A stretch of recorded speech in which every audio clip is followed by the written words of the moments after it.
Good morning, everyone. Today, I'm going to be doing a 6-hour HackerRank challenge. So basically, in preparation for an interview, a friend has asked me to see how many questions I can do on HackerRank, and I thought it was a good opportunity to do a small stream. I am probably going to do really bad on this. It's just a challenge, and I encourage you guys to do it as well. Learn from my mistakes, and just suggest if you have any improvements or any comments on anything. So let's get into it. Hey guys, quick note here. It's Nick from the future. I don't expect you to watch all of this. I get really tired and slow by the end of it. But if you're looking on how to do specific topics of questions in software engineering interviews, I've added some timestamps in the description of this video so you can see what specific topics of questions were done. So check them out and enjoy. And now a quick word from our sponsor. This video is sponsored by NordVPN, the fastest and most secure VPN experience out there. It lets you protect up to 6 devices with just 1 subscription. By using our exclusive Carmont connection link in the description below, you can get all these amazing features for just $3.50 a month. All right, so the time is 10:05. I have 6 hours, so that's until 4:05. And let's get started. The size of this video is going to be crazy. I've never really done this before. Okay. Interview practice. All right. Just to make it fair, I'm going to try and do one of each. So every time I do, I'll allow myself perhaps to, just in the purpose of time, try to skip some of them if I see I really can't get the answer. But I'll try and go one by one, just so it's so I'm not just doing 100 dictionary and hash map questions. All right, let's get started. So hash tables. Ransom note. Given 2 sets of dictionaries, tell if one of them is a subset of the other. Given 2 sets of dictionaries, tell if one is a subset of another. All right. Harold is a kidnapper who wrote a ransom note, but now he is worried it will be traced back to him through his handwriting. He found a magazine and wants to know if he can cut out whole words from it and use them to create an untraceable replica of his ransom note. The words in his note are case sensitive, and he must use only whole words available in the magazine. He cannot use substrings or concatenation to create the words he needs. Given the words in the magazine and the words in the ransom note, print yes if he can replicate his ransom note exactly using whole words from the magazine. Right. Print no. Otherwise, print no. For example, the note is attack at dawn. The message contains only attack at dawn. The magazine has all the right words, but there's a case mismatch. The answer is no. Right, so it has to be the correct case and also be a subset. Complete the check magazine function in the editor. It must print yes if the note can be formed using the magazine or no. Check magazine has the following parameters. Magazine, an array of strings. Each is a word in the magazine, all right? And note is an array of strings, each a word in the ransom note. First line contains 2 separated integers. Number of words, all right. All right, this doesn't seem too bad. At least in Python, you can always use the in function.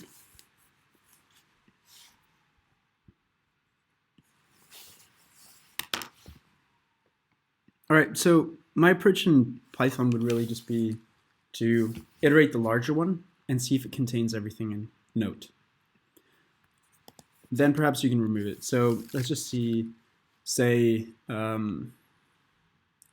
note. Instead, we create maybe a set. No, not a set.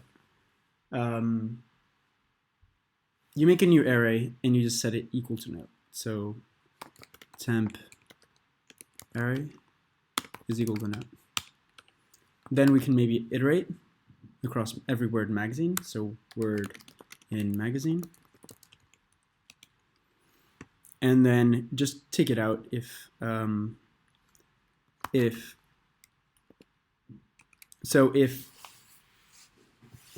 the word exists in temporary array, then you want to remove it from temporary array. So temp if word in temp array, then remove that word from temp array. Temp array, I think it's .remove in Python. Remove from remove elements Python array. Yep, so it's dot remove. Yep, and then the array, the element. Dot remove word. Then at the end, maybe we can check if or return. On Python, you can just do. So if temporary array, well, I'll just put this so it's easier to understand. If the length of temporary array is greater than 0, then it means that there's some words that we're missing. So you return, I think it was no we had to return, maybe undercase, lowercase. Else return yes. All right, let's see if this works. I have no idea. Wrong answer. Okay. So we didn't return anything for some reason. Check magazine. I think maybe it was supposed to print. Let's check.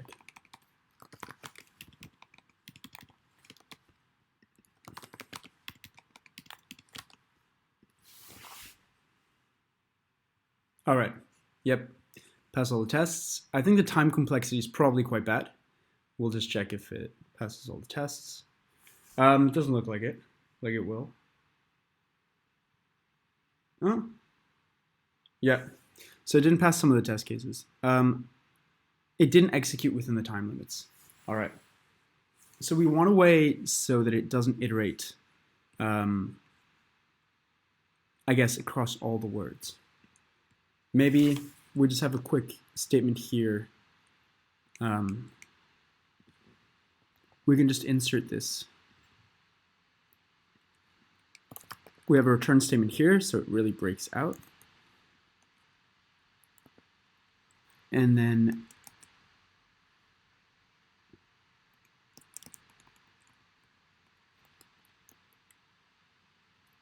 oops, sorry, other way around.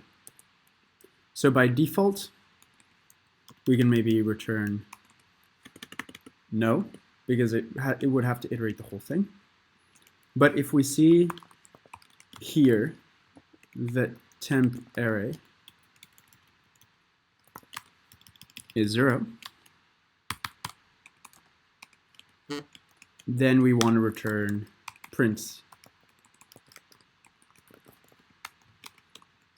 yes, and then just return. So it breaks out and it finishes everything. Okay, let's see if this works.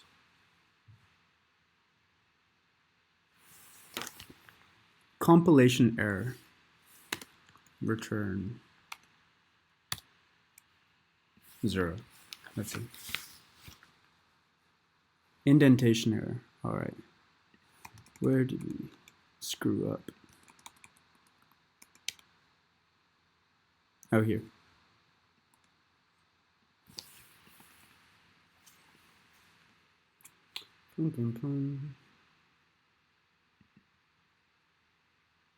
All right. Pass all those test cases. Come on. Let's go.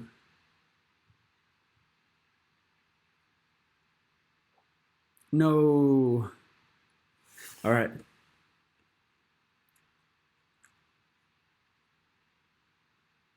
So it still wasn't able to do it within the time limits. I believe it might be this temporary that we used, array that we used.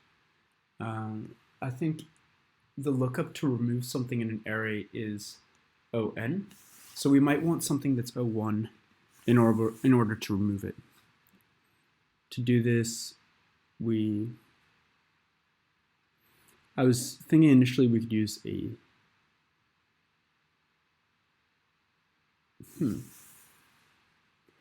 So probably the best thing here is to use a dictionary.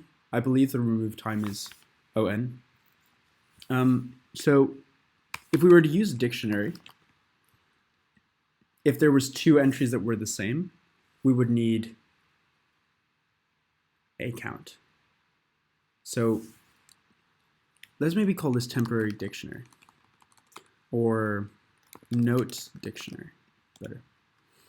And maybe we can iterate for w in note,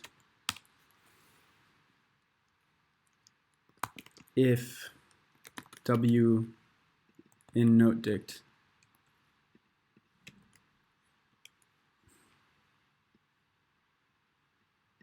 if w in note dict note dict w plus equals 1, so we'll just increment the counter. We can perhaps use a default dict here.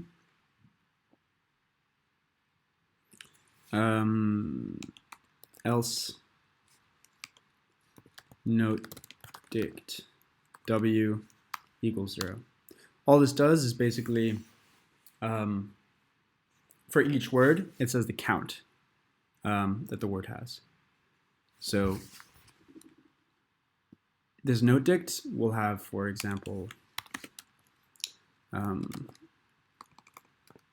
hello, and then 0 if there's, right, we should initialize it at 1 probably. So hello if there's 1, and then if by there's 2, it'll first initialize it at 1 and then add 1 for every time that it encounters that again, if it's already in. All right, so that's how, just comment it, dictionary with word counts. Here, iterate words in magazine. So if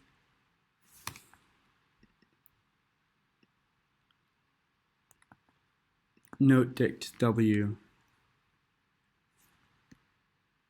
greater than 0,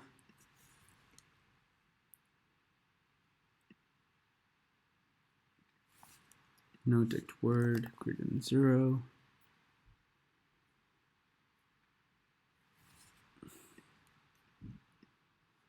then you want to subtract 1. You want to subtract 1 from it. And then if, right, so how would you check? Okay, if you subtract 1 from it, if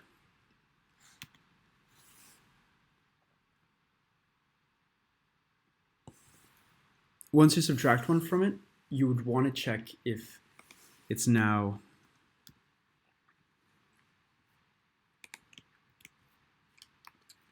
less than or equal to 0. Okay, no, if it's equal to 0, then you'd want to remove it from a key. Let's just search up remove key dictionary Python. How to remove a key. Dot pop and then the key. So let's just do it here. Note dict dot pop, and then word is the key. All right. So the advantage this has over our other method, where we just look through the whole array, was that these accessing word within here should be a one time. Whereas to remove a word before from an array, you'd have to look through all the elements before you removed it. So once this is so, we want to check if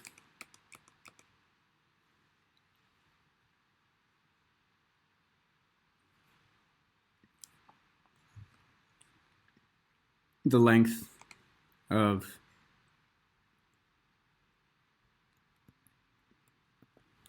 I'm not sure what would be faster. Because to check the length of the whole dictionary. Right. Length of the dictionaries. That, okay. Let's just see if this works, really. Yes, it doesn't work. Okay, why not?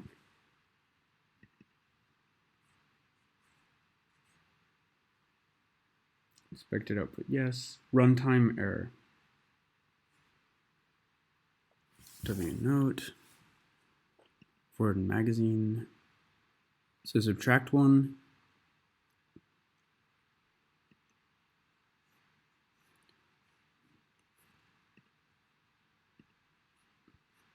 All right, let's just print.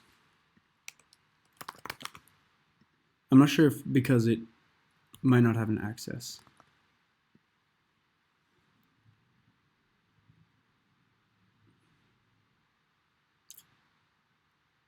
Right, so it doesn't exist. Let's just do import collections and then use a default dict.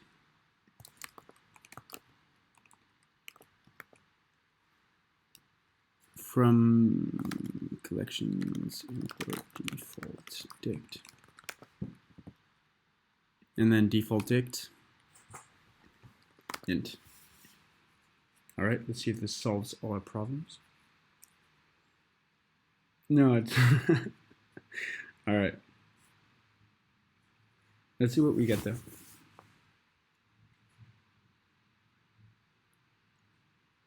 Yes, but it doesn't print anything out.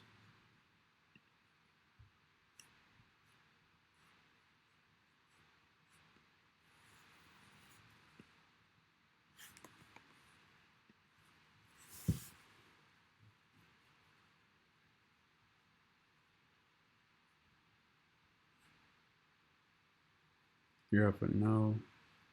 Give me $1,000.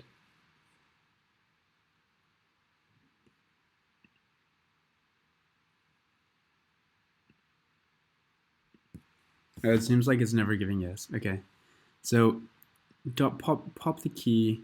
So if the length of the keys is 0.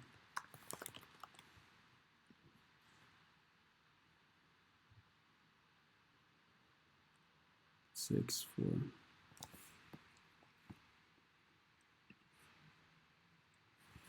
Oh, there's a couple tests. Okay, there's a lot of edge cases that we didn't really consider. Edge cases. So first of all, if the length of the note is greater than the length of the magazine, then return no, print no, because your magazine won't have enough words if your note is bigger. Next, if the length of your note is less than 1, return yes, because you don't need any. And if the length of your magazine less than 1, then return no, print no, and return. Because obviously, in this case, your magazine is empty, so you can't do anything. All right. Let's see if this helps.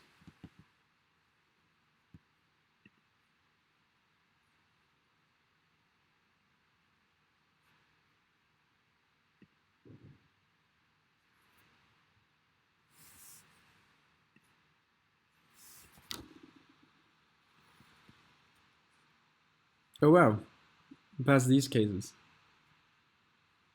Okay.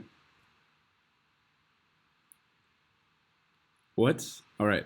Then it might be that our old method actually worked. Might have been just these test cases. Let's see what happens if we just, this would be very silly if it actually worked. Okay. Our old part, this is probably why you shouldn't delete your past work.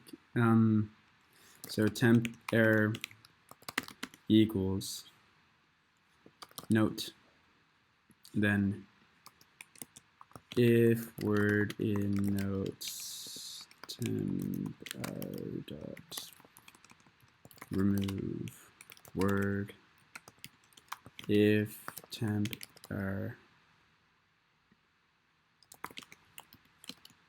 length temp equals 0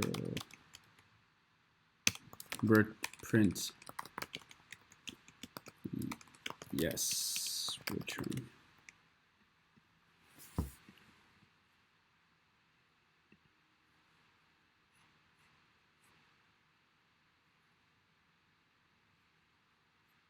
And say let's see. Okay, it doesn't look like it. No. It passed it before, but it might just be that it gives no for everything. Okay, so we were on the right path.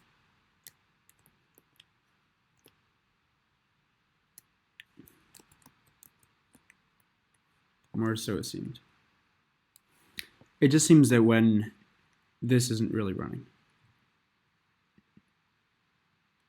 All right, so let's see what we're doing here. If an index, a given word, has a count greater than 0, meaning it's in there, we want to decrease it by 1 because we just found it. Then if now it is equal to 0, it means we've taken that instance of the word out. Now, we take that word, that key, out from the dictionary, and now we see if the total keys, the length of keys in the dictionary is 0. If so, we return yes. If no, we print no.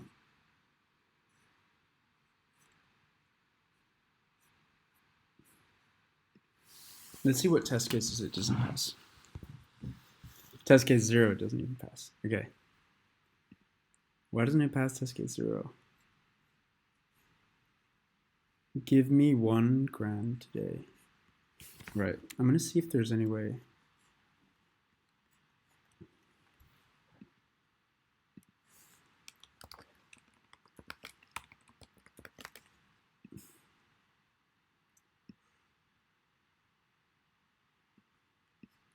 Let's see where this if it actually reaches here. Right, so here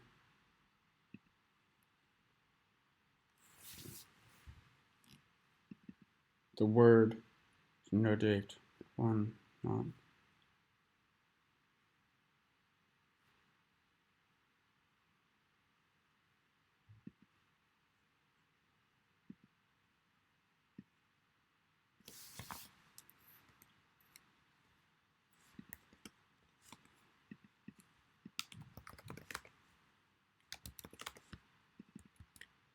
Just gonna print out the length and see if this changes anything. All right, 4, 4, 3, 2. No. 4, 4, 3, 2. Maybe.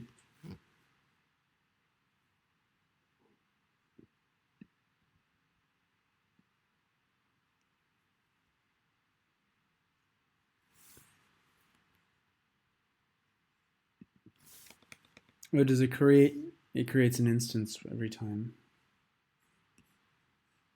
it sees a new word.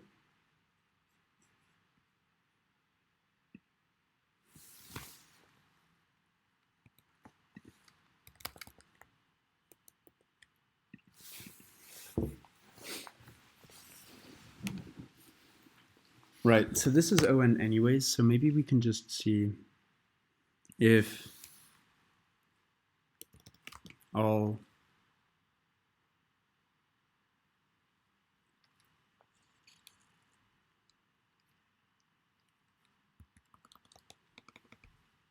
count equals 0 for count in nodict.values.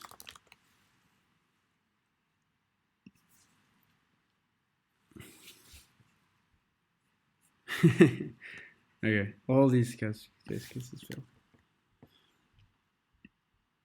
If all C foreseen, no dicta values.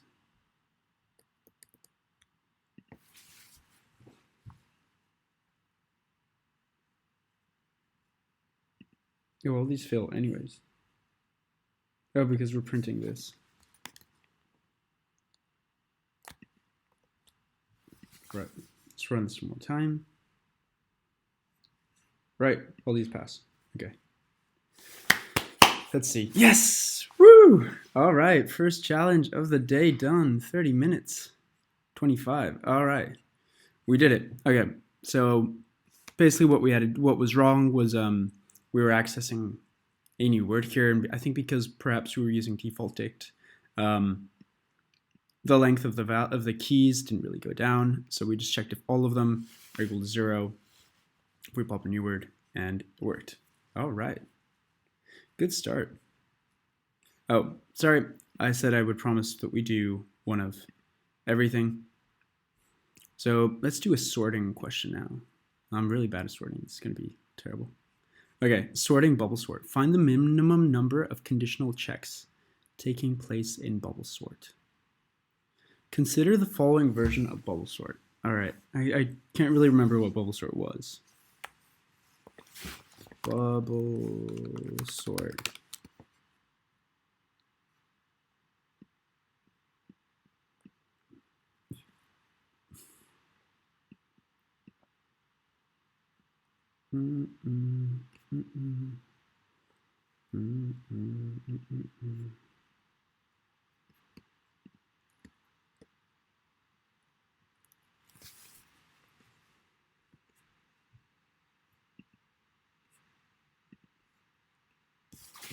Right, consider following version of bubble sort. So you have a for loop, then you have another for loop, swapping adjacent elements if they're in decreasing order.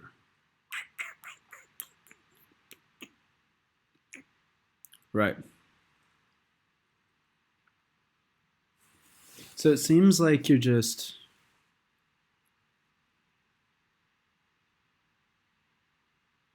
have a double for loop. Given area, sort them in ascending order using bubble sort item. Once sorted, print the following 3 lines. Array is sorted in number of swaps. Number of swaps, number of times that swaps take place. First element is the first element in the sorted array, and last element is the last element. To complete this challenge, you must add a variable that keeps a running tally of all swaps that occur during execution. For example, given a worst case but small to sort. A equals 641. We go through the following steps. All right.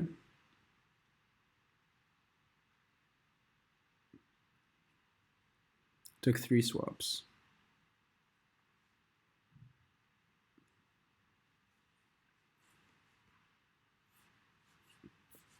Okay, so this inner loop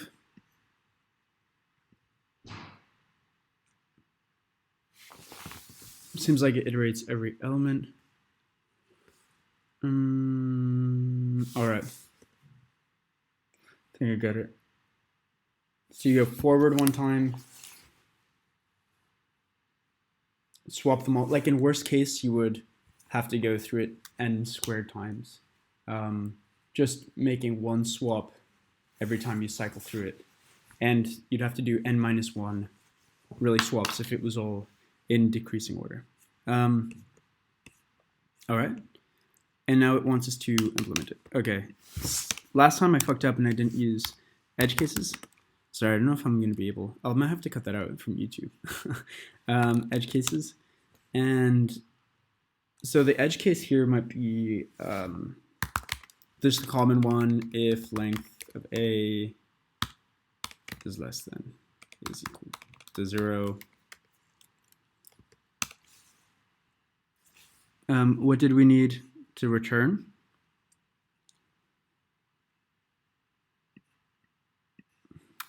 Like this stuff? Okay.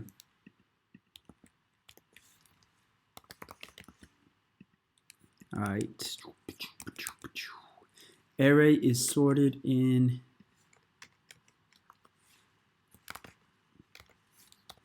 zero swaps. Yeah, let's see actually constraints is that it says the array. Okay, but in a real coding interview, they just they might not even give you bounds, so just might be worth it doing these edge cases, even though HackerRank doesn't really give.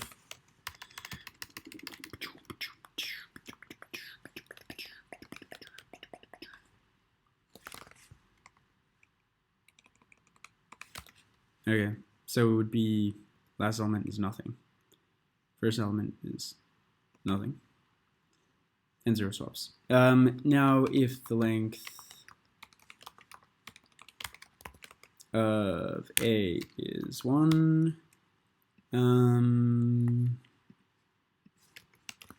you do the same, but 0 swaps. First element is 1, and second element is also 1. It's the same thing. Okay, so I think those are edge cases.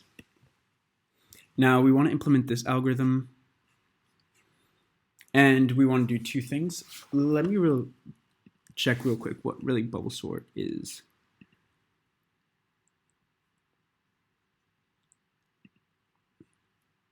Maybe a GIF. I think a GIF will help. Quite a bit more visual. Okay, bubble sort GIF. Right. Just goes forward every time and swaps them if they're not sorted, and it does that over and over until n squared maximum times, or n times n minus 1 possible times. Okay, let's do this. Right, implement a for loop. So for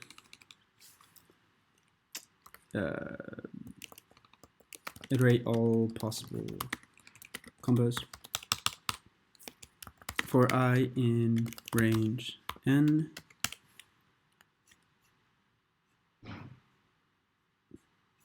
and then for j in range n minus 1.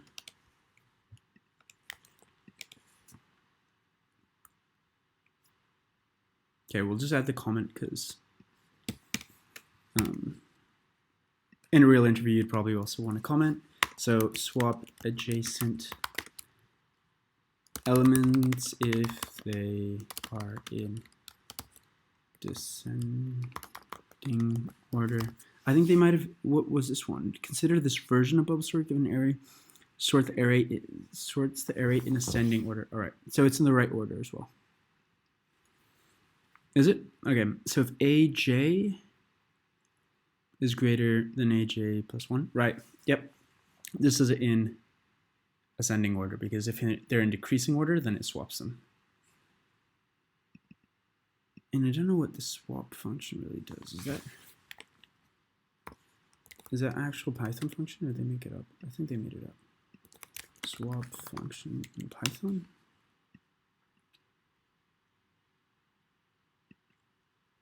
No, I think they made it up.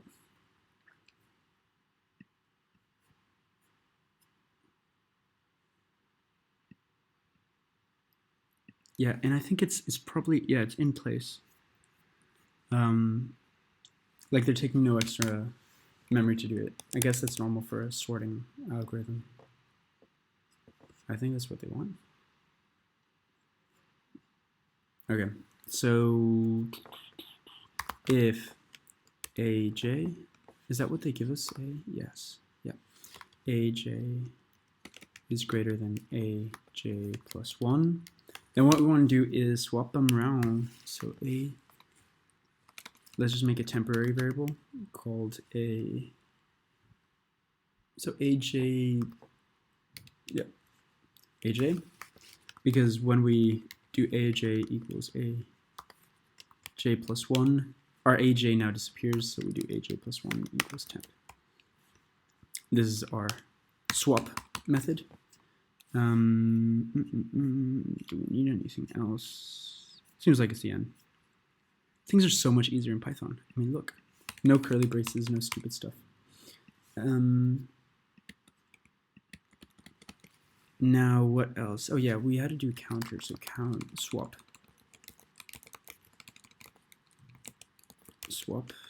count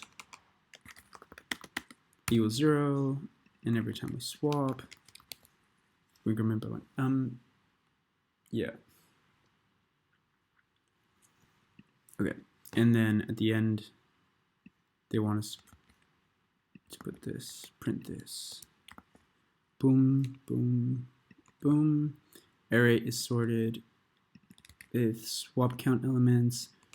First element is a 0, last element is a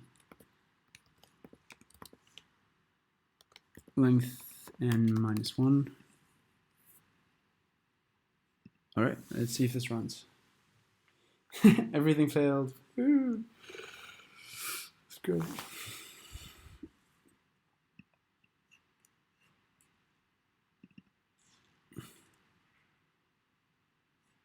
Okay, it failed because if we have 1, 2, 3, this is already sorted. What did it want? Expected output. And what did we output? Did we not output anything? Length of A, swap count. We printed stuff though. Input, expected output. Let's run the code on. Oh, it's failing somewhere. Objective type. Oh, I'm stupid. I think so was n. Where did we get n? N doesn't exist. Okay. Let's just put n equals length of A, so we don't have to refer to it more. Okay. So here we can actually just put n minus 1. Now let's see. Come on. No. We screwed it up. Run the local cases. Your output. So it's just a space after the swaps. Still wrong answer. Array sorting 0 swaps, first element. What's wrong? What's the difference? Oh, they have a full stop after.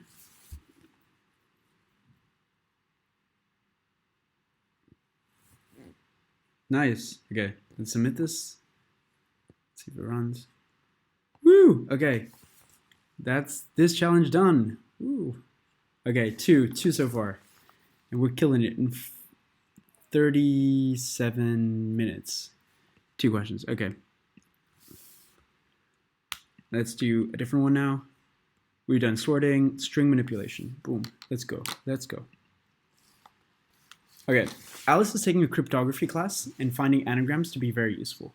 We consider 2 strings to be anagrams of each other if the first string's letters can be rearranged to form the second string. In other words, both strings contain the same amount of letters in the same exact frequency. Okay, this already sounds like a dictionary. For example, BACD are anagrams, but are not. Alice decides on an encryption scheme involving 2 large strings where encryption is dependent on the minimum number of character deletions required to make the strings anagrams. Given 2 strings A and B, they may or may not be the same length. Determine the minimum number of character deletions to make A and B anagrams. Oh, wow, this is quite a lot harder than I thought. Okay. Any characters can be deleted from either strings. For example, A equals CDE, B equals DCF, and delete E from string A and F from string B so that both remaining strings are CD and DC, which are anagrams. Complete the make anagram function in the editor below. It must return an integer representing the minimum number of total characters that must be deleted to make the strings anagrams.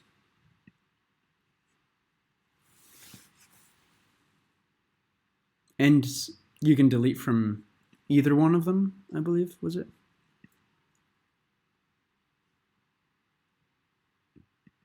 Yeah, any characters can be deleted from any of the strings, right? So we're trying to find the minimum subset within both.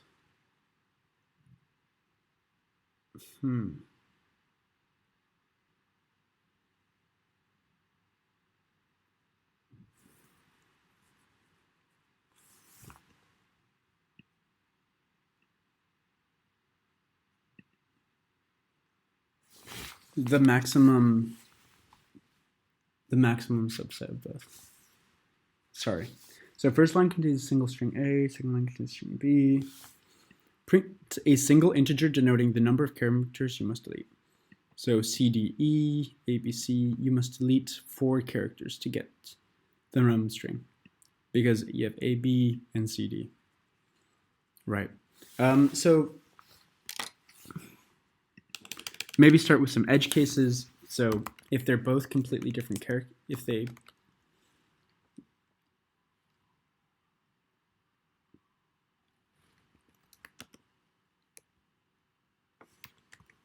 if not A, return 0. So if not A or not B. So if the length of both are, sorry, wrong syntax, that was in Python. Not A or not B, return 0.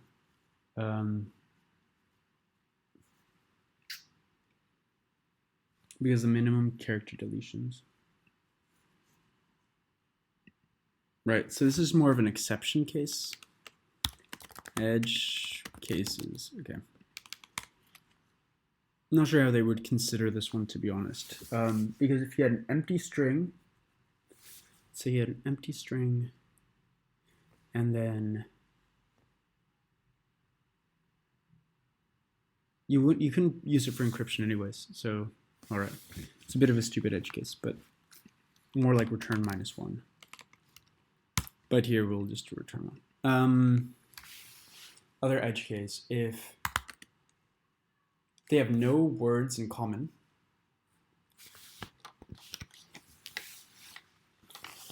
right, so you want to see this. What was it again? Again, so they can be subsets, right?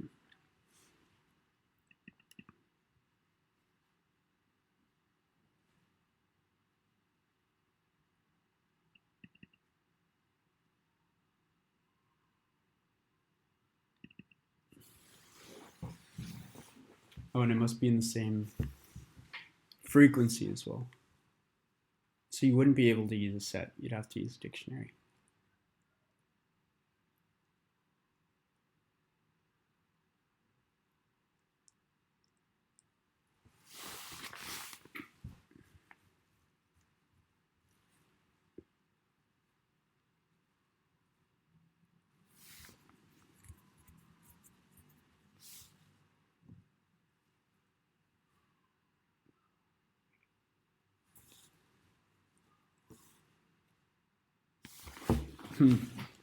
Just trying to think of a solution here. If you somehow sorted them,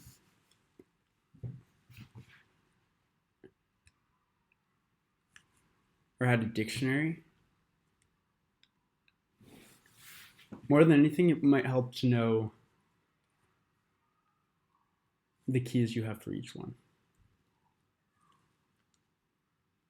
Right, maybe you just need to know the ones that they have in common. Yeah, you're literally just trying to find how many letters do both of them have in common.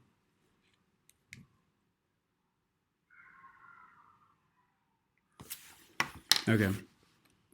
I'm not sure if it's as easy as this. For C in A, if C in B,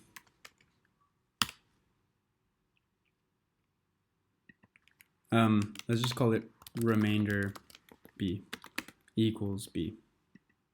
C in remainder B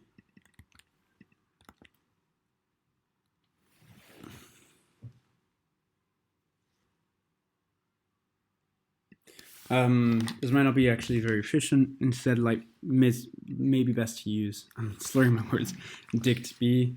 And how to do, I'm not sure, last time I used a collection, default dict, but I'm not sure how you can do default dict without collections.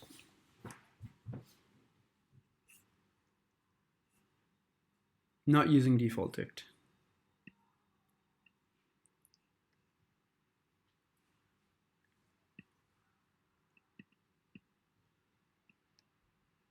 All right.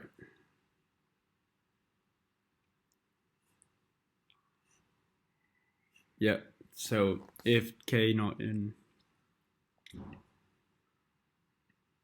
All right. So we can create a dictionary.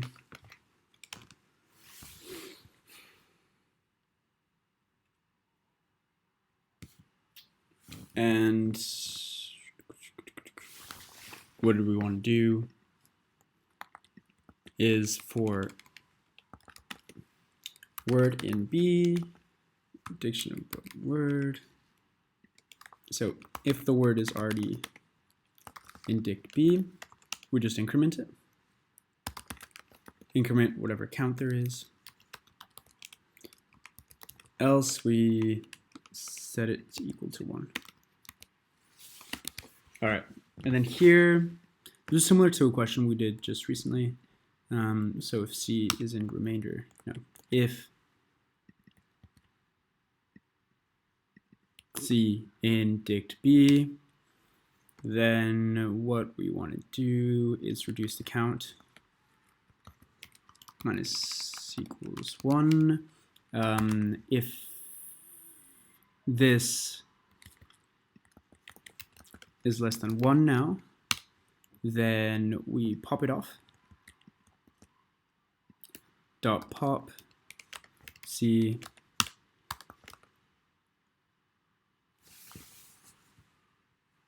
then if there's no words left in this,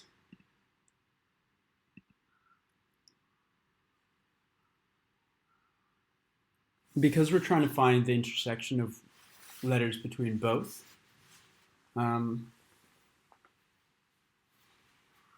really you can start with whichever one, right? So if dict B, all right, you're popping it off. But do you want to pop it off? Or every time you pop one off, it means they have it in common. So counter common plus equals 1. Counter, it's all caps, counter common equals 0. So you add 1. And here you pop it off. Okay. If the length of dict B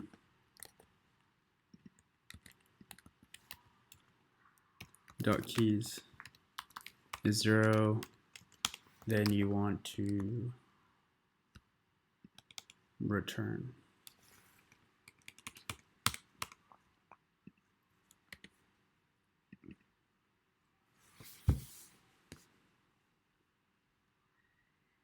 And you probably also want to be smart about which one you choose here.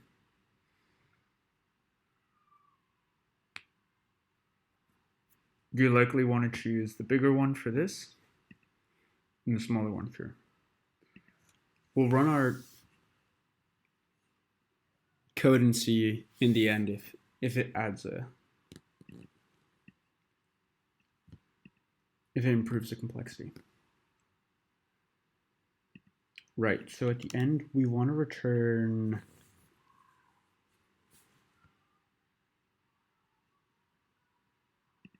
another case is if they have no letters in common. So length of A plus length of B minus the characters they have in common, which is counter common. Let's see if this works. Wrong answer. Expected 4, output none. Might have been print that we had to do.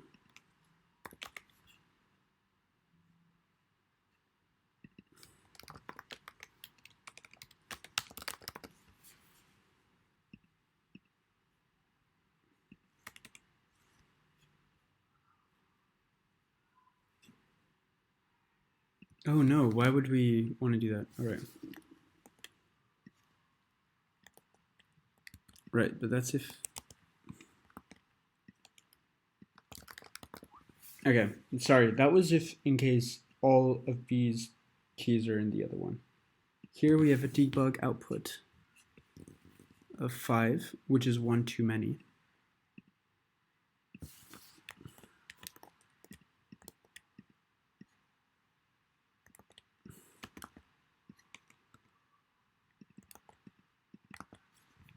Okay, we were at 4.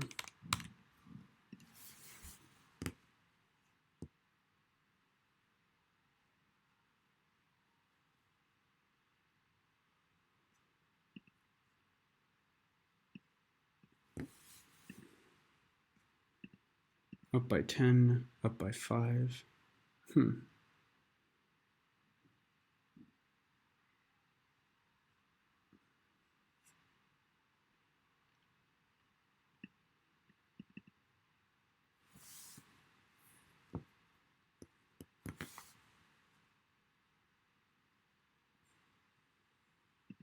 Let's just look at this case. So it said our output was 5 because we've done 6, minus the ones that they have in common.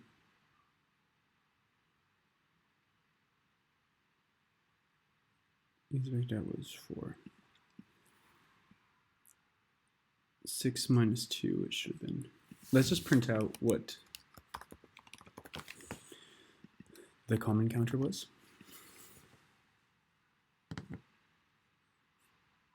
One. It should have been 2.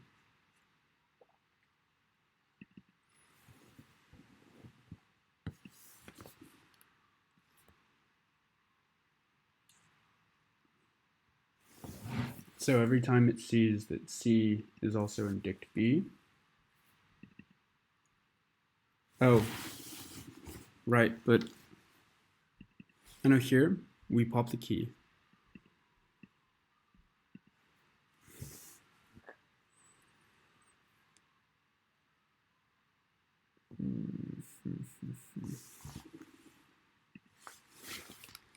Let's just print every character and just really debug this. So you have C, D, E, right?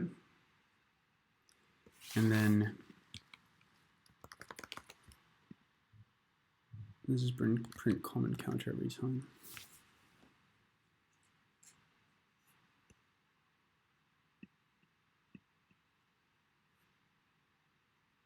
Right, so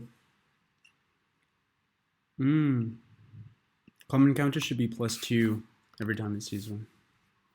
Let's see if now.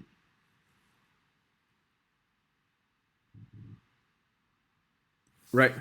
Woo! Okay, so the mistake we made here was when we have one in common, it's really present in both.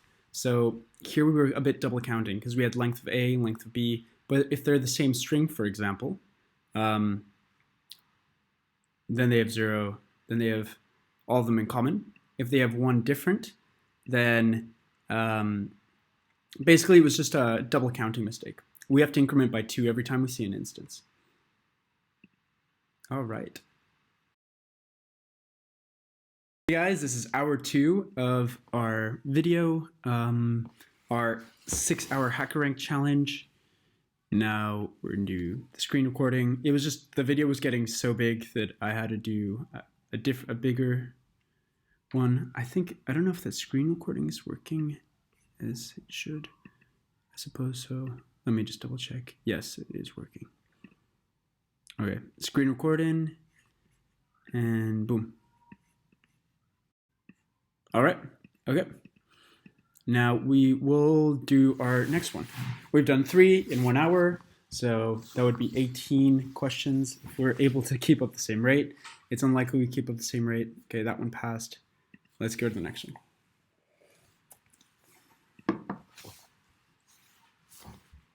Greedy algorithms. All right, minimum absolute difference in an array. Given a list of integers, calculate the differences and find the difference with the smallest absolute value. All right, consider an array of integers are blah, blah. We define the absolute difference between 2 elements. I'm sorry, this was a screen recording from before. This as well. We'd find the absolute difference between elements. Given an array of integers, find and print the minimum absolute difference between any two elements in the array. For example, blah, blah, blah. Create 3 pairs of numbers. Right, so this already sounds like we should be sorting the array, just so we can find the smallest difference between them. Because the smallest difference will really be between any two consecutive ones if we're sorting them. 3 possible pairs, okay. All right, just explaining what absolute difference is. Okay, so I think to sort in Python, I believe it's n log n. I'm not sure what type of sorting they use. List.sort, okay. So array, I'm not sure if it's, you have to do sort, okay. Let's just do sorted r equals r, and then we do sorted r dot sort. This is so we don't mess up this other one if the indexes are important for some reason. Let's just print this out to make sure that it's exactly what we want, and we're actually sorting it correctly. Okay, so we printed out, yep, it's sorted. Okay, now we want to go through every element in it. So for I in range, let's do length of array -1. The reason -1 is because we'll be comparing it with the element in front of it. So let's just do min diff. I think what did we have to return? The minimum difference, yeah. Minimum diff equals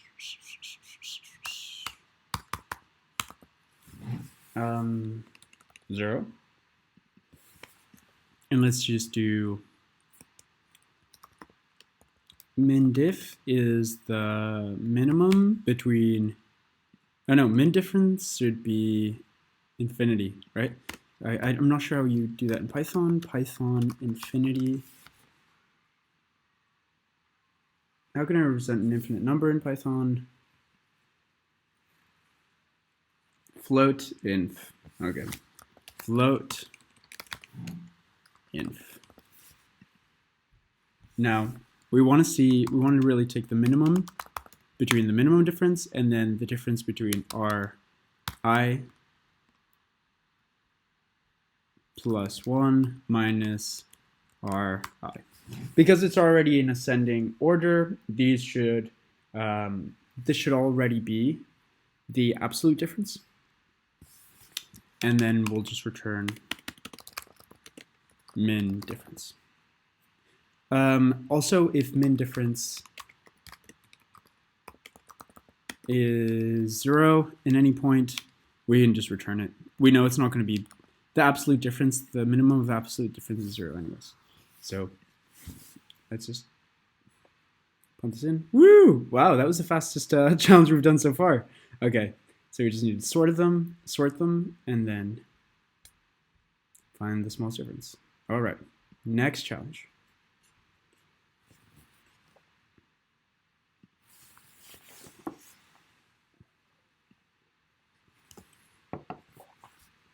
That was greedy algorithms search. Hash tables, ice cream parlor. Help Sunny and Johnny spend all their money during each trip to the ice cream parlor. Each time Sunny and Johnny take a trip to the ice cream parlor, they pool their money to buy ice cream. On any given day, the parlor offers a line of flavors. Each flavor has a cost associated with it. All right. Given the value of money and the cost of each flavor for T trips to the ice cream parlor, help Sunny and Johnny choose 2 distinct flavors such that they spend their entire pool of money during each visit. ID numbers are the 1-based index numbers associated with cost. For each trip to the parlor, print the ID numbers for the 2 types of ice creams that Sunny and Johnny purchase as 2 spaced separated integers on any line. you must print the smaller ID first and the larger ID second. For example, there are n equals 5 flavors. They have those costs. Together they have money equal 5 to spend. They would purchase flavors IDs 1 and 3. Right. Use one based index for your response.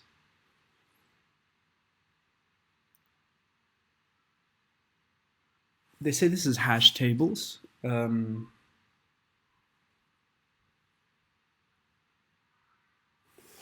it because we're given a dictionary? Complete the function. What flavors in the editor must? What flavor is supposed to cost? An array of integers represent price, flavor, money, and integer is the amount they have to spend. First line has money. All right, this already sounds like a question seen before, where you really just have to. Okay, let's deal with some edge cases first of all. So edge cases, if money, if not costs, return 0.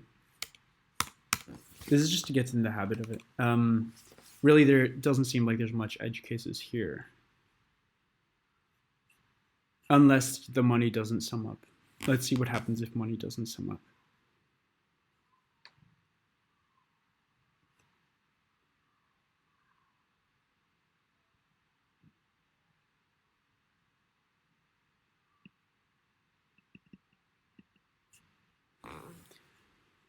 Complete the function, determine the 2 flavors they will purchase and print them as 2 separate what flavor.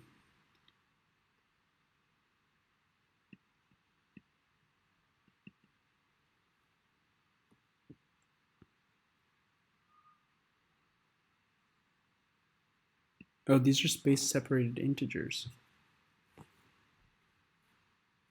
Right. So they don't even give us an array.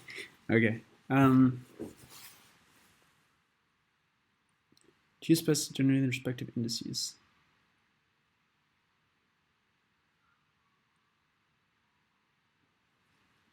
Unique ID, inclusive range from 1 to cost.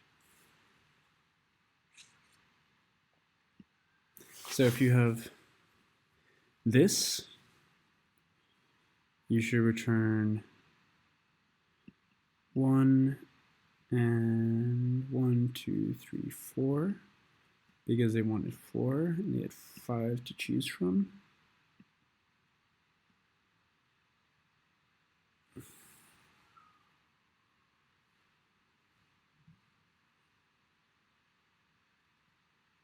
Oh, number of trips to the ice cream parlor. Wow. Okay. So you just have to repeat this until, okay.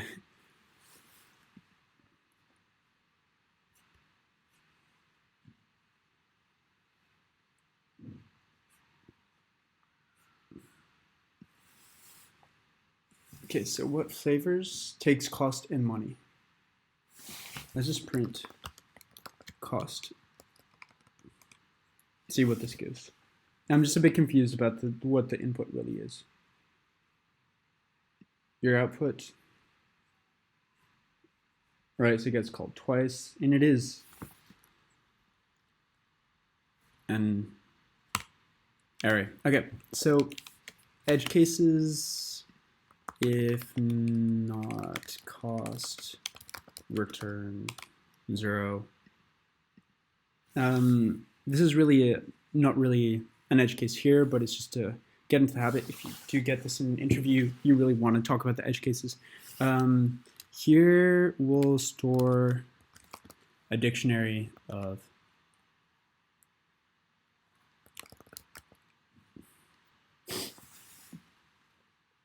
okay, so your money is really your target. So you're trying to see how many reach the target.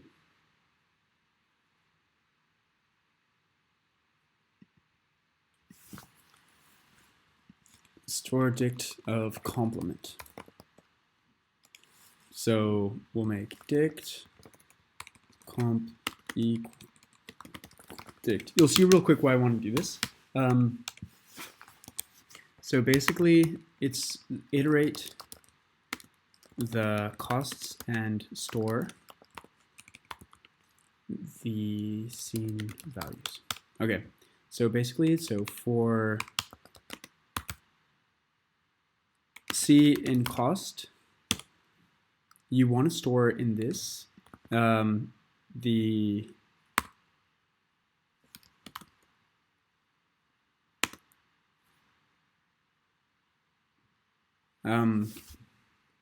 value that you want. So, and then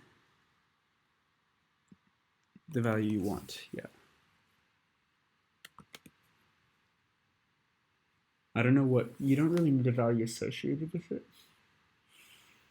So perhaps a set would work better. I suppose that all the prices are unique. We'll see real quick if they are. So I've seen this done before, yeah. Set comp, so set comp dot add C. First you check if money minus cost, so this is your target, is equal to 0. If money minus C is in your set,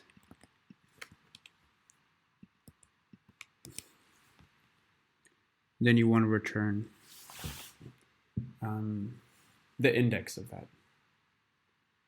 In which case you actually should, for I in range cost, length of cost, I. This is why you want to use a dictionary, actually. I go back on my word and use a dictionary. Dict, comp, dict. I even typed that terribly. Okay. Dict C equals I. How's this? Right. So if this is in dict comp, then you want to return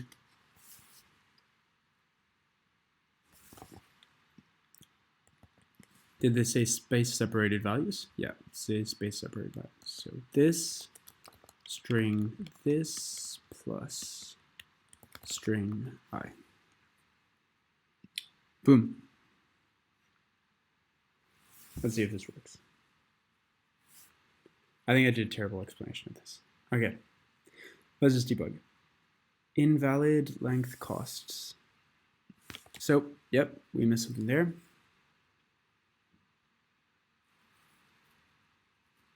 C is not defined. Here's C, cost I. Cost I.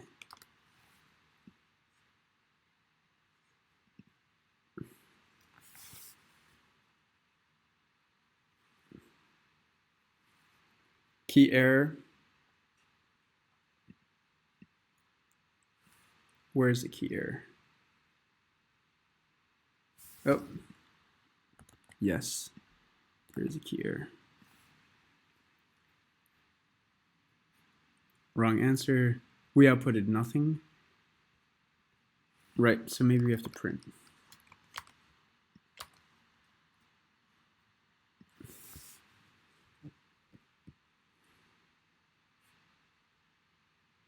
Your output was 0, 3, and it should have been 1, 4. Okay, first of all, we need another space. And second of all, 0, 3, and 1, 4. Right, because the indices are 0 indexed. We just have to add 1. Added a queue here. Gosh, I'm already tired after hour 15. Okay, let's see. Okay, I don't know what just happened. Maybe the internet's bad.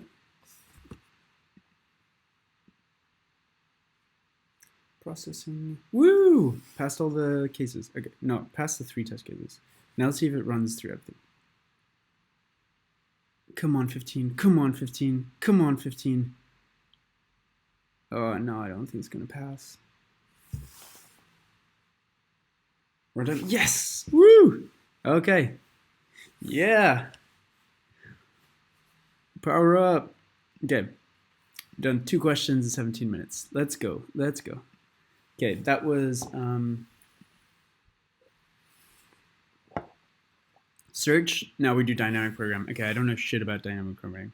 We're gonna suffer. Find the maximum sum of elements. Given an array of integers, find the subset of non-adjacent elements with the maximum sum. The subset of non-adjacent elements, right? Calculate the sum of that subset, for example.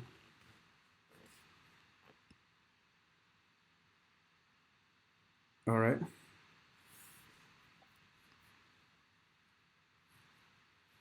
So here you have 2, 3, 5. So it's ones that aren't next to each other.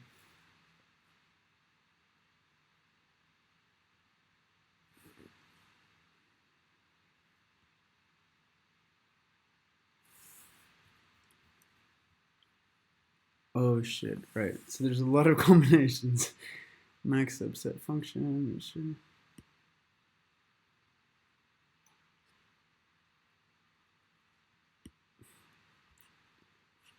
All right. So you get given an array, and you have to give the maximum subset sum. Okay. So if they can't be next to each other, you could either get one and then skip other ones. Okay.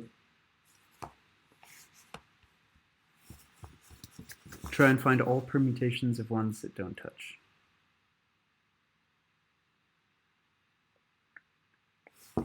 So just drawing this out here. So you have the first element, and then you can do the second one.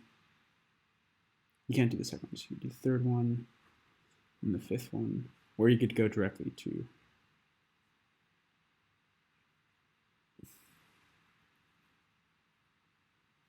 the fourth one, and the sixth one. So really the indices of all of them have to be different.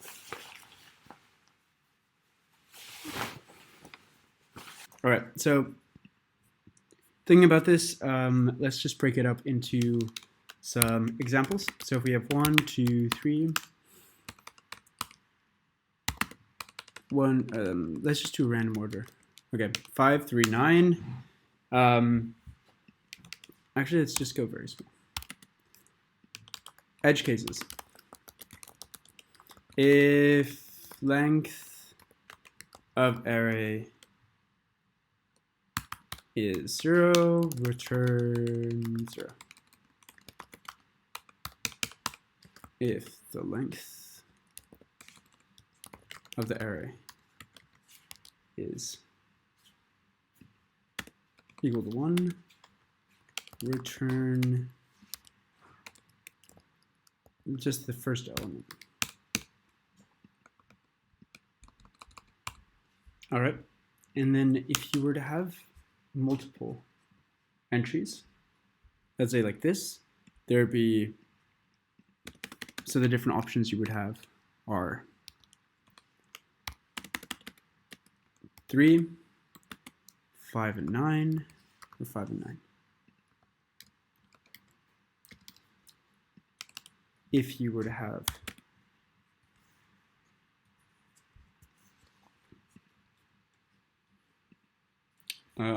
let's say 5, 3, 9, 7, then the different options you would have are 5 and 9,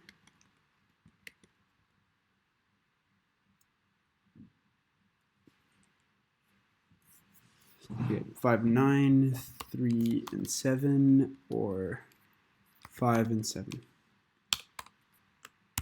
It might even be that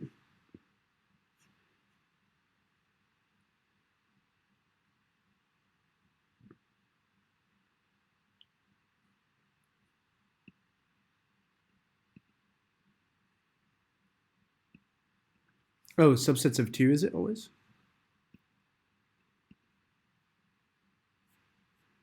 Is there always subsets of 2? Let's check.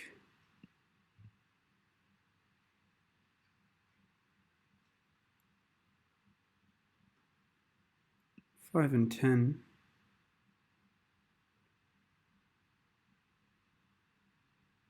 Why is it 5 and 10? Oh, here. 5, 10.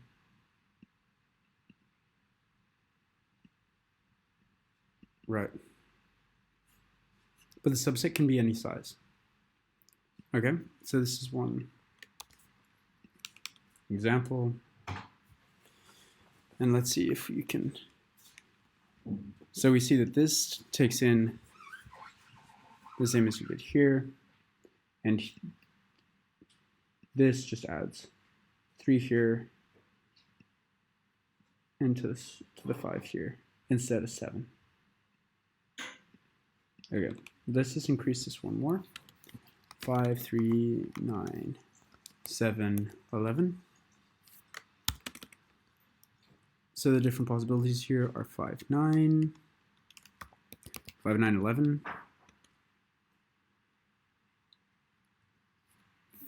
3, 7, 5, 7, and 3, 11.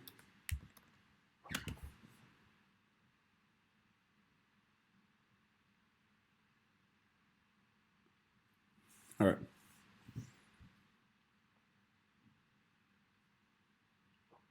For this one, we take 5, 9 and just add 11.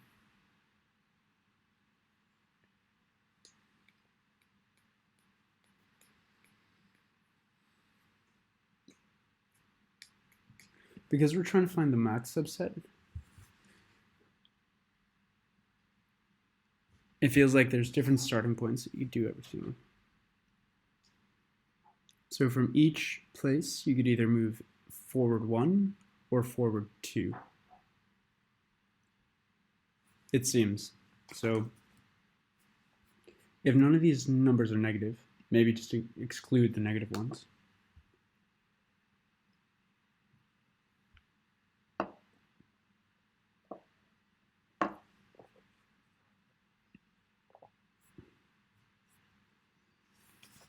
So we could do exclude negatives, and we record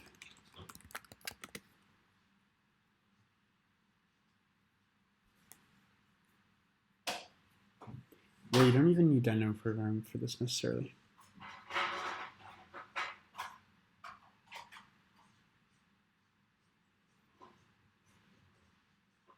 Be better if we did, but we record the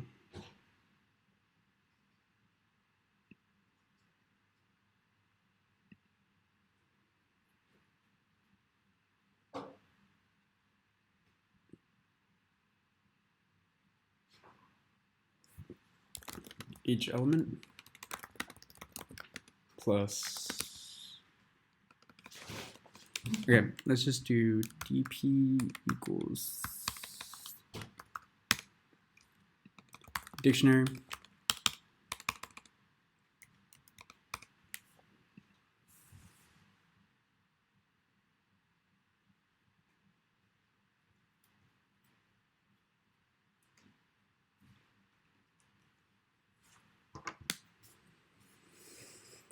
so 1, 2, 3, 4. So we can even go jump 1, jump 2.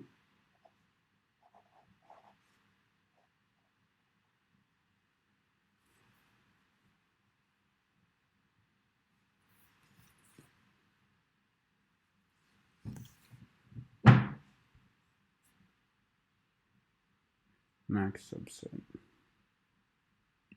Let's do one more example to try and clarify this a bit more. 5, 3, 9, 7, 11, 2. Subsets here, 5, 9.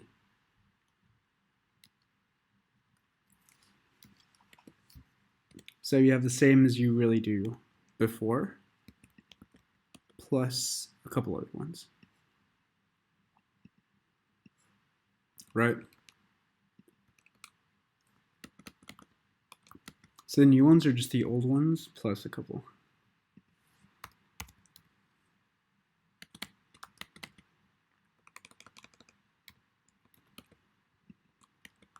So the new one each time is just -1 and -2 of the maximum of the old one.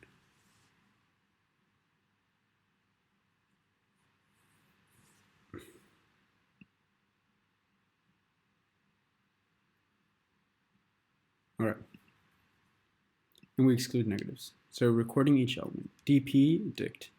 So for I in range. Length of the array. In dp I equals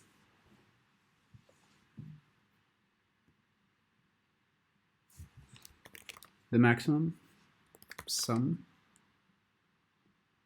between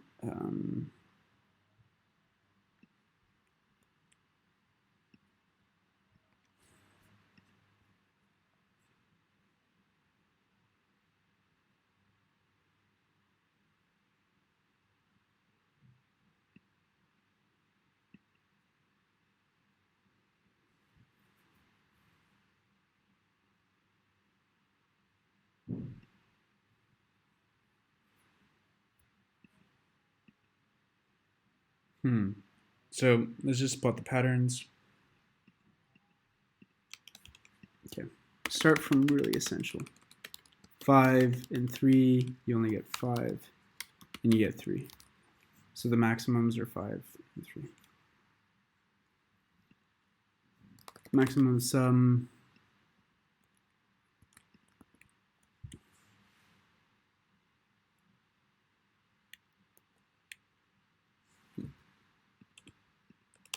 maybe just start it. So dp0 equals error 0. This is your base case, right? It's going to be your maximum because you don't have any other ones. Next, for your second one, it's going to be the maximum between dpi -1. Let's say this starts at 1 and goes up to there. Max between that or itself.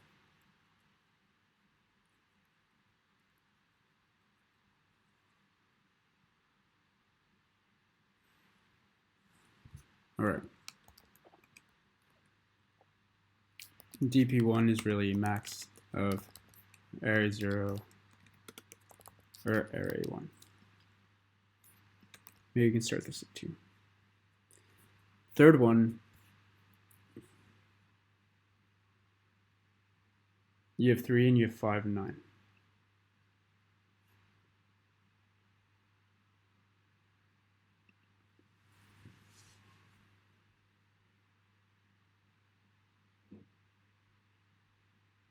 So you have to scout through all possible paths. Now you just add 9 to any element that's 2 away from it, 1 away from it, or 2 away from it. dpi -2 and dpi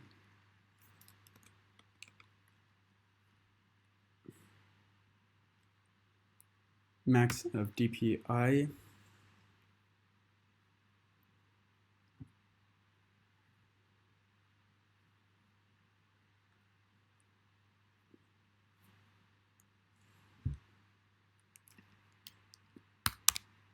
so -1, either -2 plus the current element, or -1.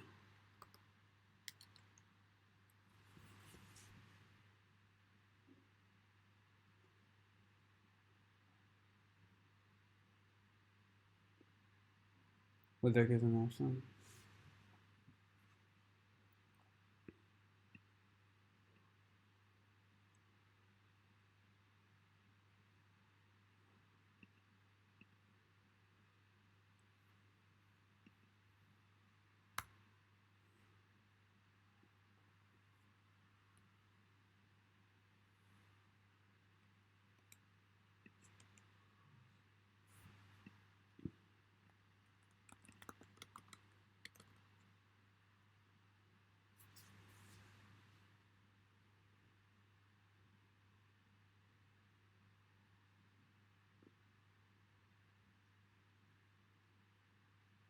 You find the maximum every time.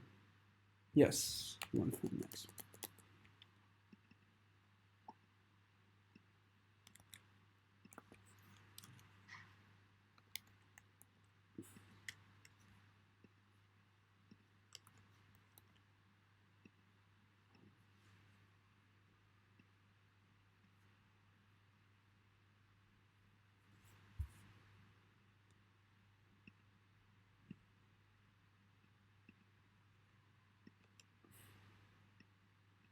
Here would be -3, but if you only have 3, you do dp 2 equals max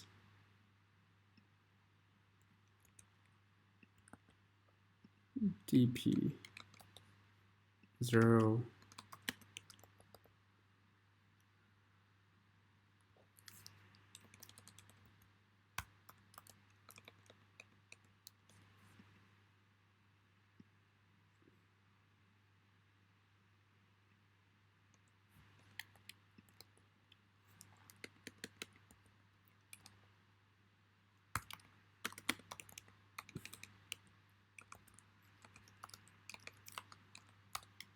dp0 plus r2.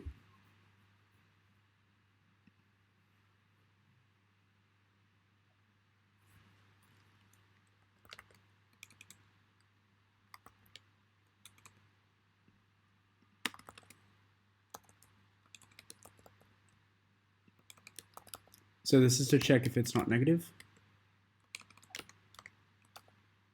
Greater than or equal to 0, greater than 0, else R2. Now you want to pick the maximum in each step between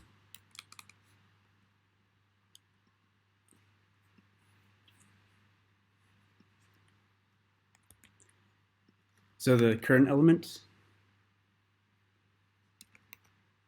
So you either step back 2, forward 2. Another thing though is, so current lm minus, so if r, you just want to check if it's positive. So if r is less than 0, then dpi is equal to this, but you don't add it because there'd make no sense in adding a negative value. And then else this. Okay, and then at the end you return the maximum.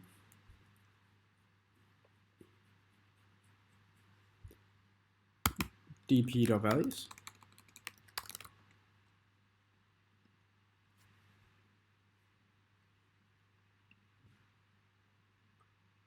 Okay, we got an error. Let's just check. Else if maybe it's like that. Key error -1, where here? -3. Because it starts at 3 again. Boom. Let's do this, see if it works. Nice. Oh, it didn't pass one test case. Okay, let's see what test case it didn't pass. Right, so getting the hang of dynamic programming. Okay. Oh no, actually, 4 test cases failed. Wrong answer. Dang. Okay. What'd be wrong with this answer? Wrong answer in each case. Okay, at least it passed 29 cases. So if anything, be okay.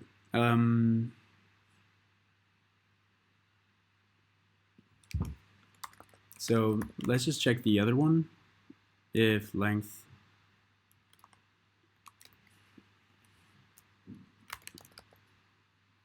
maybe we can even put this in the top. because we're just testing the different edge cases.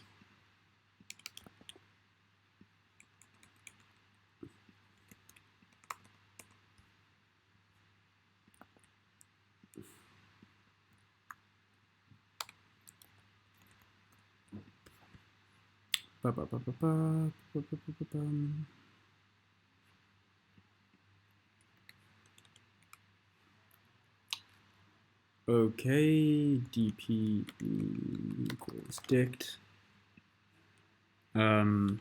If length array equals 2, return dp 1 if length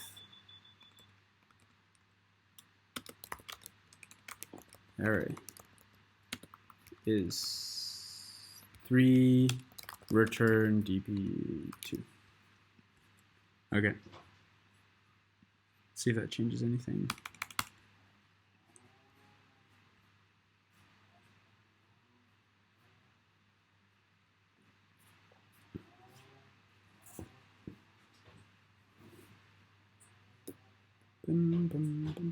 Still those 4 cases are failing.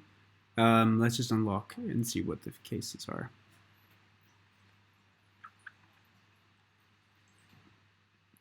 Right, so it looks like a lot of them are negative. And I don't know what we gave exactly.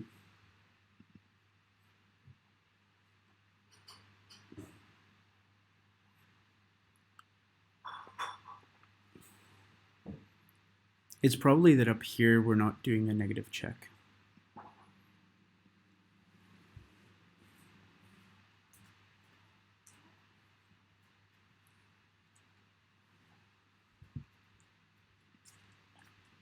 Max between this, then we can max with 0 maybe. This might be the case. Yes, okay. Great. Woo! Next challenge, okay. 8 minutes left. And we've done, so dynamic programming, so 1, 2, 3, 4, 5, 6. So 6 so far, so we did 3 in an hour, and now let's see if we can do 4 this hour.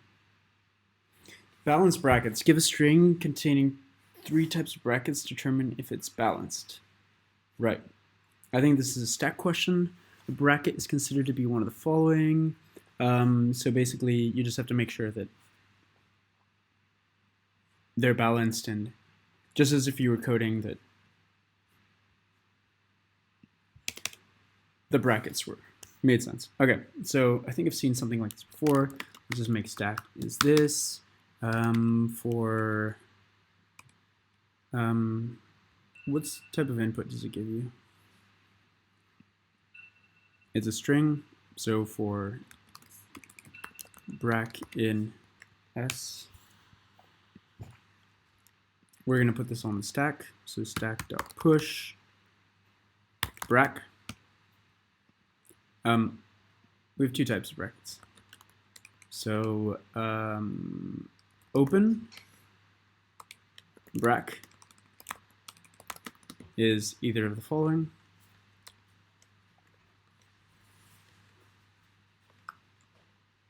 So you have this one, curly brace, this square, and then just normal. Like that.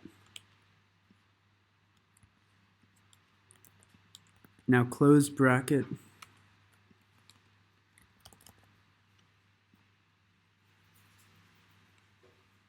is, I think I've seen actually dictionary used for this. Yes, dictionary.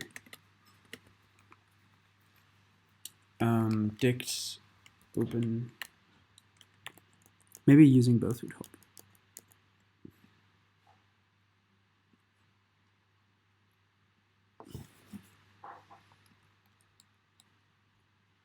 Yeah, so here, this one, flip it, and flip it.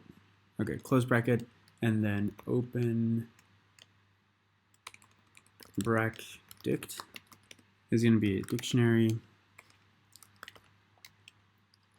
and actually I think you can do it like this, and we do open bracket. Let's just put this in here.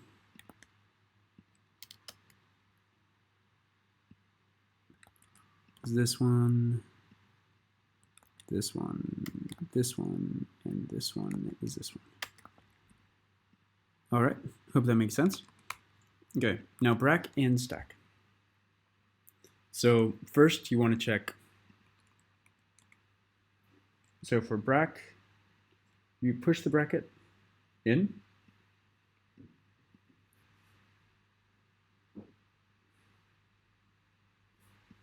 So let's just let's push the first bracket in. We push the first bracket. We then check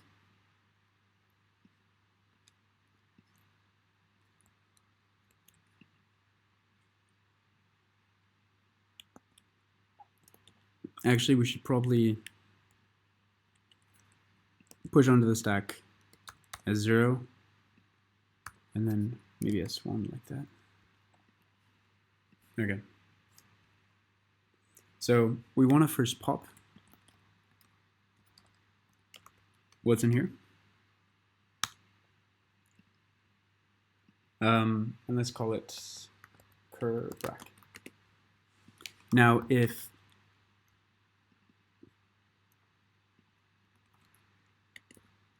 brack in, so when we have the current bracket, we want to check if current bracket in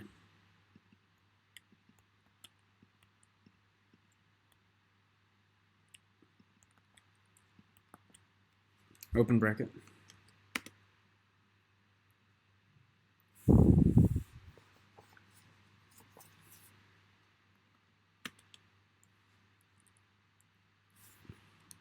and so you basically what you don't want is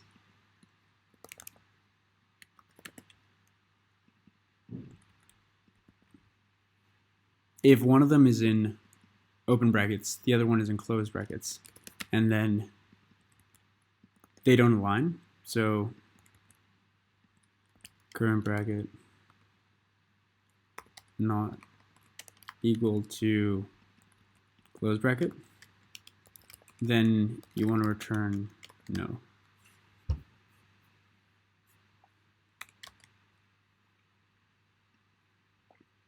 All it's saying is basically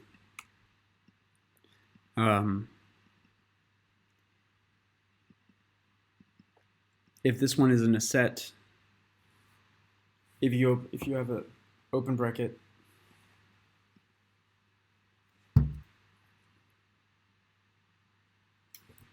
okay, another check that we want to do for edge cases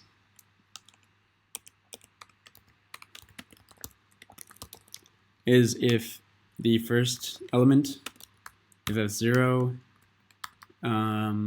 is in closed brackets, then we know that's already wrong. Then print no, and the reason we know it's wrong is because there was no opening bracket for it. And similarly, if the last element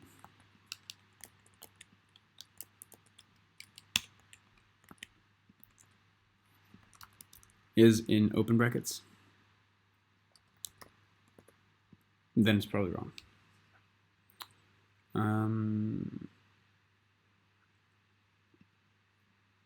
Given that said,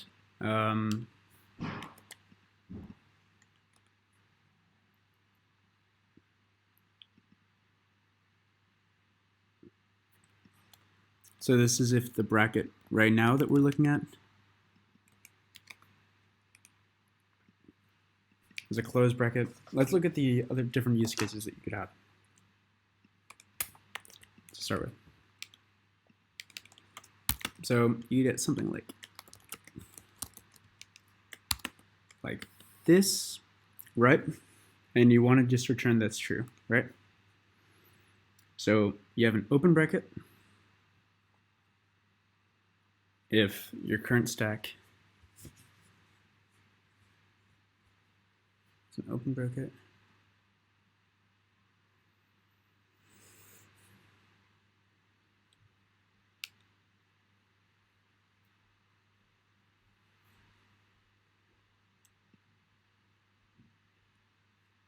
another edge case if length of S is 0, then return. So you always need at least 2.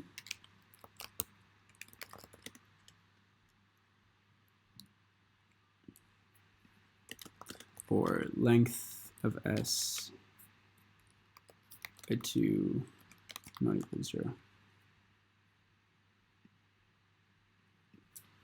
So if it's not even, you always need an even amount. So it's 0 or non-even amount. And actually, if it's 0, it would work. So let's just do if it's not even amount. So you can have this case, you can have this case. So right now, let's just check if, so the first one is, we already checked to see if the first one was open. We then get another one. And that one's fine. We only really want to check if the closing bracket that's coming up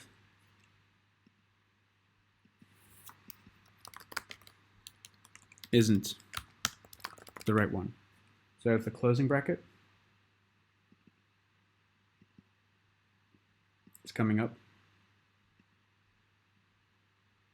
isn't equal to this one,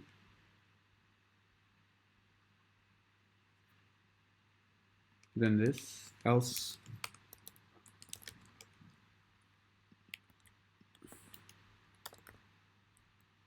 we push this back in. So stack dot push this and stack dot push.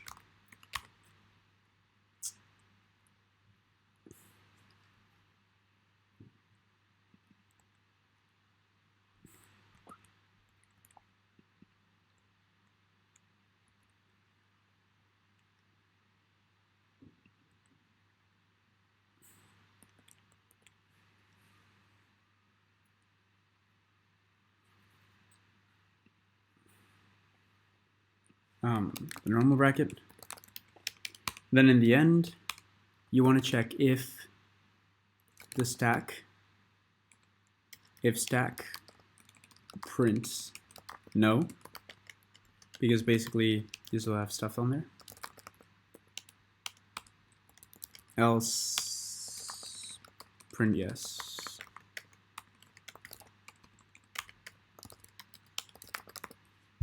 Okay, this is definitely gonna fail, but let's just see what happens.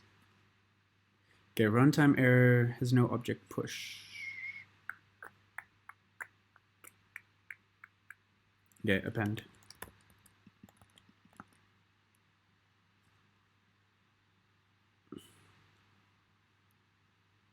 Stack.append, let's go. None type and string for which line?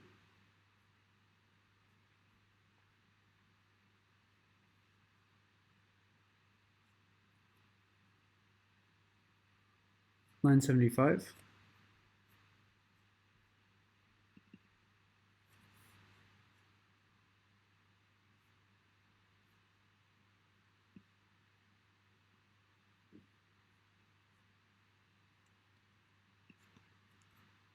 Are we not supposed to return anything, maybe?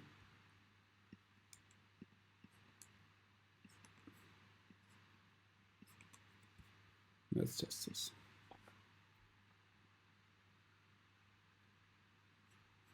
All right. Return yes or no. Right.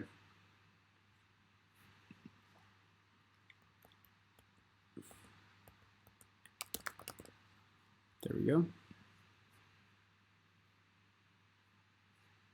Wrong answer. So our output was no, no, no, and it should have been yes, no, yes. Okay.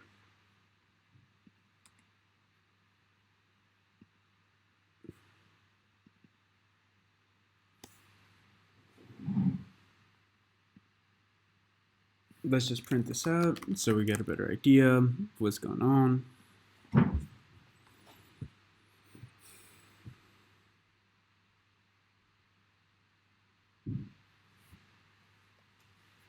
Okay. This is the output.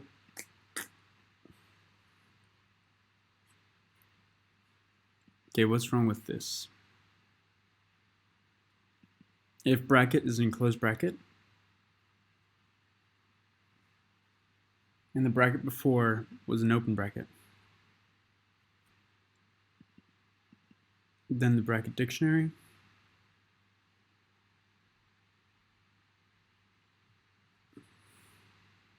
of the current bracket, which is an open bracket, it's not equal, then return no. Else, you append them. Because it could have been a double closed bracket, for example.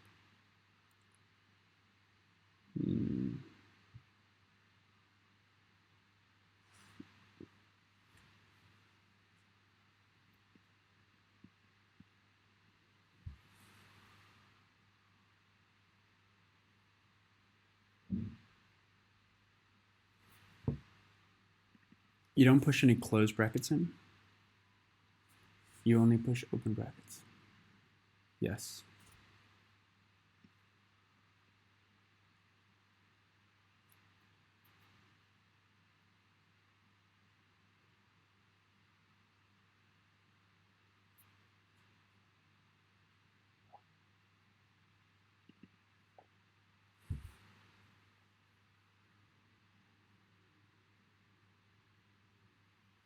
Okay, if bracket, whatever, return no.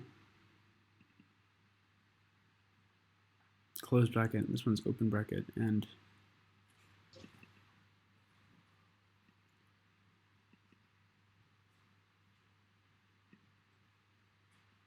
if not, you append, they must both be open brackets.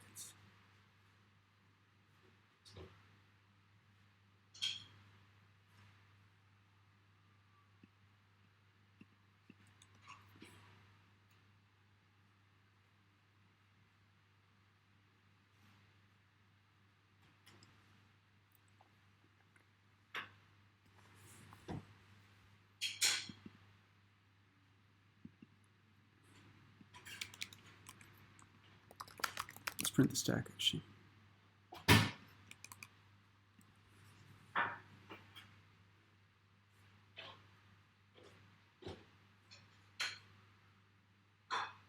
Never gets there. Okay. Let's see. So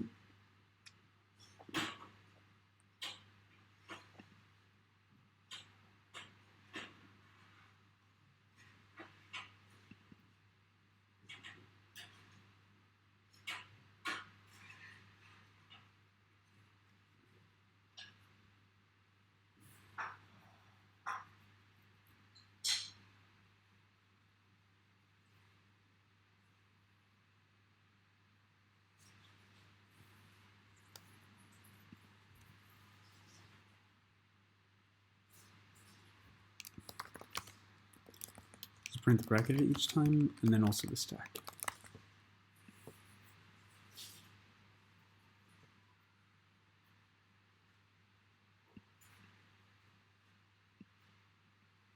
Oh, it has like quote marks. Where do the quote marks come from?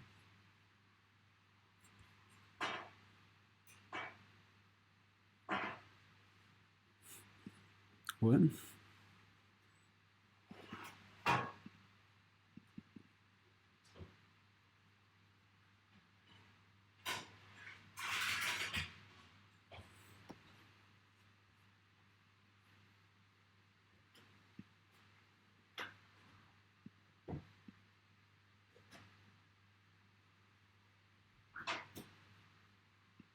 Okay, you have this closed.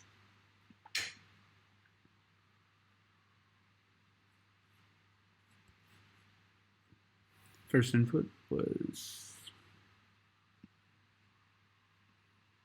this.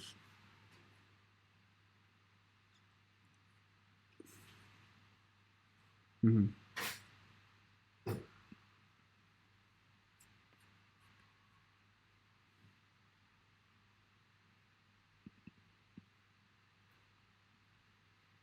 Hey guys, this is hour 3. Now let's get poppin'. Okay, so we were on this question, which was the bracket one. And right now we just print out the current bracket that we're on and the full stack. Let's see what the first bracket is. Oh, we don't even have internet. Okay.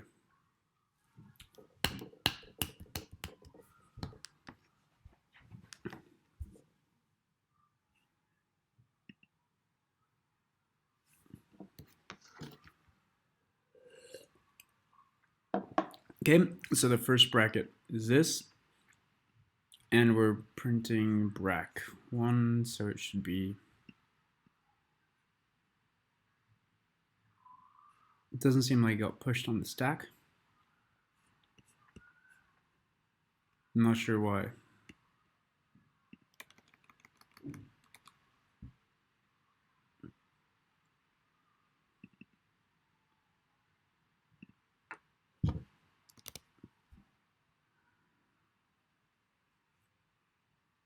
Okay, that's before.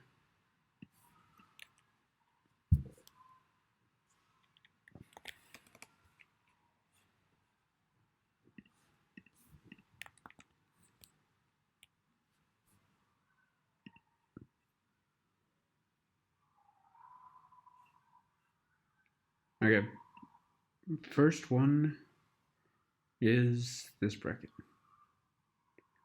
which, yes. And then it pushes this one.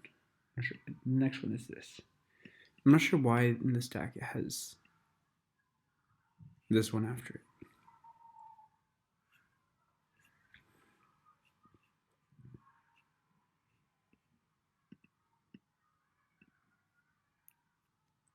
Has some quote marks and weird stuff as well.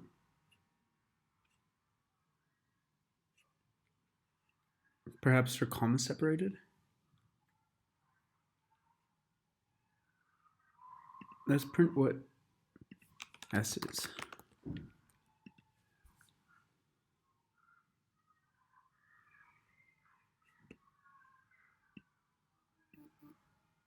S is this. Now why?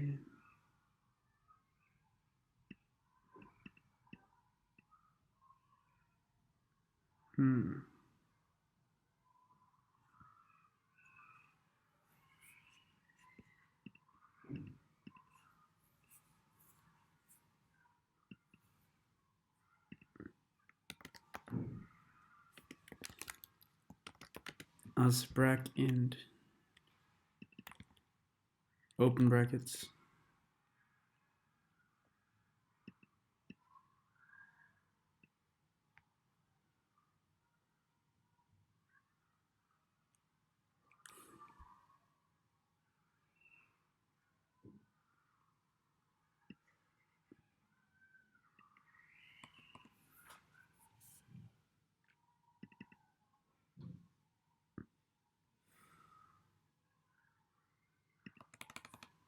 I'll say if bracket is in open brackets. Then you add them both.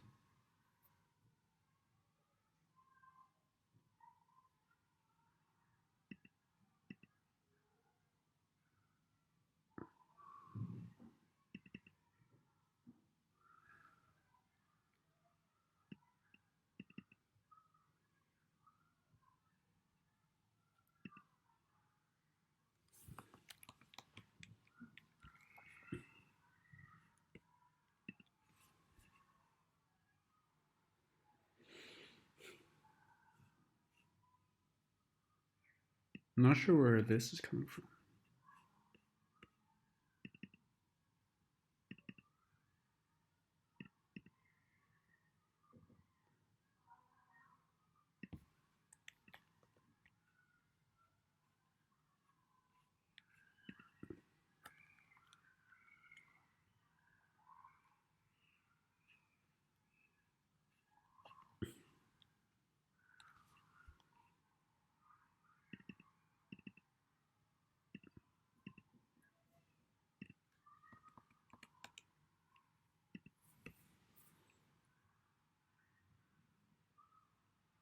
Popping empty list. Okay.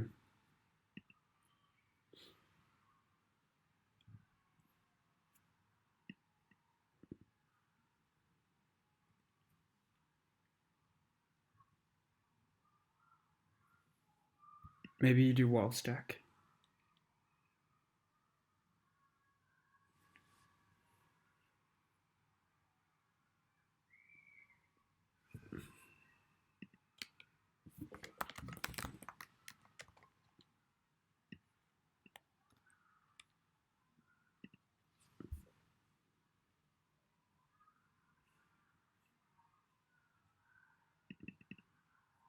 And where does this come from?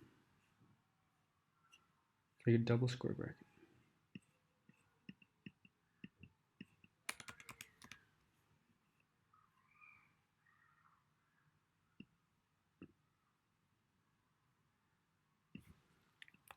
Okay. So print stack, just to check what's in here.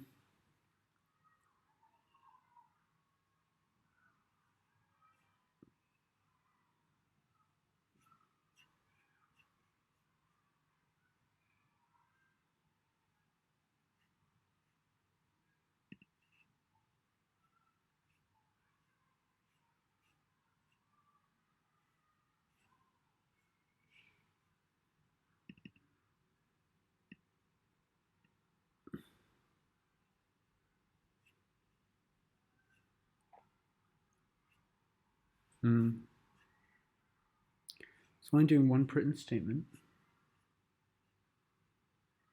Oh. Okay, here we go.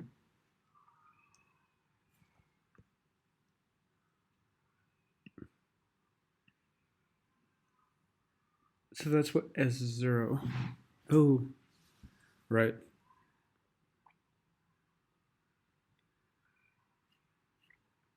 That's what the current stack is. Sorry, I got confused with. Okay.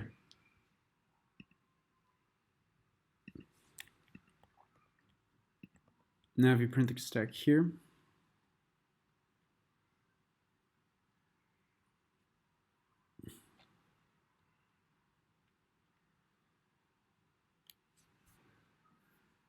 let's see what happens.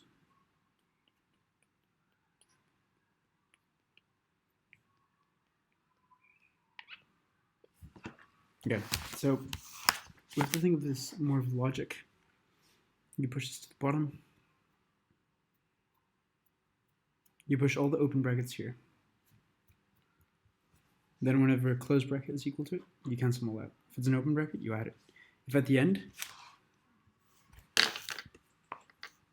it's still full, then it's wrong. Yeah. Okay.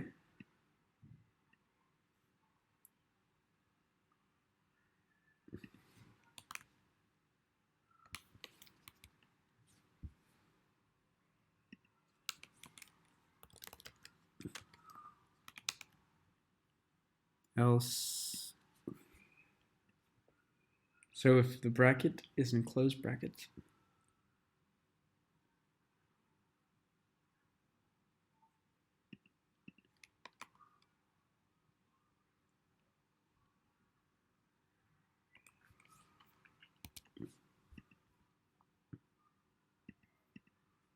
return no.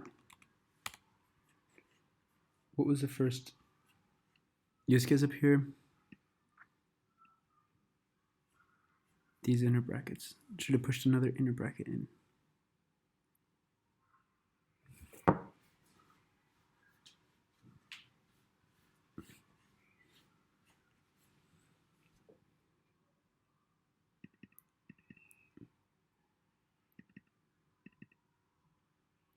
Bracket in, open bracket.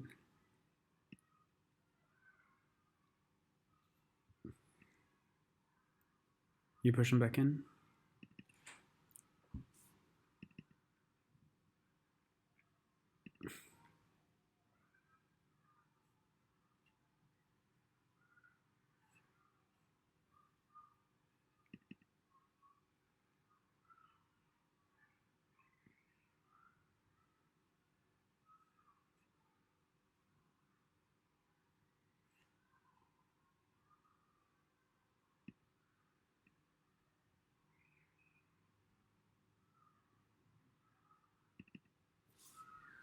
if stack.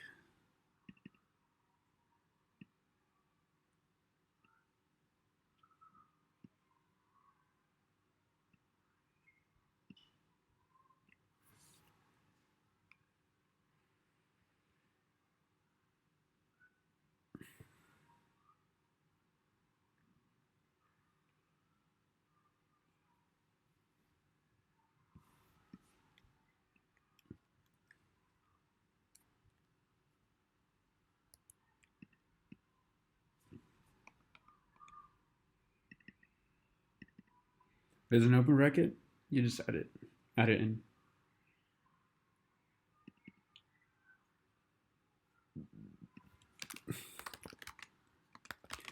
So let's just put an end condition so we can see clear when it actually exits this. What's it complaining about?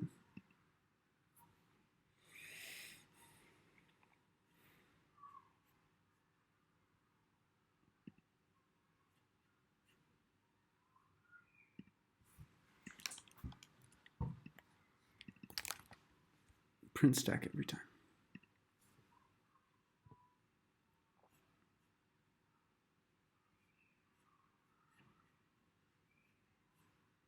So it's really leaving here. Let's see, print end.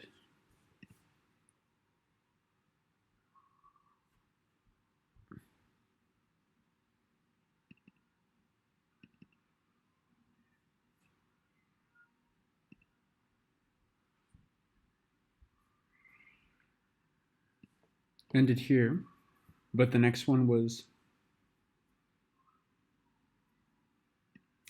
an open bracket, it seems.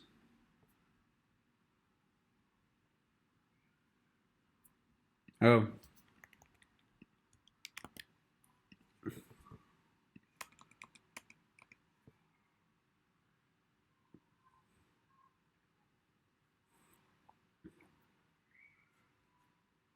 There we go. But current bracket.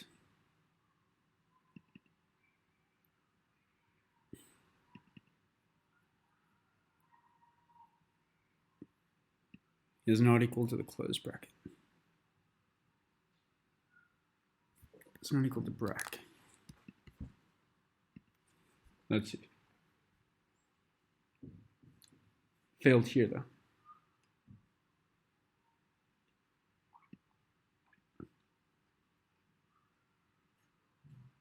Let's see. We gave yes, no, no, and it should be no, yes, no, yes. So for this one,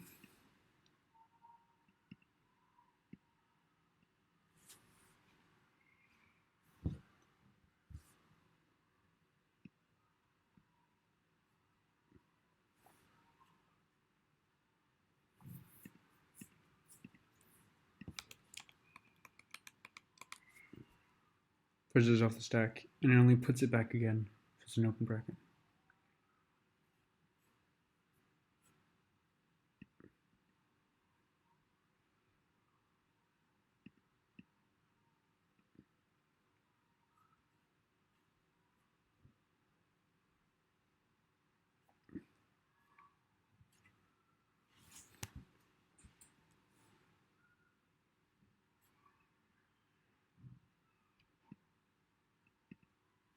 Okay, adds these.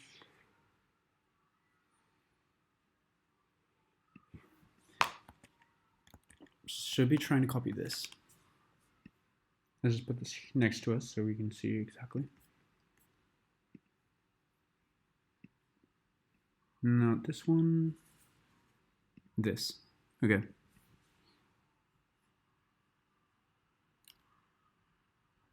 Two bracket. All right, one bracket. Then this removes. This removes. This adds. This removes. This removes. This adds. This adds. This removes.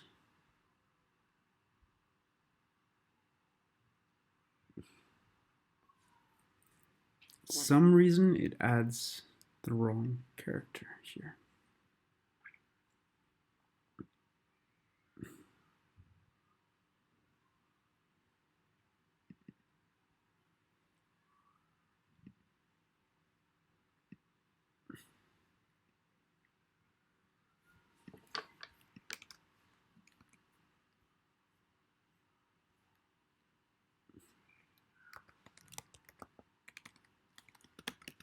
Okay, so if we do if stack here,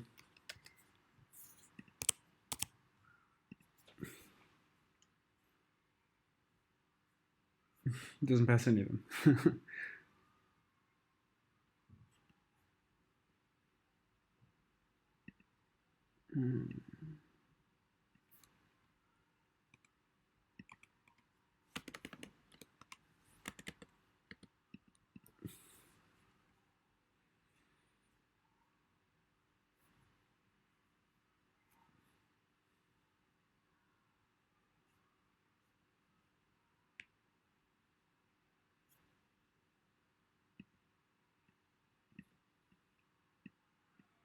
Setting this one, but it shouldn't add that.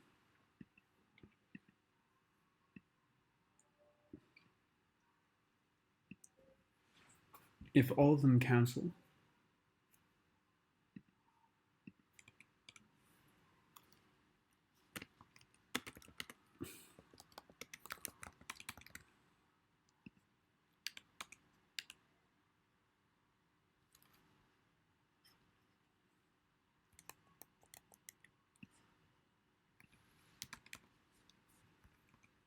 okay, so when the stack is empty, it should only add one.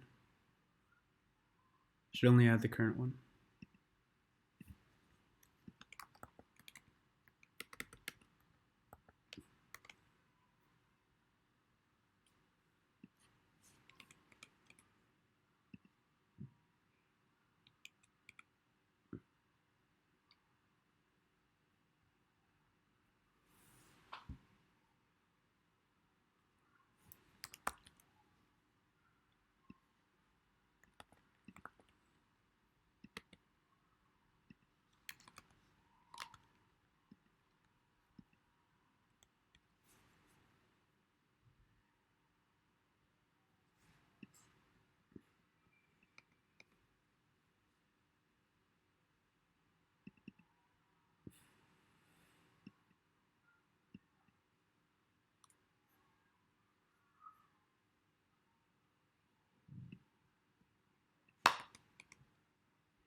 The stack is real. The problem is that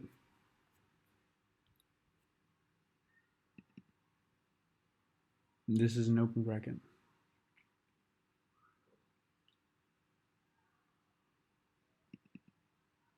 And it appends this.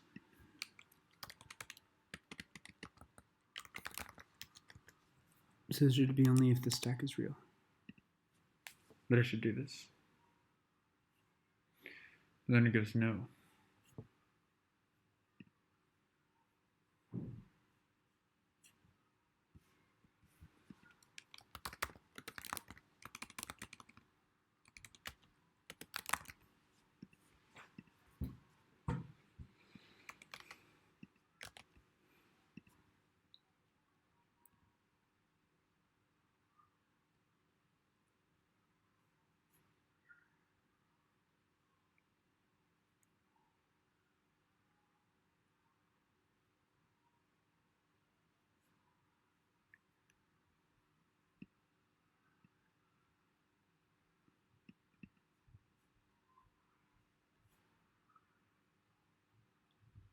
Stack is empty.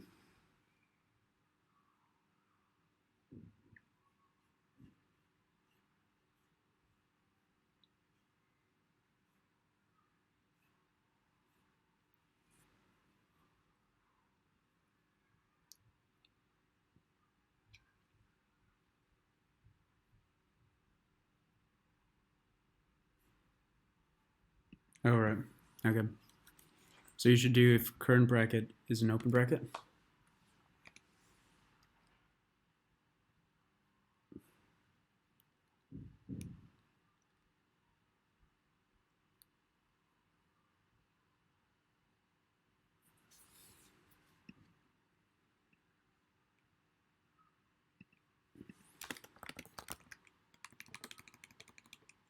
if stack else.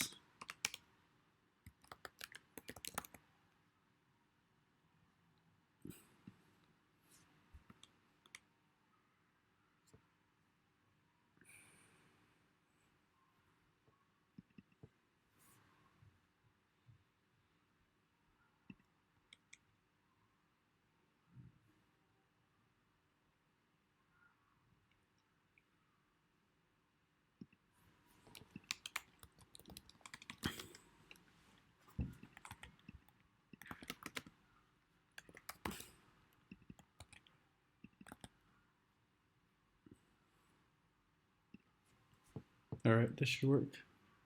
Let's hope.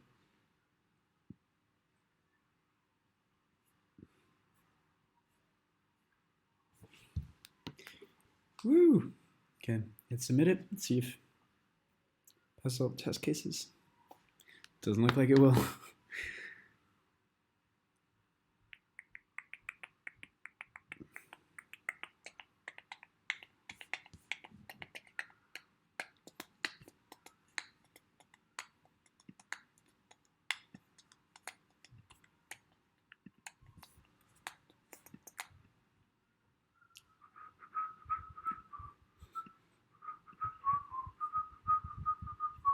Runtime error.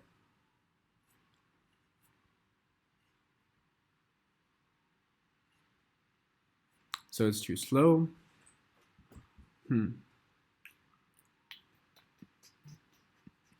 Maybe the print statements.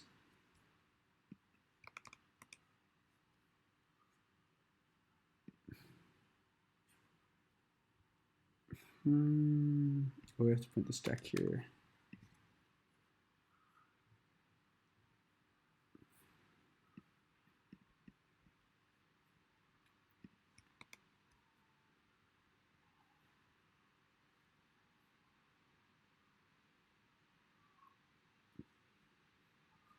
No. Runtime error, runtime. There you go.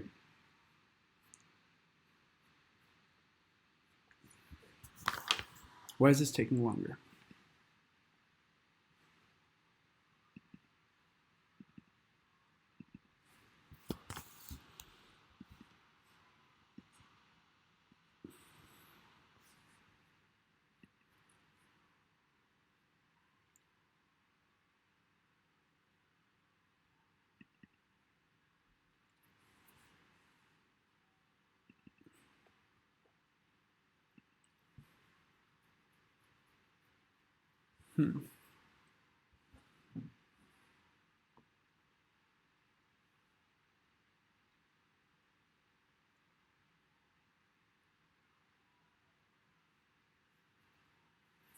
How can we make this faster?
Maybe print something just to see what we're getting wrong.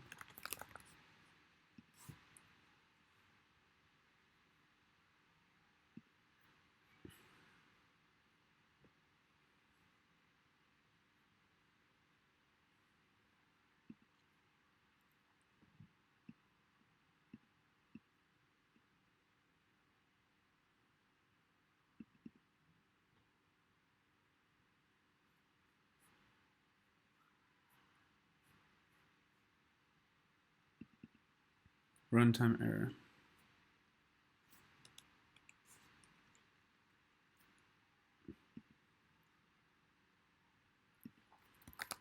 If curb rack and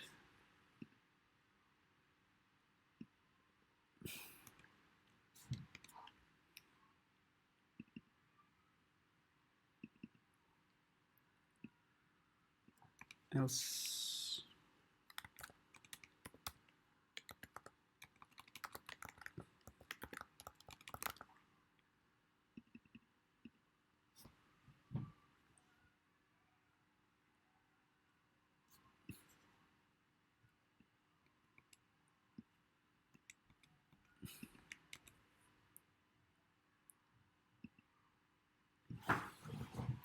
right, so there's another use case, which is if it's empty and then you put a closed bracket.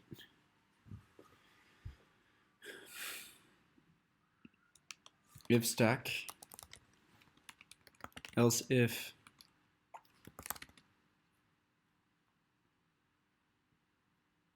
brack in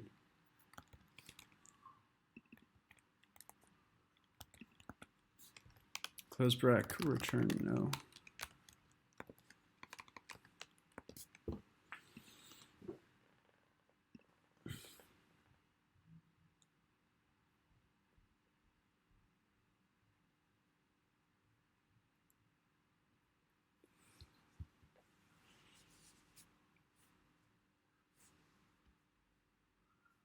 It's going a bit slow. Fails a lot. Okay. I think we have to simplify this logic a lot. Just gonna write it down here. Okay. Every time we get one, you want to put this on the stack. If it's open. Brack. If closed.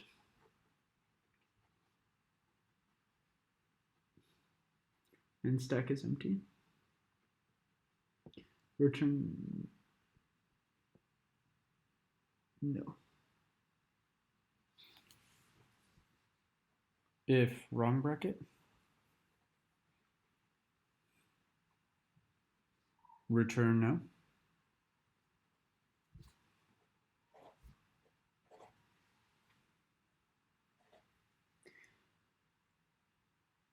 What else would you return no? If still open at the end. So this checks if it's still open at the end. Still open at end. Right.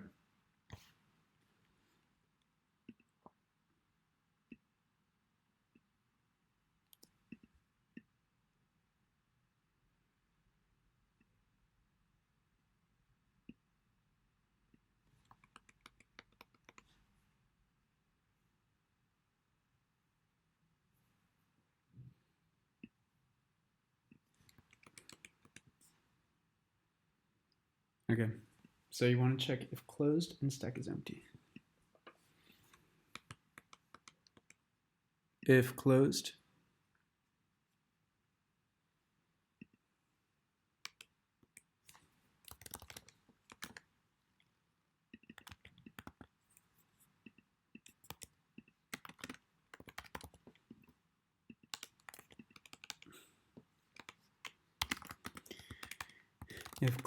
if stack empty and is closed.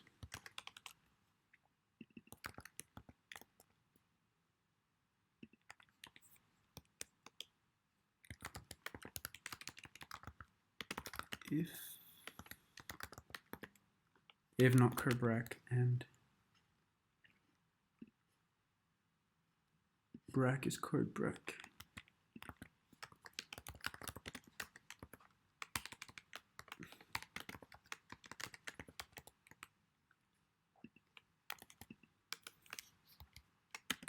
Check if closed brack matches stack.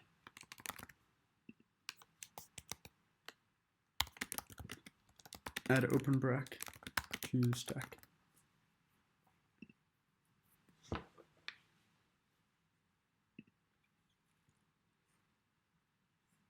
way too big for boots.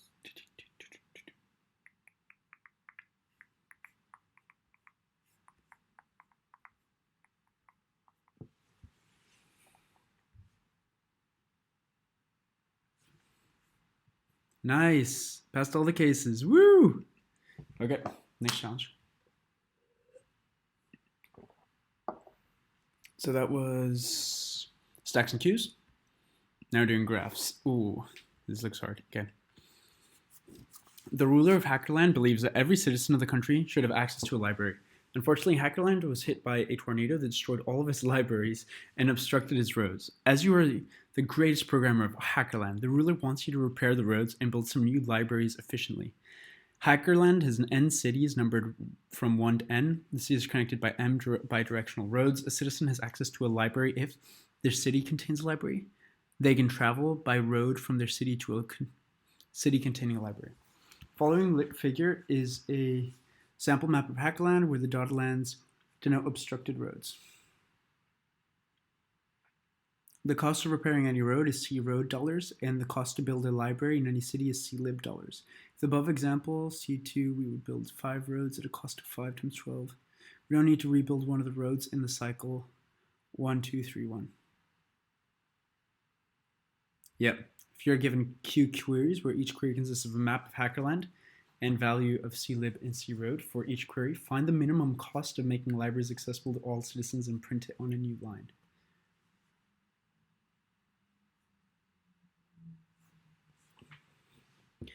Right. Complete the function roads and libraries. It must return the minimum cost of providing libraries to all as an integer.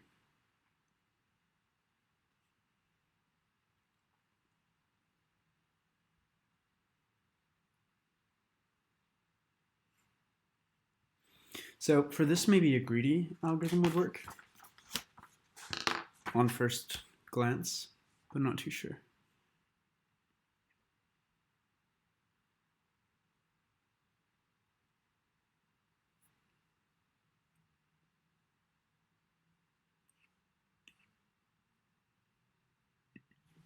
So you have cities.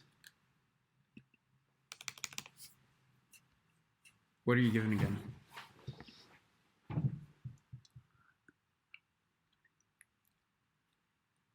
The connections between cities.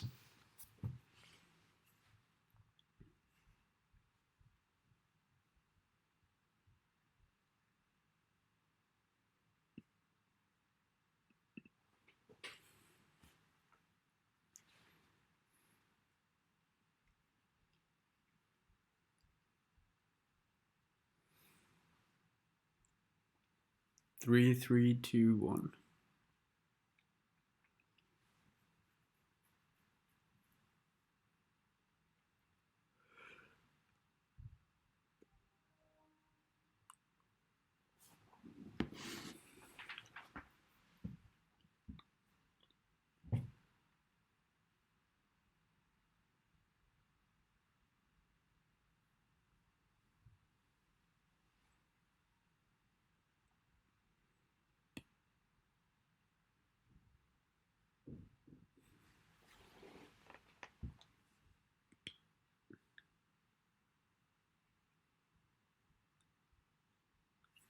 Wow. This seems like quite a hard problem.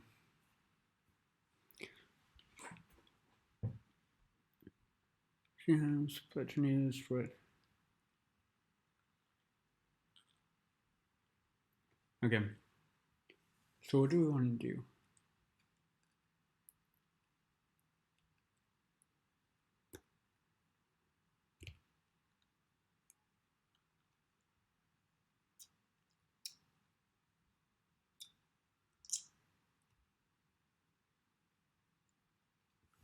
So for each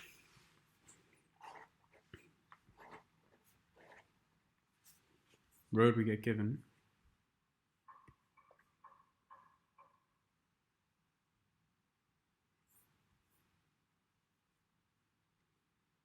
there's not all possible low roads.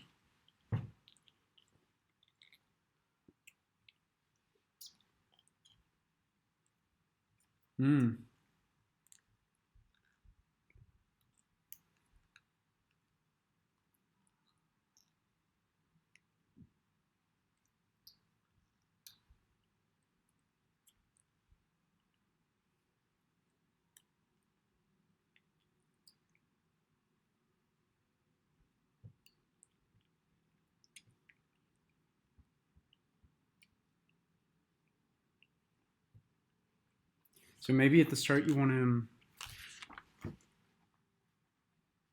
separate unconnected graphs.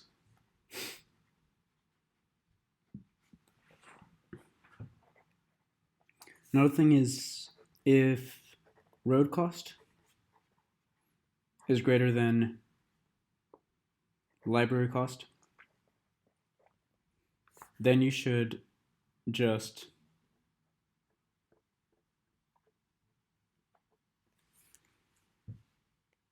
create road, create library.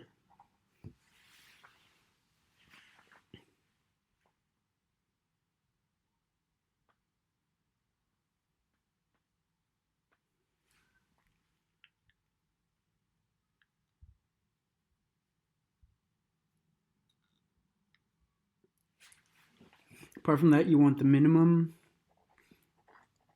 number of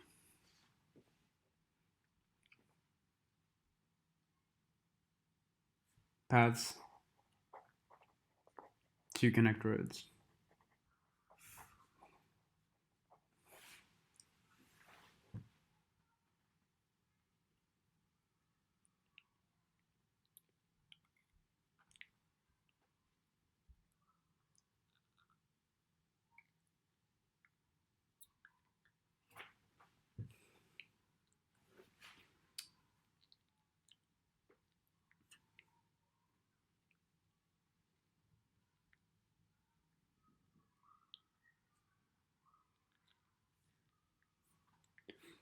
And you want to check if it's been connected already.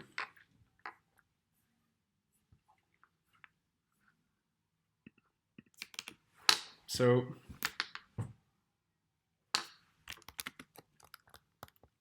separate unconnected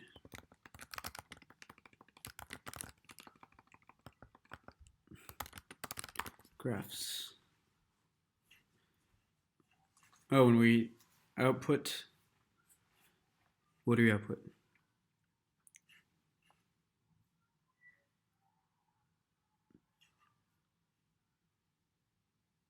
For each query print, an integer that denotes the minimum cost to make the libraries accessible to you all, right?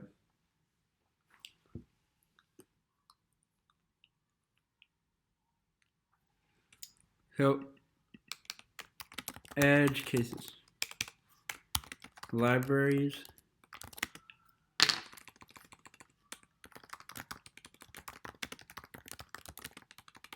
so building libraries costs more, costs less than roads.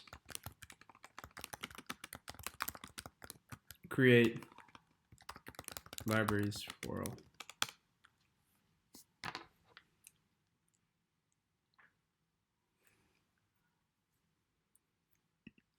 So if the lib, if the cost of the library is less than or equal to the cost of a road,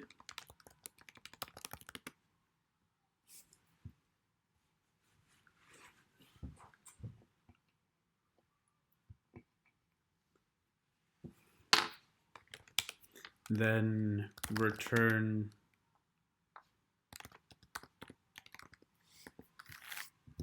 clib times num nodes.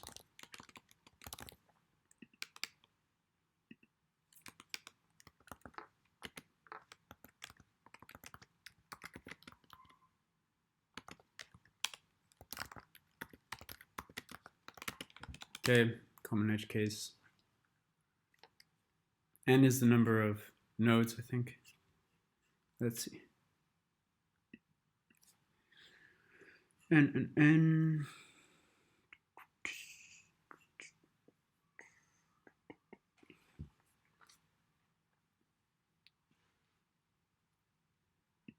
N is 3. Yeah, okay. N is 9 of these. If times N. There we go. Next, we want to do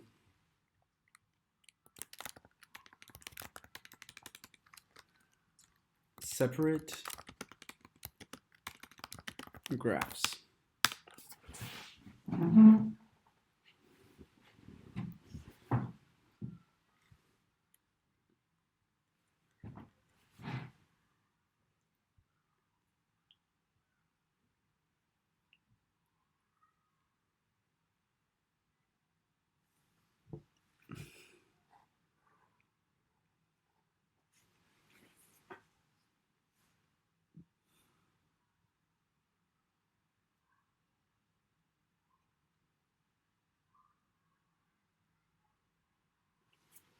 So if 2 times road,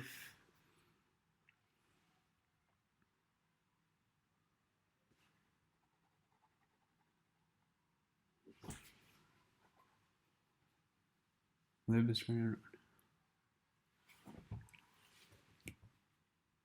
want to see which graphs are separate.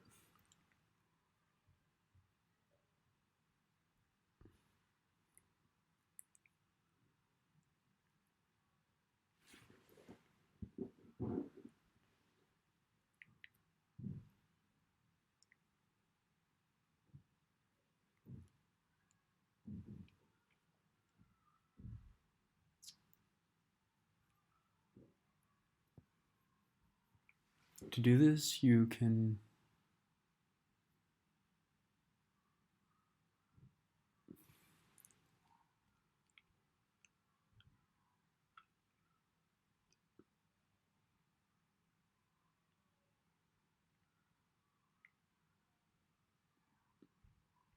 maybe do a breadth first search.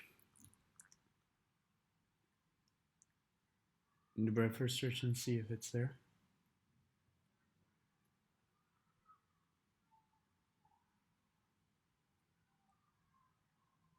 Seems like you'd have to do breadth first search and see if every element is contained. Because it seems like for this one, for example.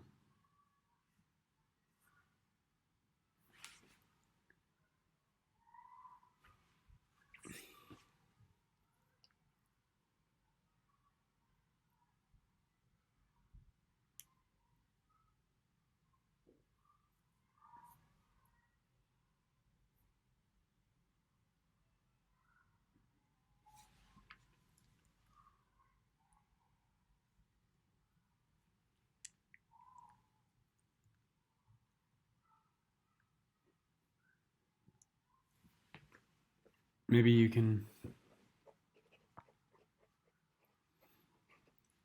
have these nodes and you go adding them together as time passes.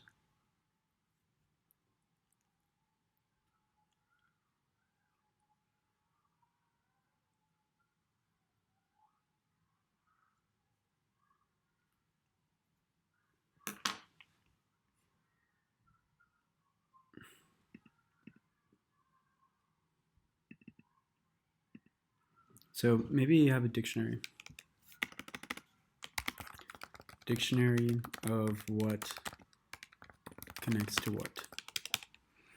And so for C, A, B in cities,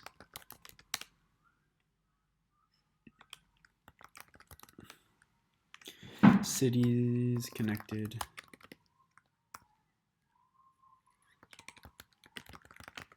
sticked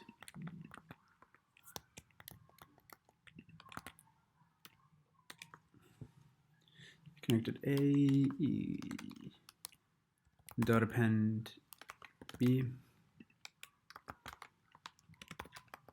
If not, cities connected A, cities connected A equals this.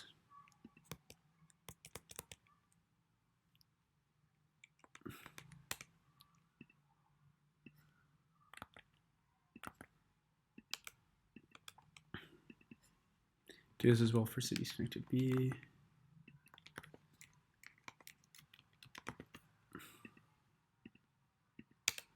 Could make a method for that because you're repeating it. and then switch these B and A here. All right. Sprint this.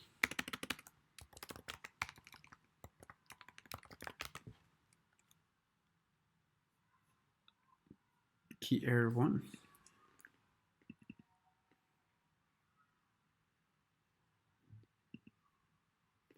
You what?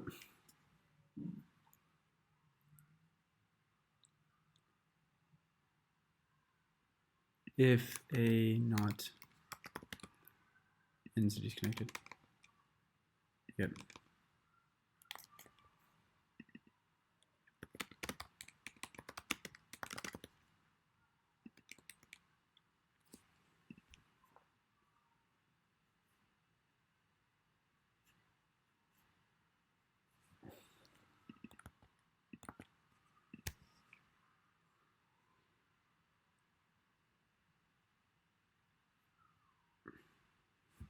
Man, I didn't think streaming this would be so tiring. I'm exhausted. Okay. Yep. And then maybe somehow recursively. Not recursively, but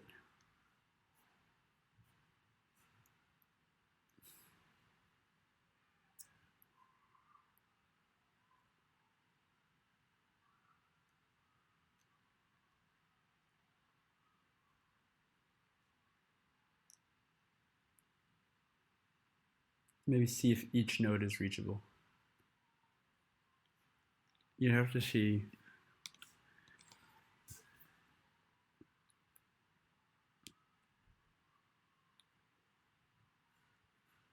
Let's just make a separate function called def is node reachable. Start, end.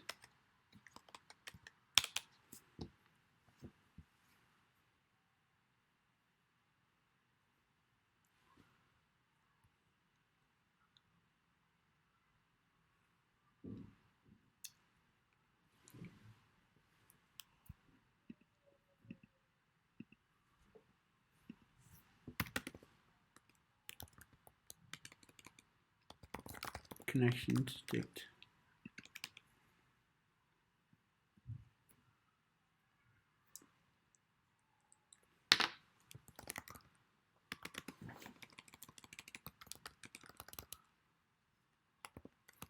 Q Python.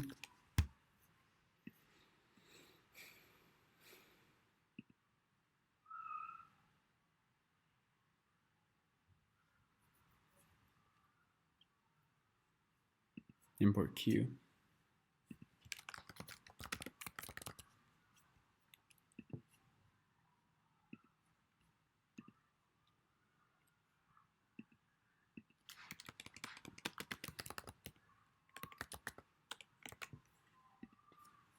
Q.Q.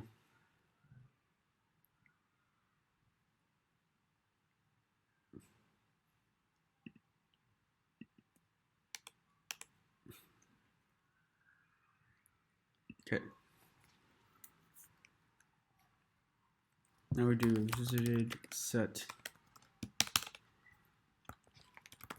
while Q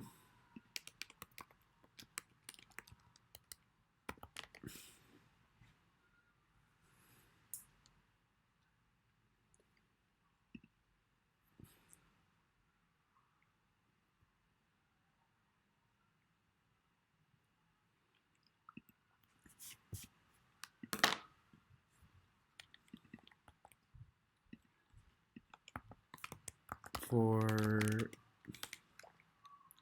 C in this start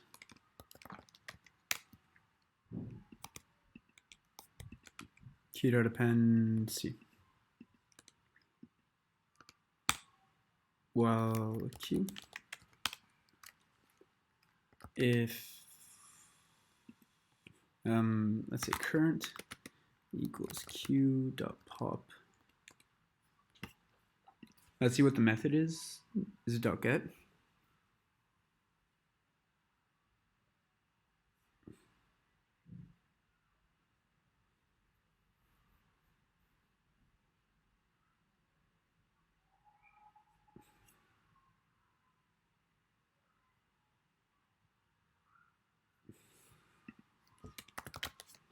Ducat.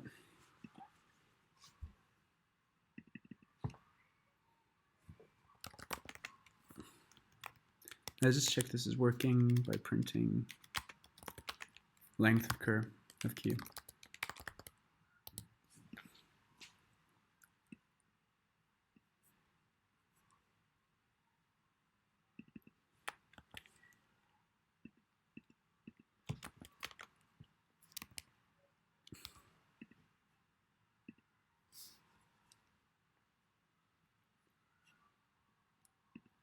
Self dot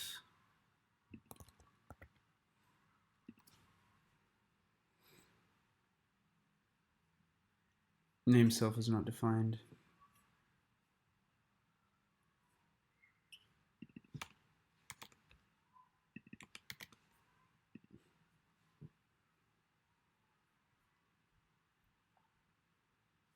Missing one argument. Yes, cities connected.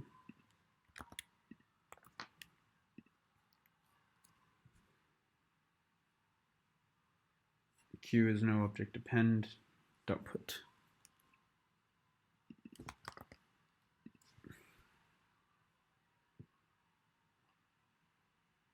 Q is no object get.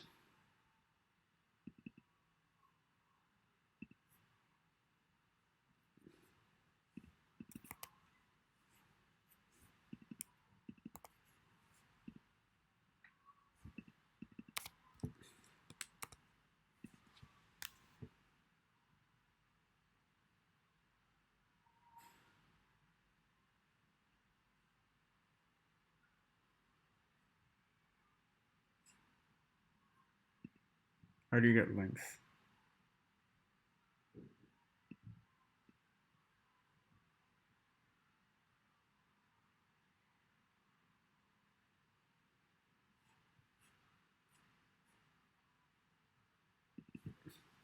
Q size.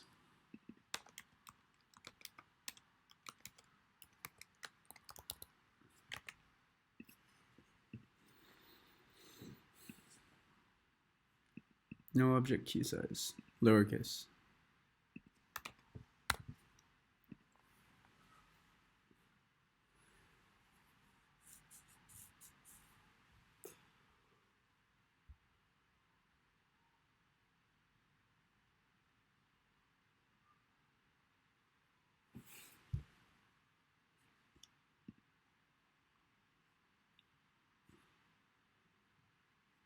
Did not print anything.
What do you have to return?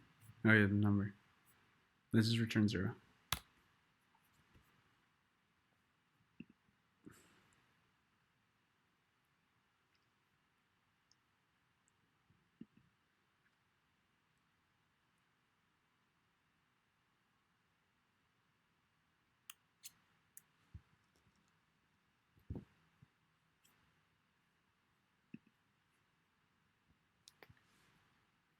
But where's the debug?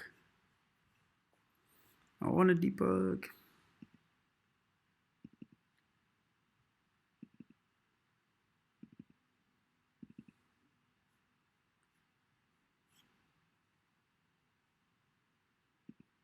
Or Q.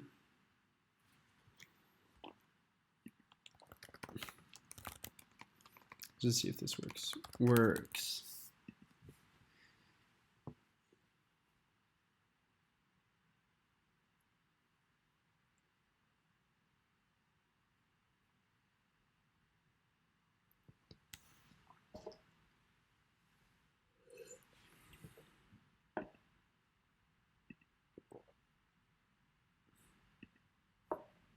Didn't execute in the time limit.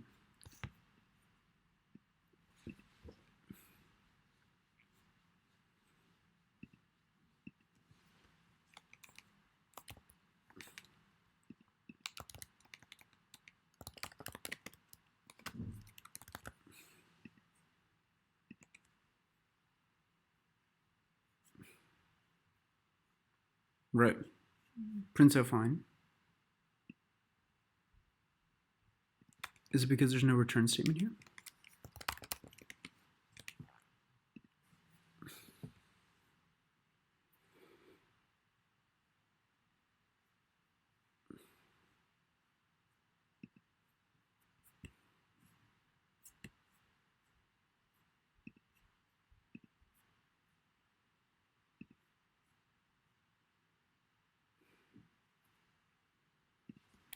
Pop.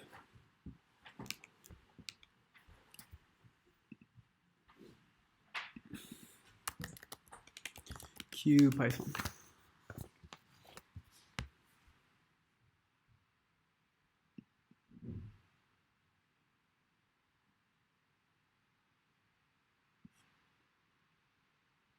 Get and remove the element.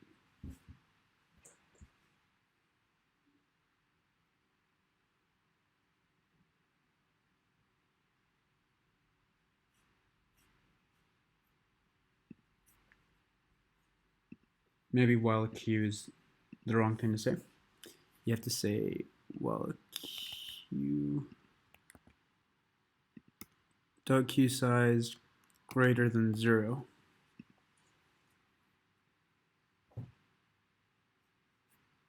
There we go. Okay. Now we want to do if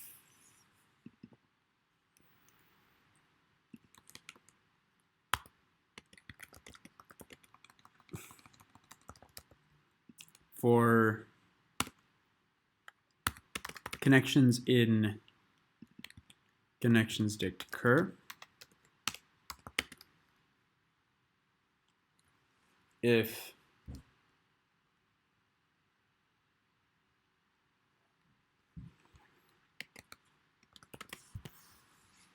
see invisited not invisited visited.add c, then you want to push all its, you want to push it onto the queue.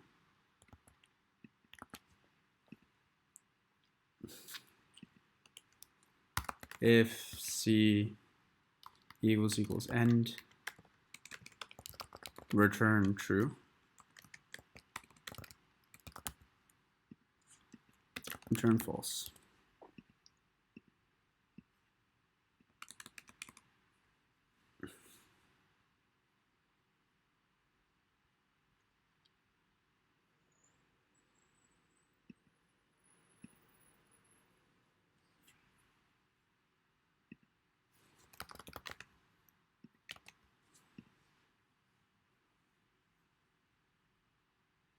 Dict does not have depth attribute add.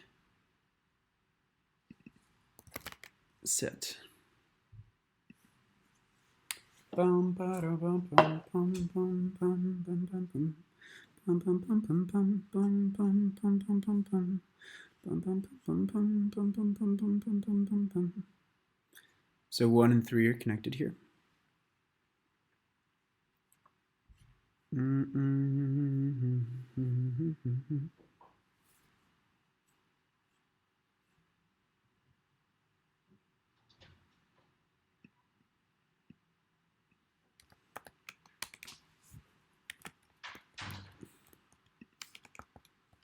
For I in range n,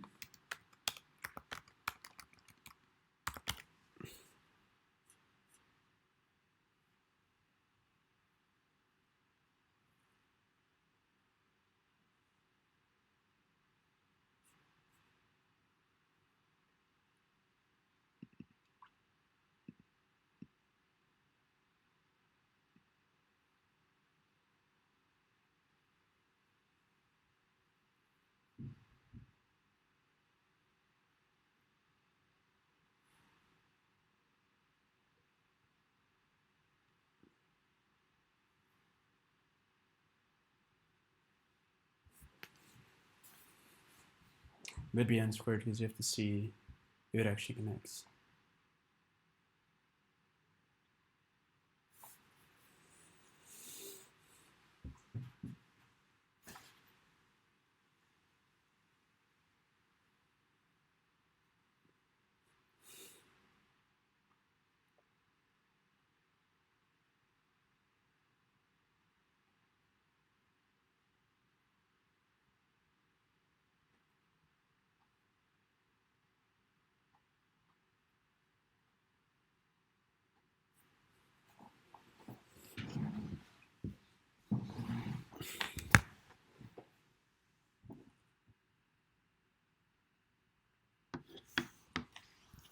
Need a more systematic way of doing this.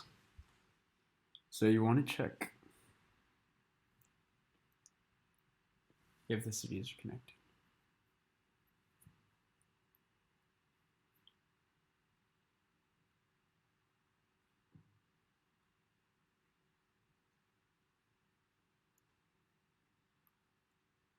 You just need the number of connections times c lib.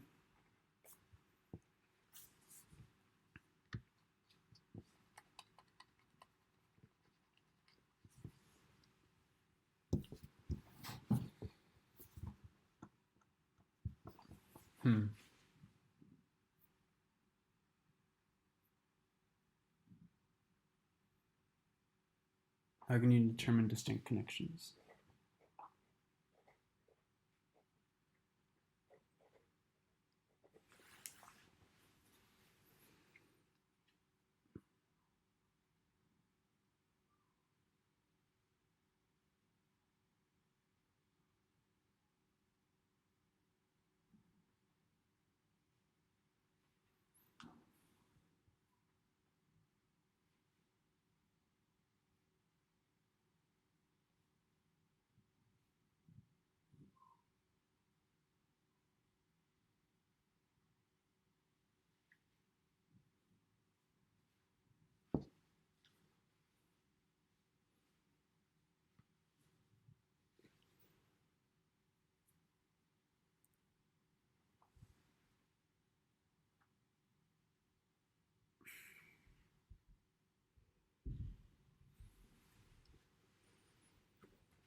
Maybe you can just say,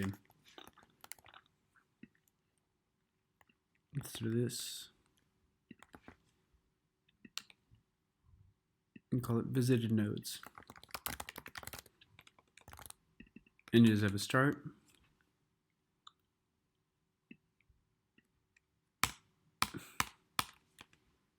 And I'll put return visit.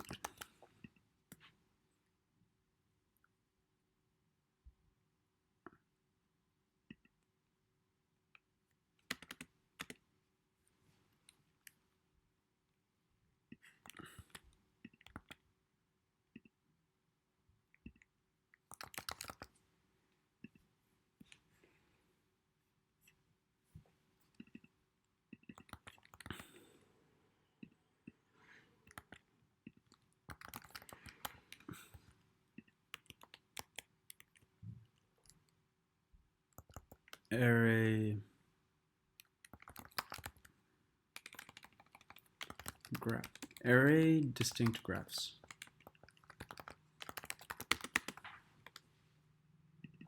So array distinct graphs dot append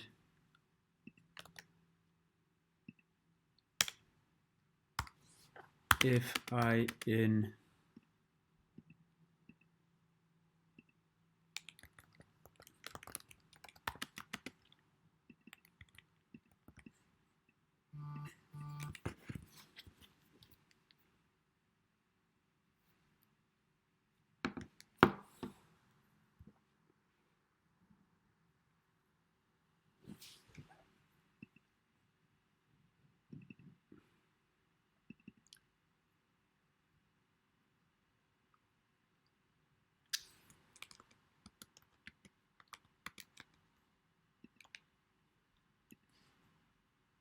if I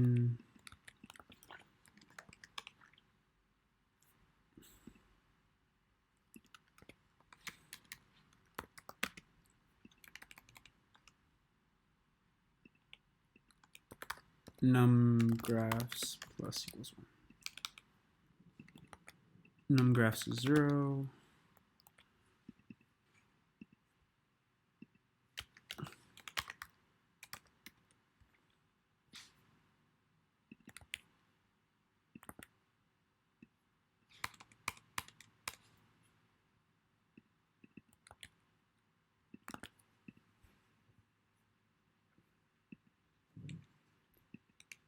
So it'll be the amount of distinct number of graphs times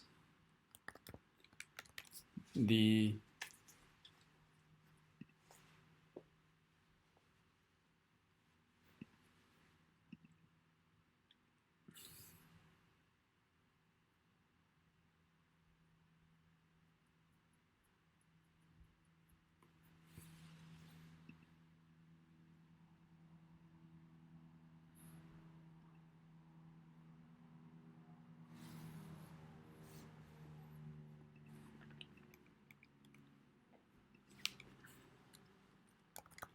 diff graphs. Dict I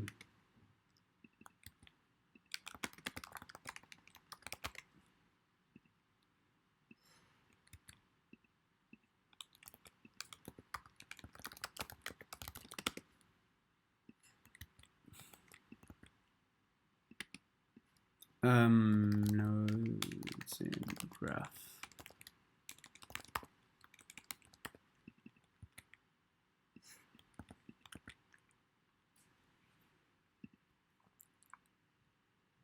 times sum 57.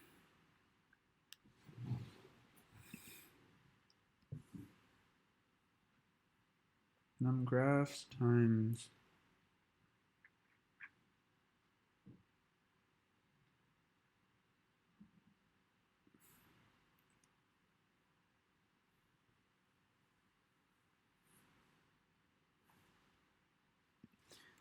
clib times this, and then c road, was it called? C road times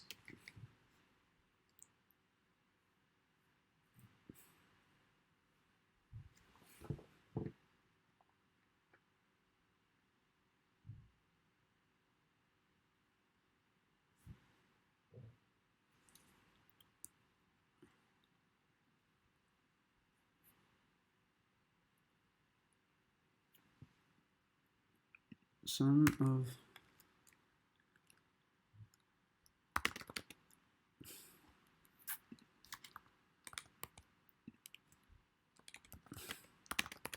the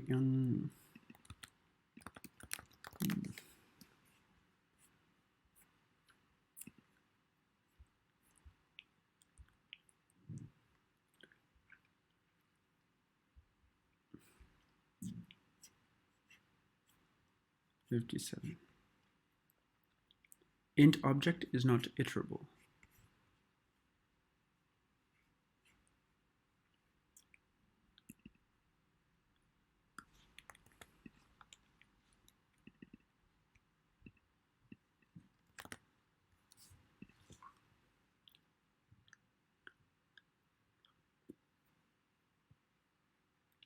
Key error 0 and 61.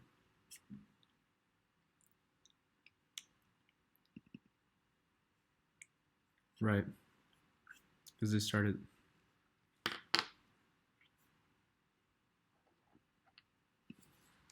One to n plus 1. Boom.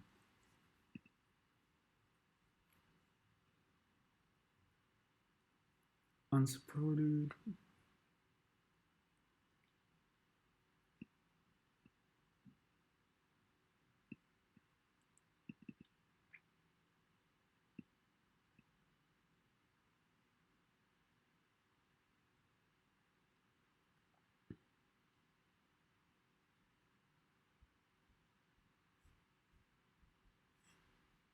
47.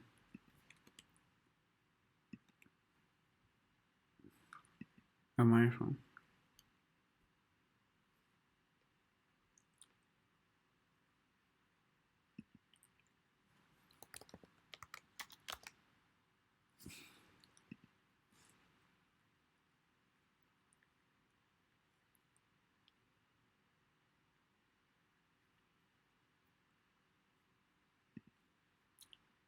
Not some length of v.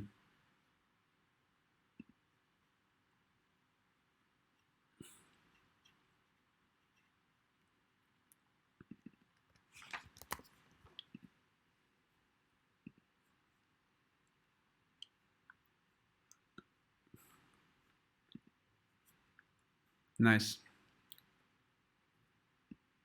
Key error 5 in line 61. Line 61, key error.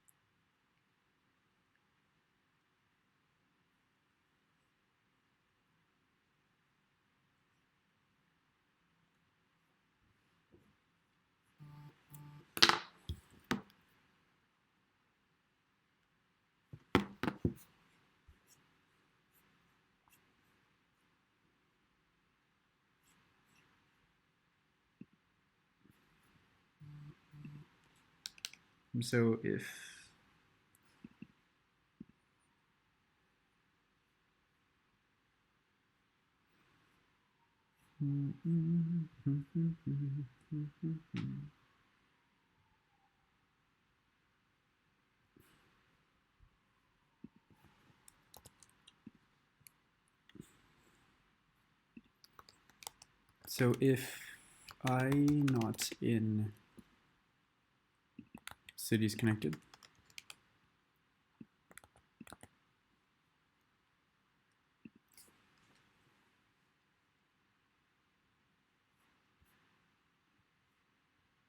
$36. When we should have said 15. What do we do here? We have 5, 3, 6, 1. So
number of roads.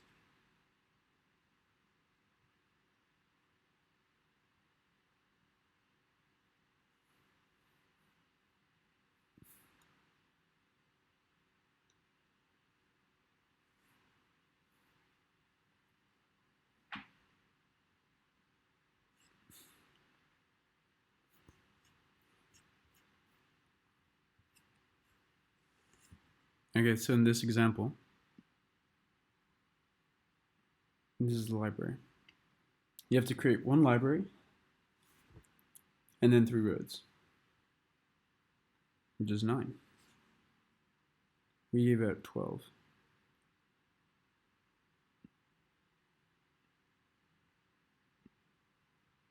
But there's 5 possible values.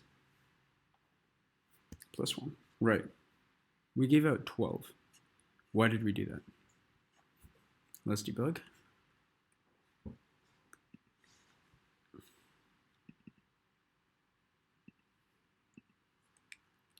So print I.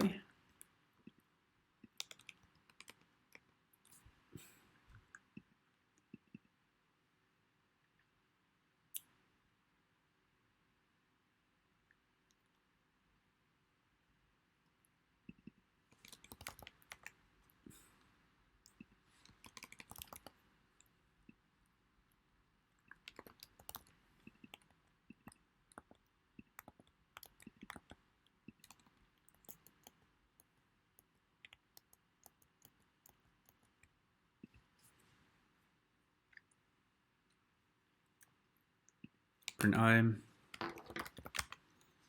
print add,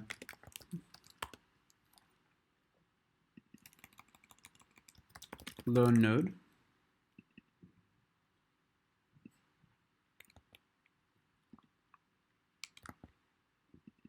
print new graph.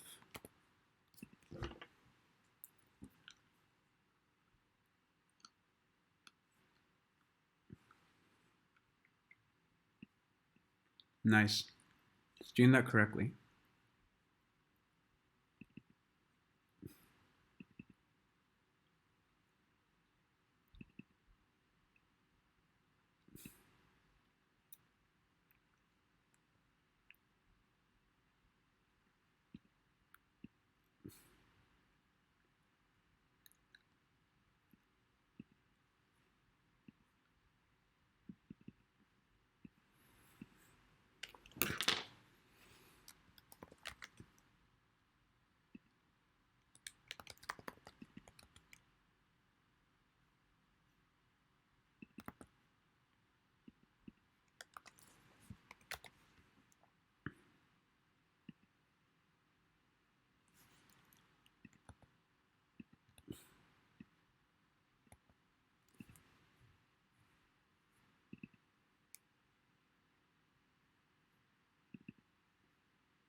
Oh, it's a bit more complicated than that, isn't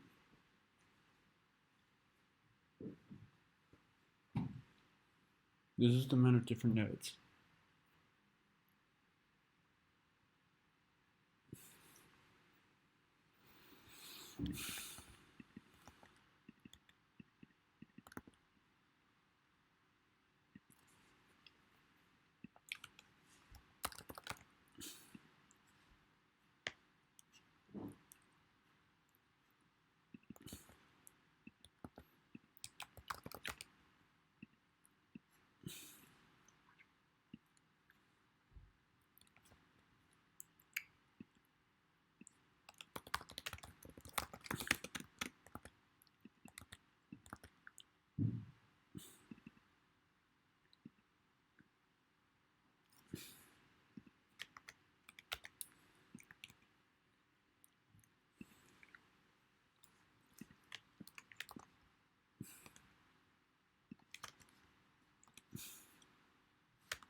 Oh, halfway there.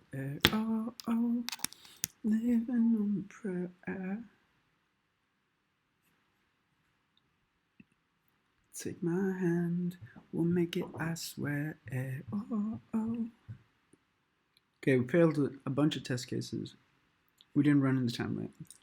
Okay. How can we make this faster? First of all, we remove all the prints.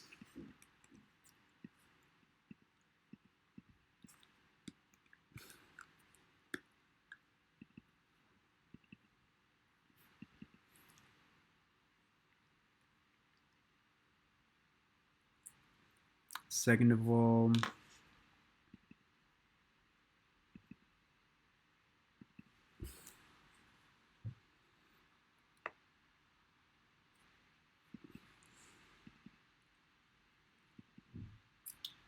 we should do a set here.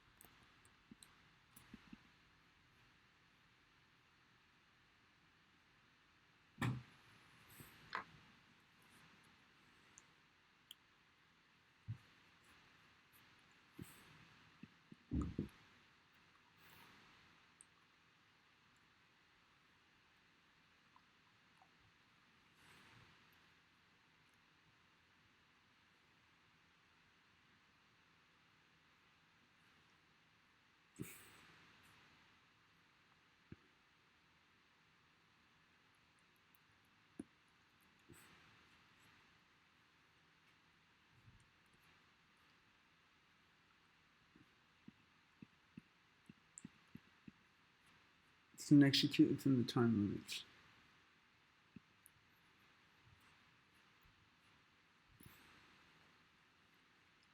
So let's see.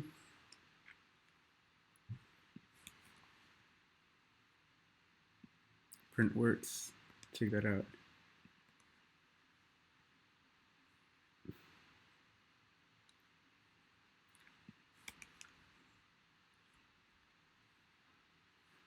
Another one is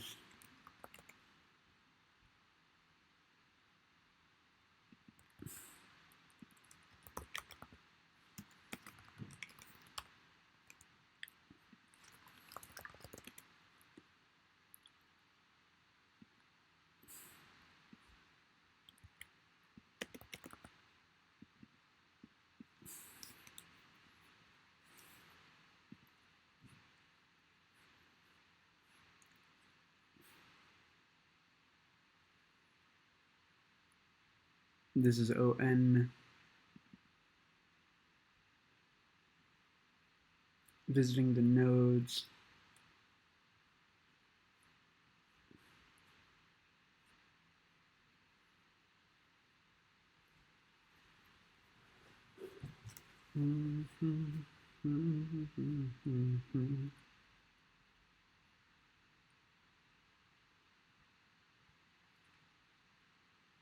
Worst case, they're all disconnected.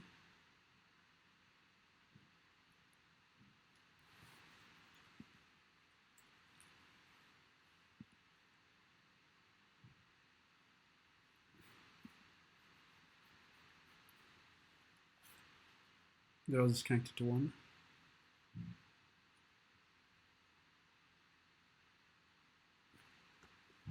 Make this a set instead of an array. That would be slightly faster.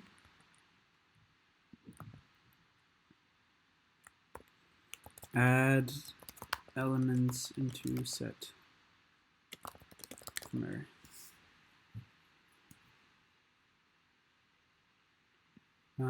Concat into set Python.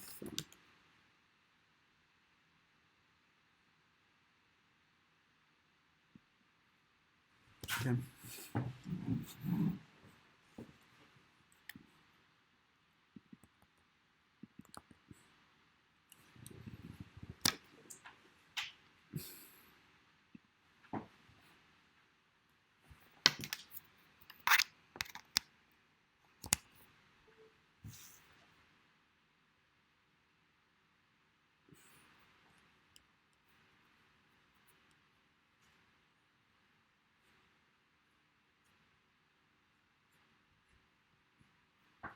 Didn't execute within the time limits. So right now we try and see the amount of cycles. For the see the amount of cycles, or should show in. Maybe you can use the amount of connections.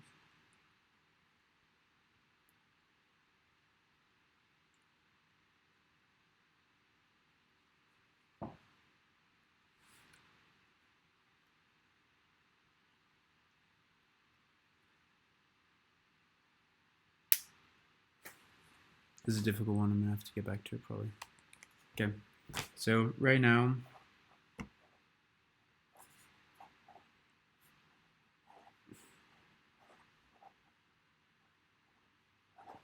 we iterate 1, 2, 3, 4, 5, 6, 7, 8, 9, 10.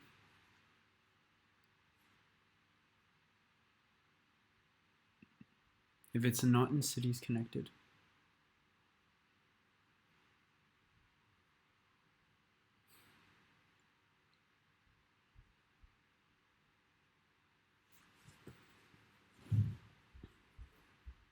there's an ON.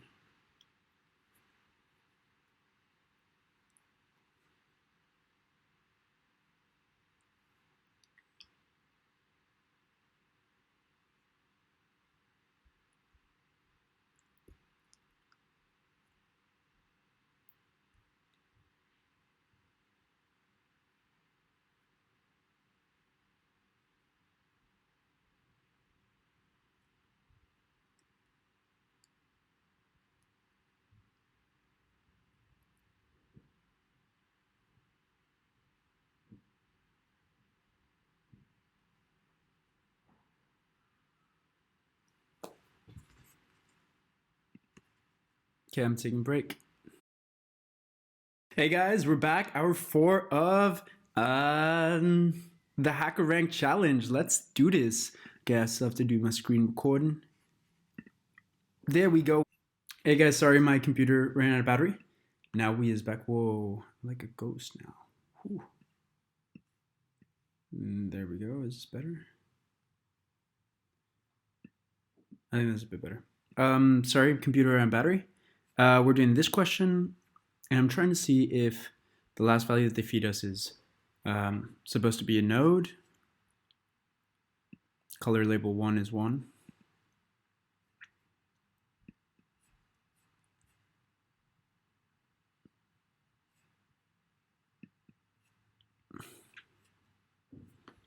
I think the last thing that they give us is...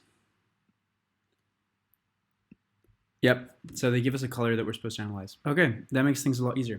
So what I plan to do really is through the nodes,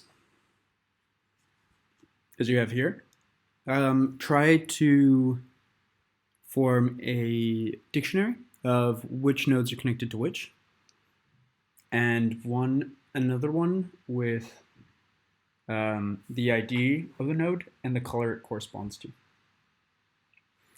Then from this, do breadth first search to find the closest ones, because breadth first search will always guarantee that we find the closest node. First thing,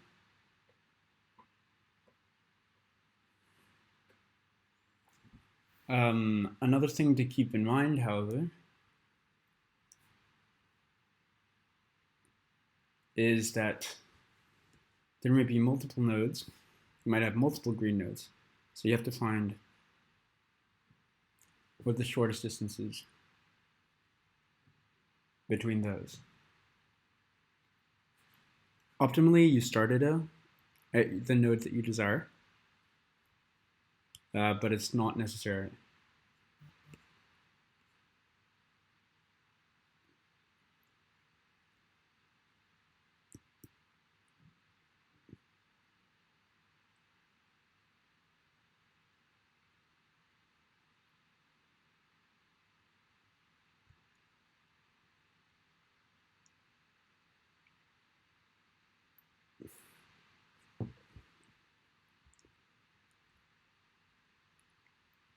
Seems like the best way would be if you make all the nodes with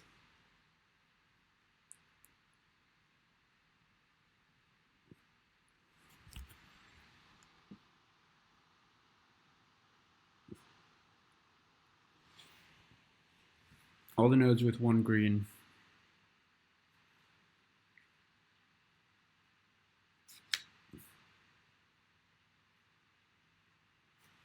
Go one forward and see if there's any other one. And then just do this iteratively for each one. So let's create a breadth first search algorithm.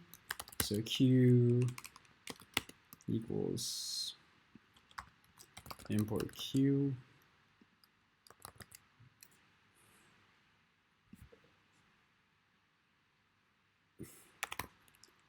List append at beginning. Python. No internet. Not 7.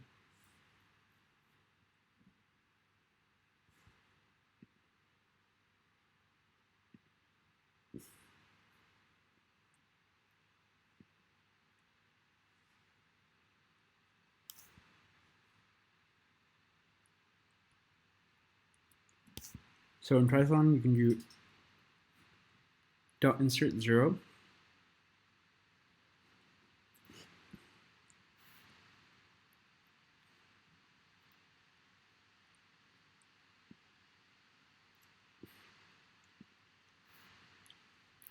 Right?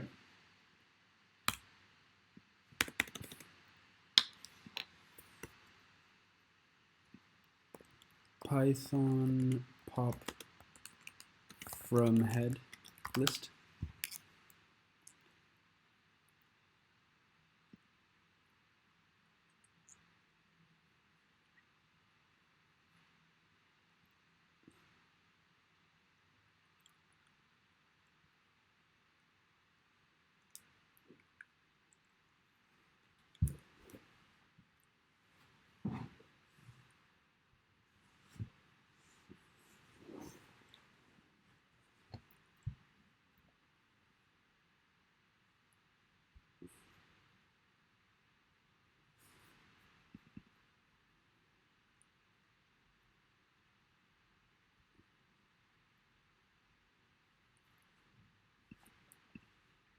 Oh shit.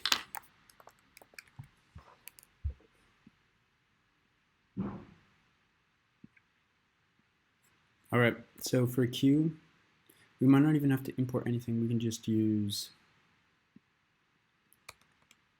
a normal list. So Q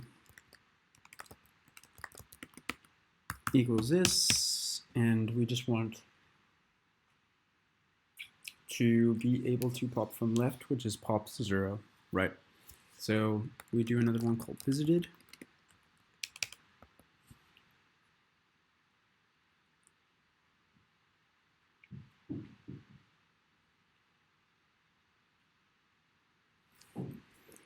I think before anything, we really want to make make connections dictionary, right? And so from this,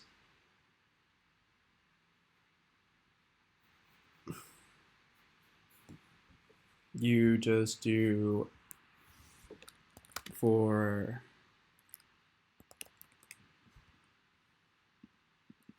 what was graph nodes?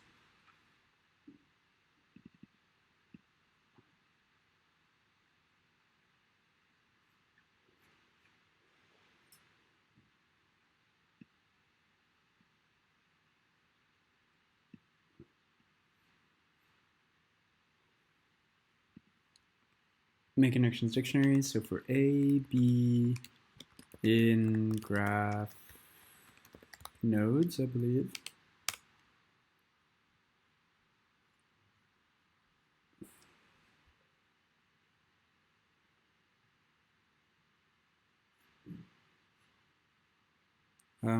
Let's just print the output to really know what it is.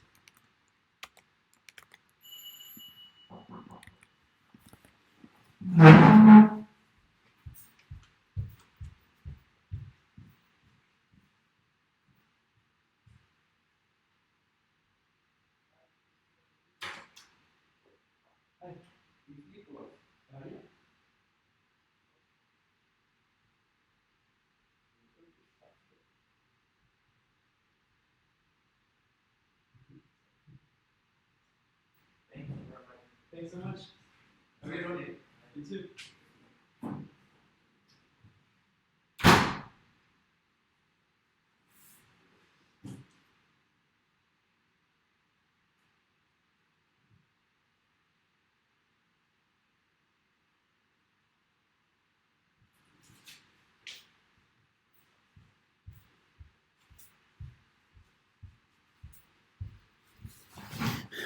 Okay, print graph nodes, see what's in here.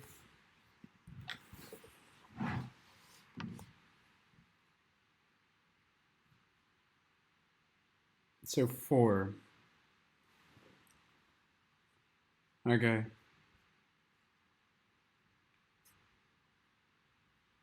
Does that just mean that there's 4 nodes? Okay, 4.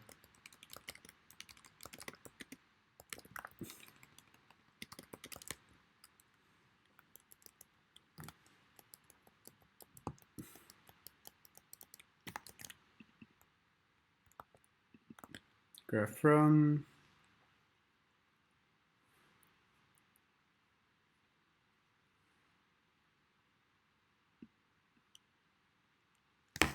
Not understanding what this last line of input is. So from 4 to 3. Or these are the colors of each node.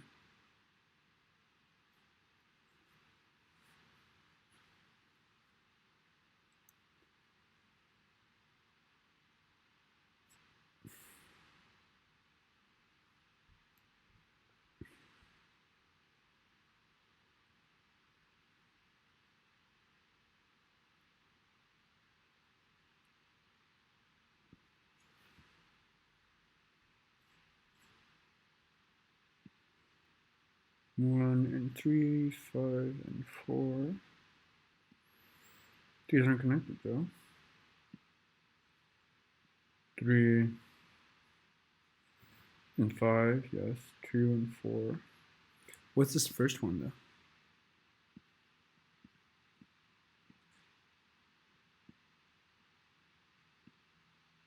5 nodes, 4 connections. Okay.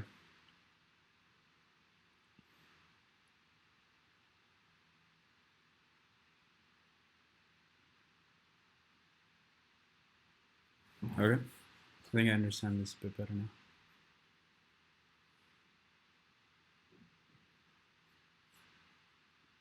Okay. So graphs from should be what contains.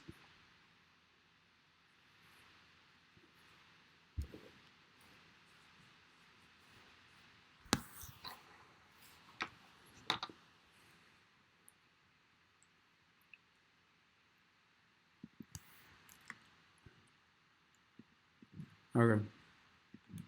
For I in range length graph from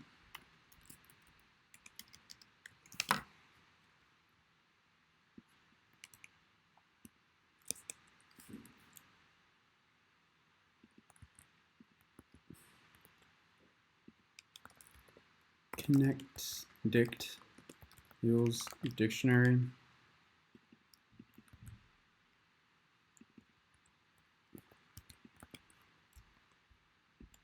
if I not in if graph from I not in connect dictionaries, then you create one.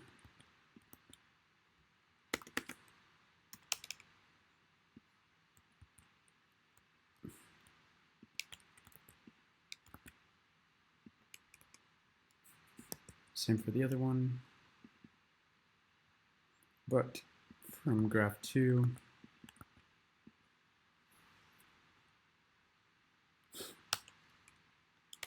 if not, you just append it. Append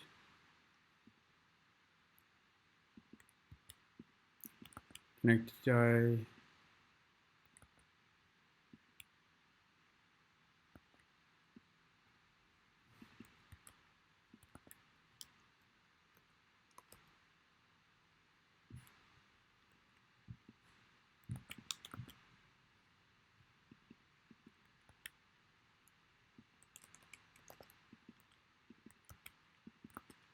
Okay. Now let's print this connected graph and see what it is.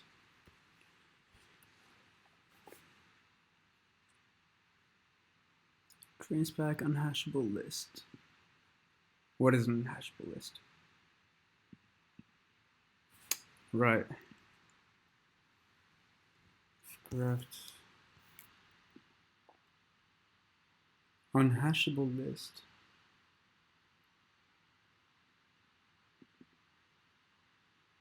Right.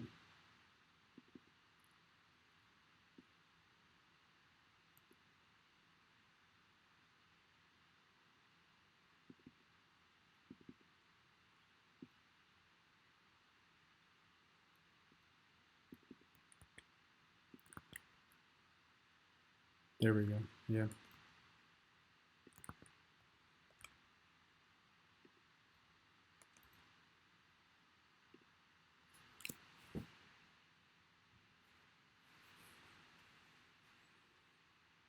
So 1 connects to 2 and 3.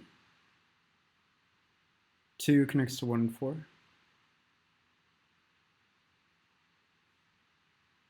3 connects to 1, 4 connects to 2. Right.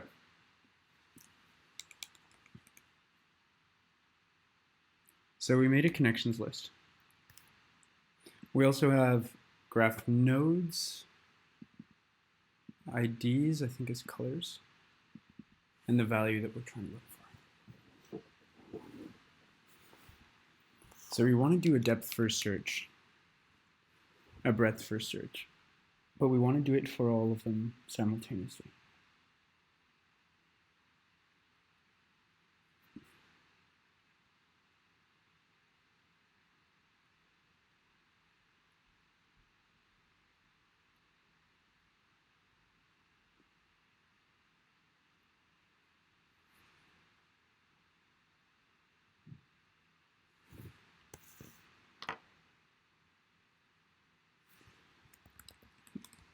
So maybe here as well.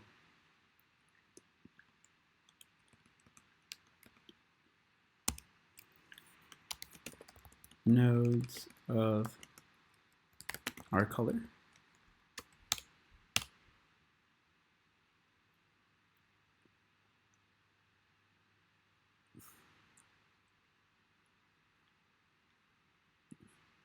So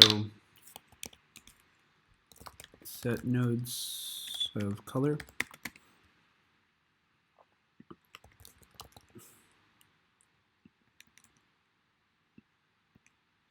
Desired color nodes is from our IDs. So n from n in IDs if n equals val.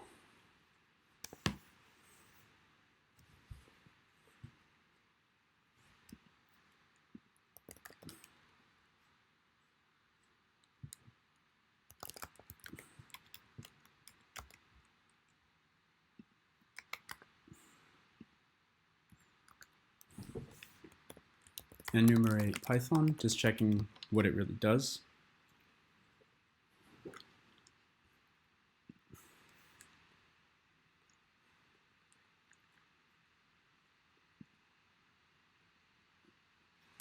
So I goes first.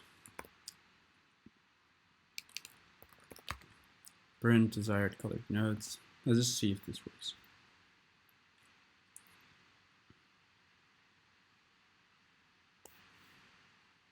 Compilation error.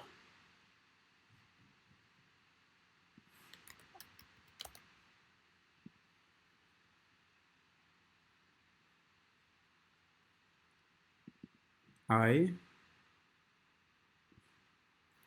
for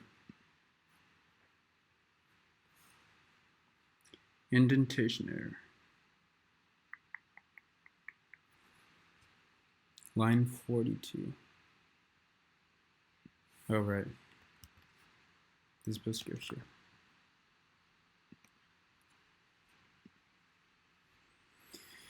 Boom, boom, boom, boom, boom.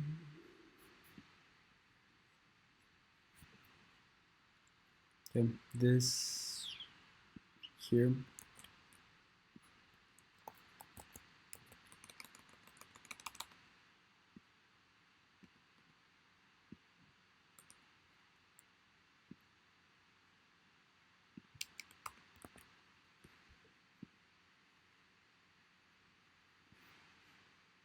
Compilation error.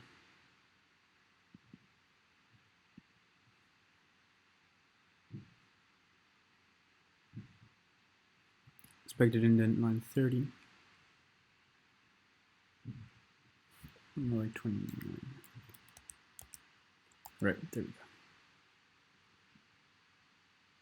Desired color nodes 0, 2, and 3. Let's check. 0, 2, and 3. Yep. So this was fine.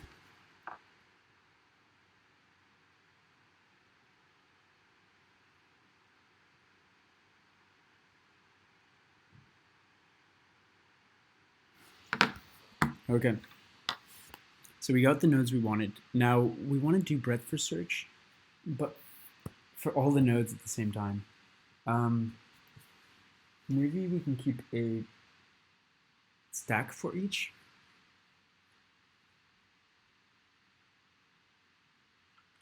And just check when the first one hits one.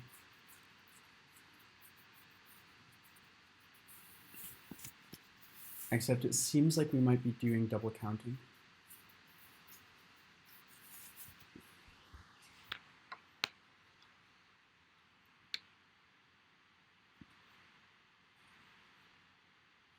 Okay.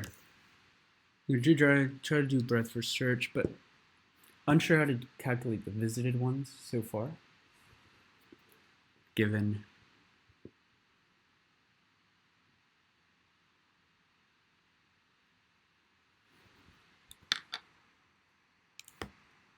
maybe for each you could have its own stack. So stacks desired equals dict. And so for D in desired colored nodes, stack desired D is a set with D.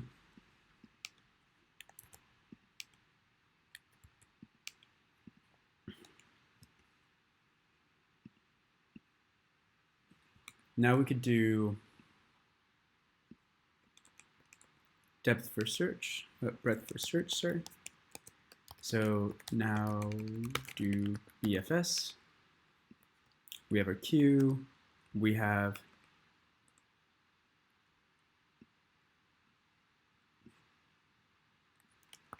stack visited per node.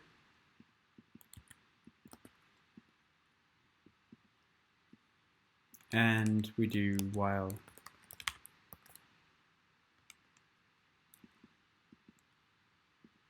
any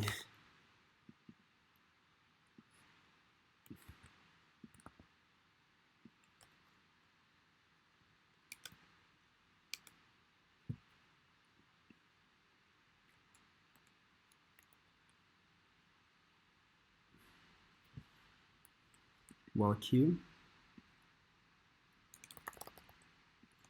we do if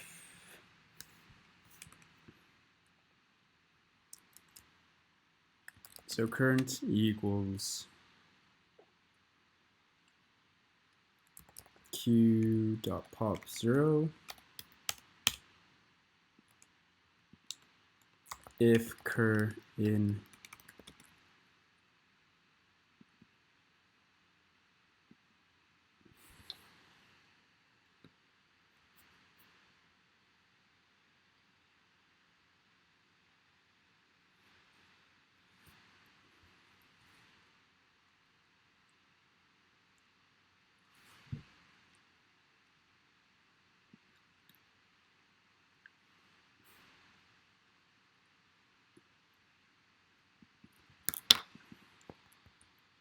this queue should contain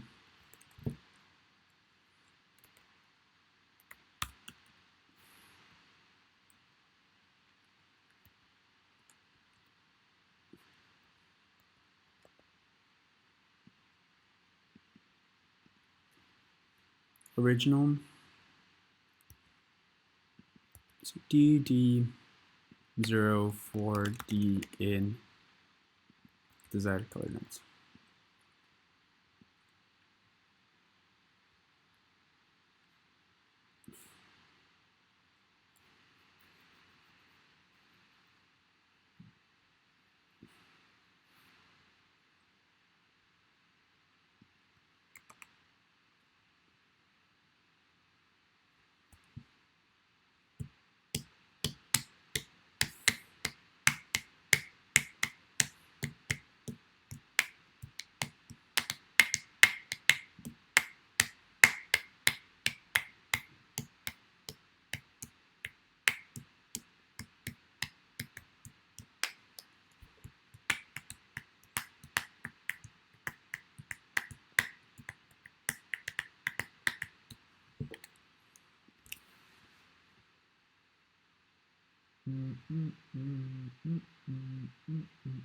So how do you do breadth first search simultaneously for four of them?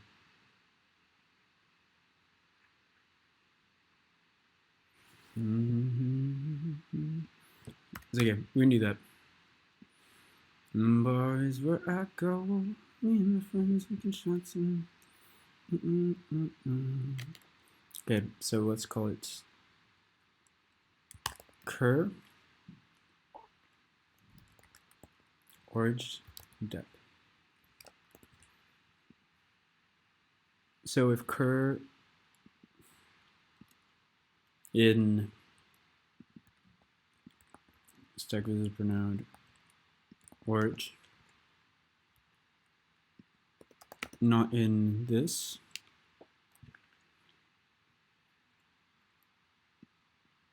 You want to add it?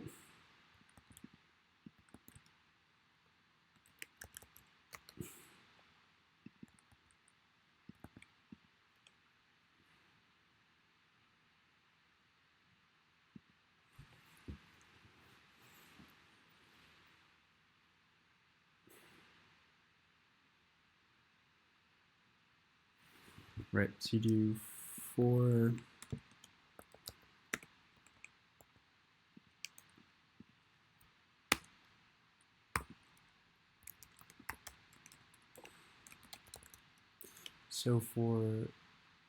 node in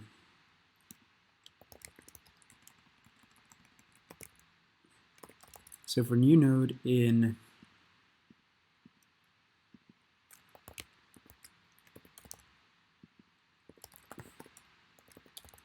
for neighbor node in connected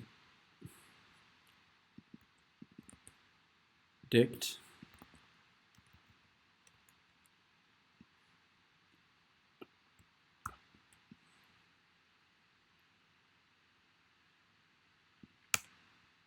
if it's not in, you want to add it to the queue.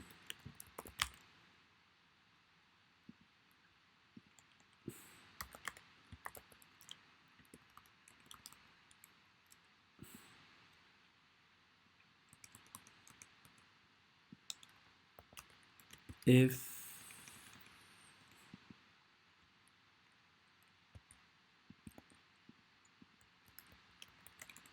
neighbor node equals if color ID's neighbor node equals val, then you return depth plus 1.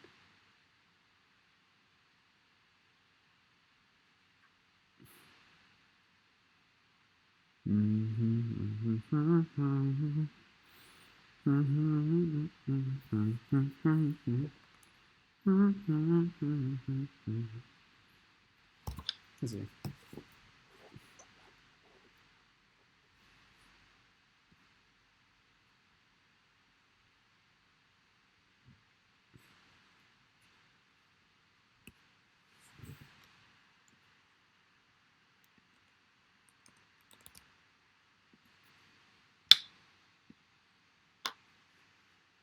Then, if not, we append this original, but instead you do the neighbor node and depth plus 1.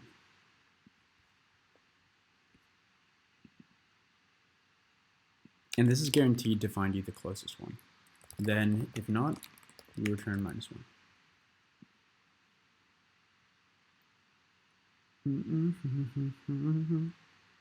Line 15, find shortest. Key error 0. Key error 0 in orig. 40 indesired color units.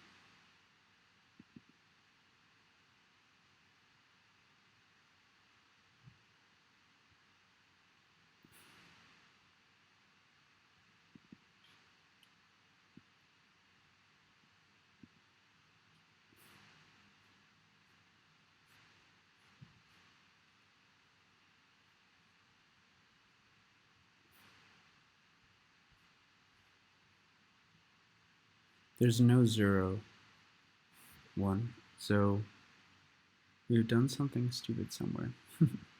Orig is 0.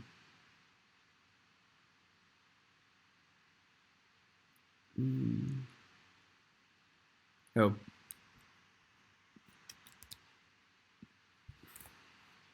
Because it's 0 indexed.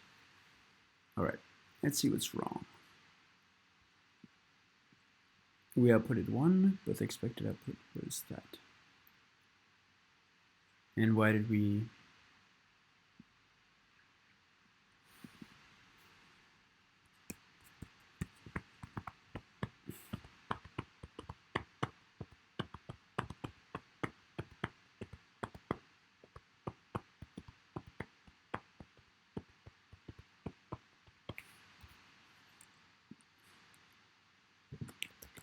and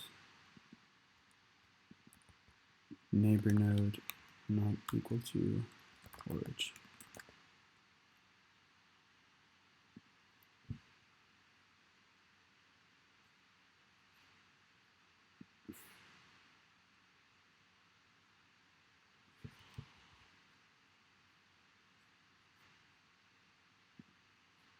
What's failing here? We're supposed to give -1. Let's construct this one. So we have 4, we have 1, it's connected to 2, it's connected to 3, and then we have 4 connected to 2. And we have, this is color 1, this is color 2,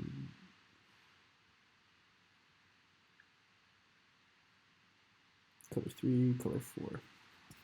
So there's no other ones. But we seem to have given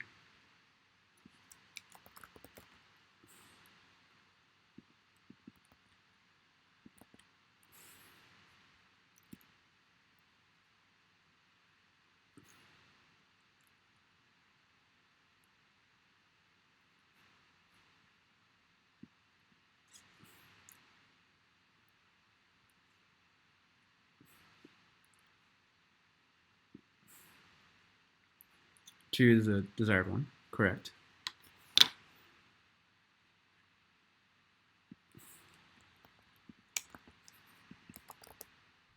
Q, print Q. Is 2 to 1.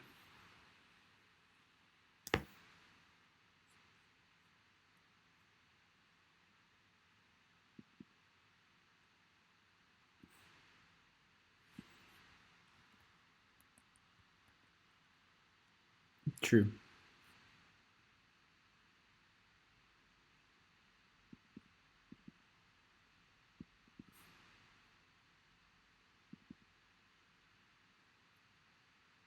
Connected to 2.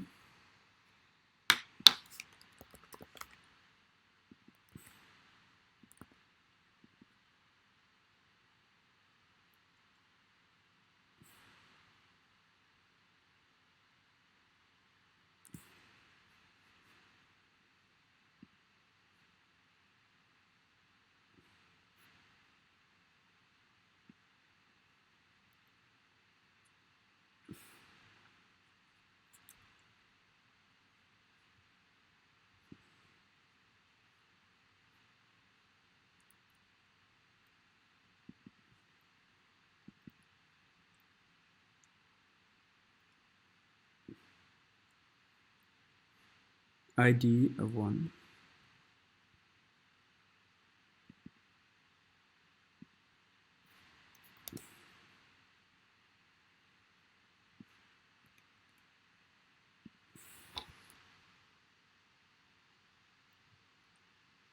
There we go.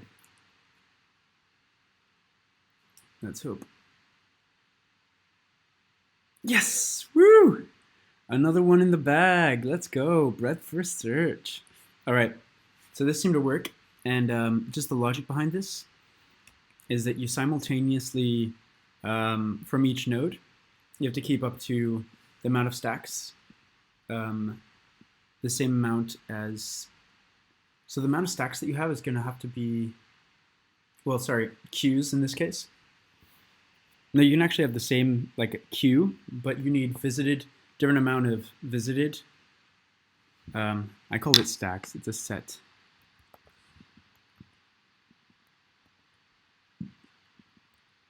Set visited per node. And you basically, it just allows you to go one by one on each colored node that you want to try and find, and expand from there. Sorry, I'm explaining very bad. I'm pretty tired. Okay. Next challenge.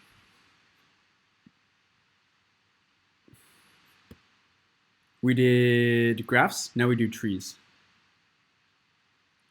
Okay.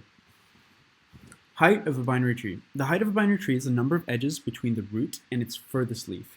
For example, the following binary tree is of height 2. So the furthest is 1, 2 away. complete the getHeight function in the editor and must return the height of a binary tree as an integer. So this is easy. Next line. Okay, so this sounds like it's depth first search already. But let's look at some edge cases. Because depth first search will try and find the deepest first. So edge cases, so each one has a left and right. If not root, return 0. Or so it seems like it's root dot left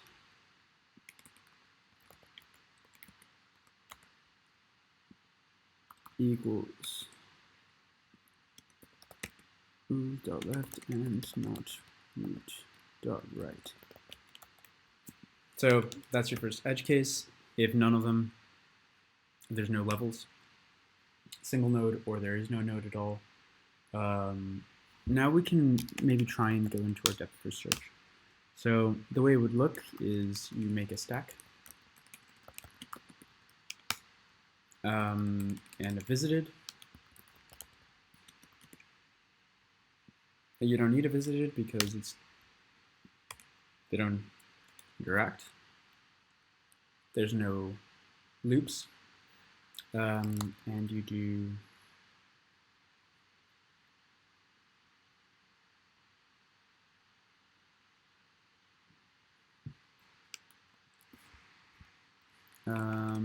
while stack. So in your stack, you're going to put in your root while stack current equals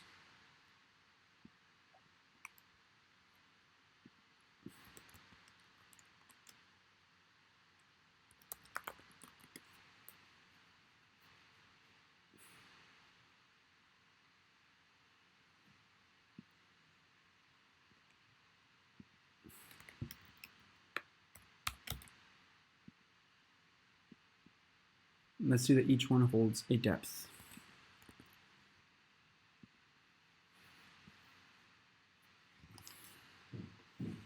So current depth equals stack.pop.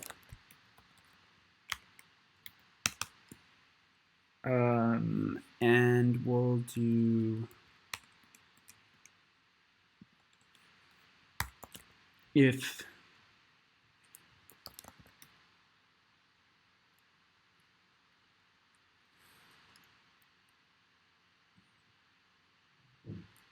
stack if cur dot left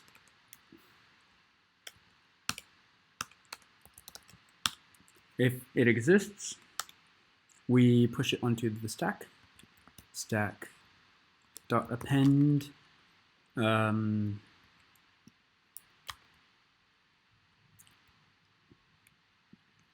current dot left and depth +1 because it's gone one further. And if not, it means that it's reached the furthest depth. So let's put a variable called max depth equal to 0, and max depth equals the max of the max depth or depth, the current depth. Okay, and we do this for left, for right as well. So you have this here, cur.right, boom, and then here you return max depth.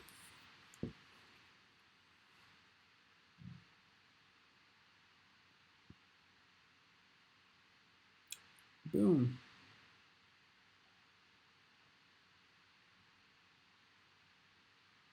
Nice, we killing it. Okay, so the way we did this was basically a depth first search. So you create a stack, you make nodes that have your current node and then the depth so far. You make a variable that's going to be a global variable. It's the max depth at any point. And so each stage you pop something from the stack. You take its current value and the depth that we assign to it. If it has a node to the bottom, to the left of it, bottom left of it, then you pop it into the stack with a depth +1. And if it doesn't, it means it's end. So you update the max depth depending on if it's bigger or not than the max depth so far. You do the same thing for the right, and then in the end you churn the max depth that you find. All right. That was an easy question.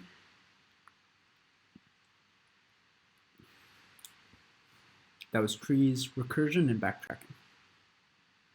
Fibonacci numbers, okay, that's fine. They want us to return Fibonacci. Let's see if we can do a dynamic programming version of this. DP is this. So fib if n equals 0, or let's do dict, right? Then you say dp 0 equals 0, dp1 equals 1. Then you do for I in range n.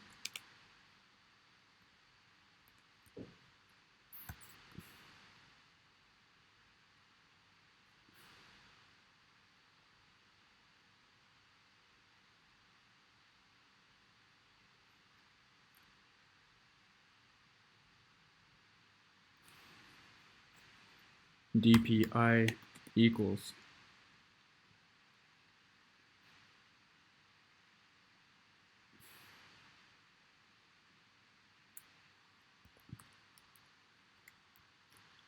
dpi minus 1 plus dpi minus 2, and then I think you have to start from 2, and return dpi minus n minus 1. Let's see if this works.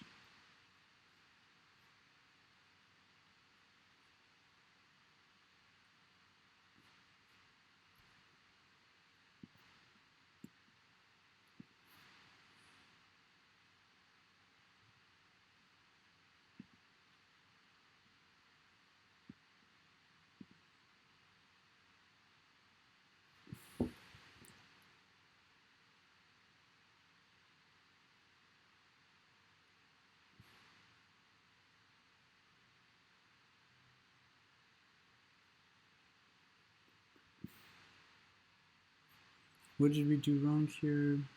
I think we did something very stupid. Okay. So Fibonacci 0, 1, 1, 2, 3, 5.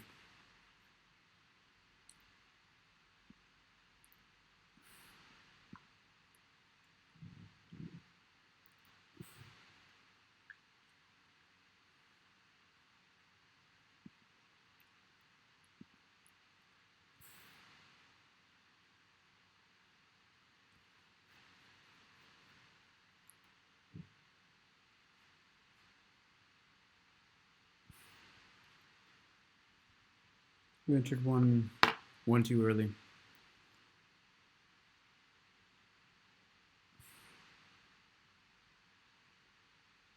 Oh, because 0 index.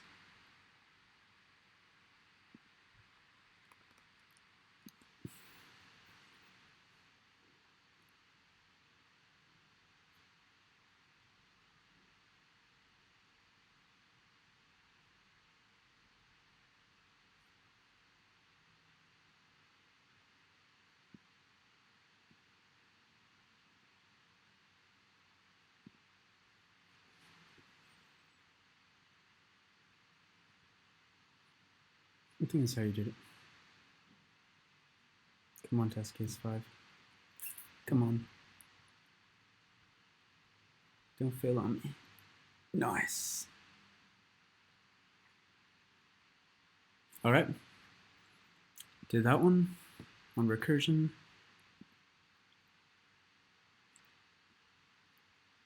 Miscellaneous. Let's not do miscellaneous. Okay. Dictionaries and Hashmaps. Next one, toString. Given two strings, determine if they share a common substring. A substring may be as small as one character. For example, the words A and R share the common substring A. The words B and do not share a substring. Complete the function toStrings, and the iterator should return a string, either yes or no, based on whether strings share a common substring.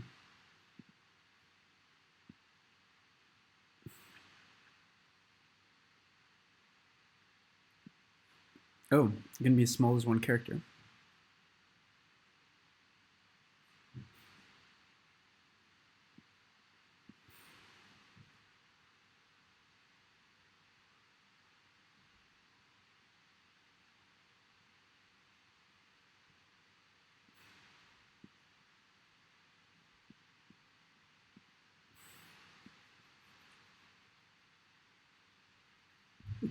They do not share the substring 0 here, and here they don't share any characters. That's really easy. You just check if they have any common characters. So you make a set for both of them, because any instance counts, right? So set S1.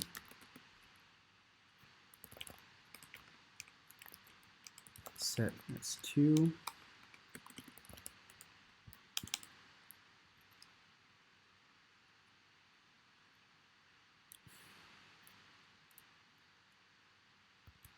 Then for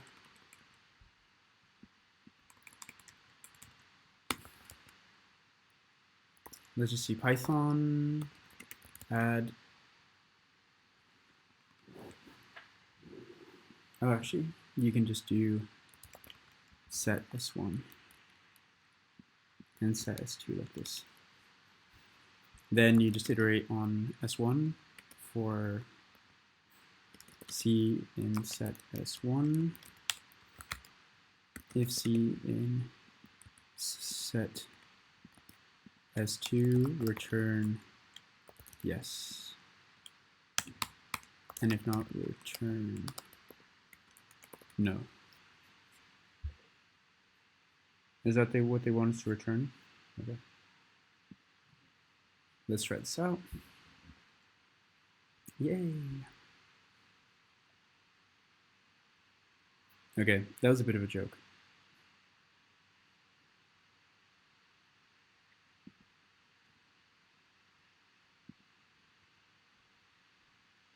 Now sorting.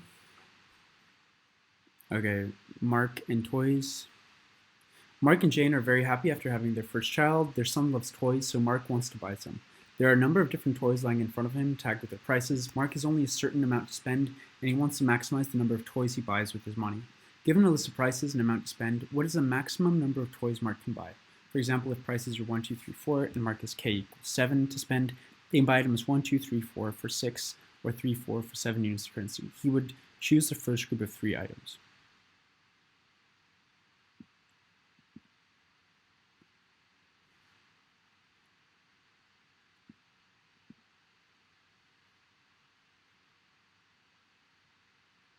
Okay.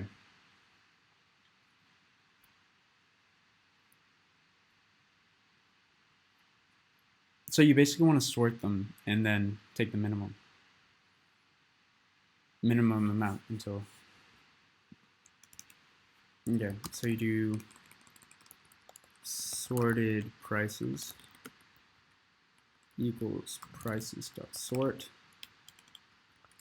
and then for S. So first you say if not prices, return 0. And by 0 towards there's no prices. Then if S0 is greater than K, return 0.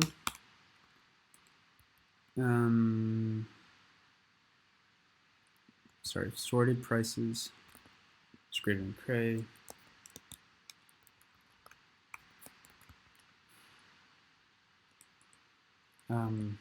If not, for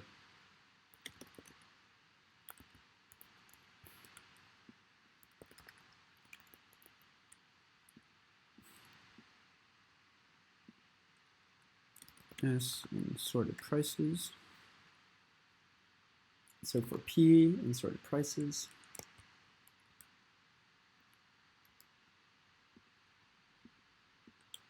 let's just do a variable called money left,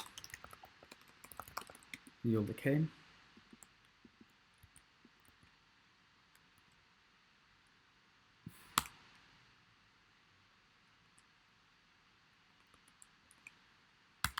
Minus P, toys bought equals 0. If money left is greater than or equals 0,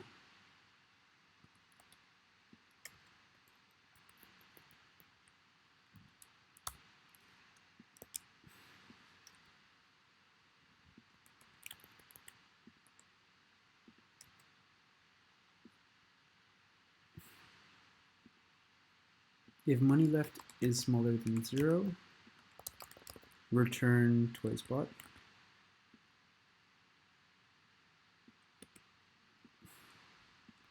And if not, increment by 1. Runtime, non-temp object is not subscripted by 17.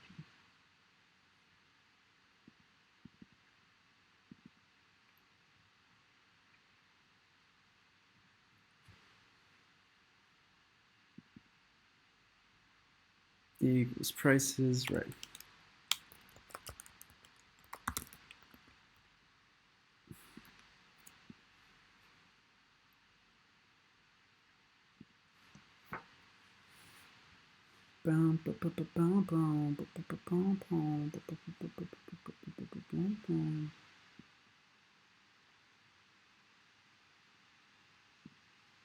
Okay. Next one, string manipulation.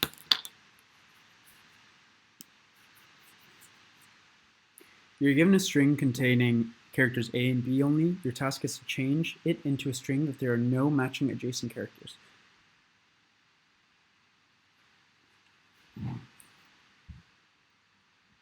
To do this, you're allowed to delete 0 or more characters in the string. Your task is to find the minimum or number of required deletions. For example, the string A, B, A, B, remove A at position 0 and 3 to make A, B, A, B. Beat the alternating function.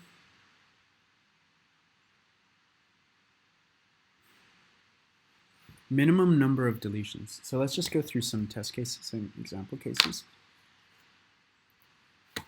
So if you have A, B, minimum number of deletions.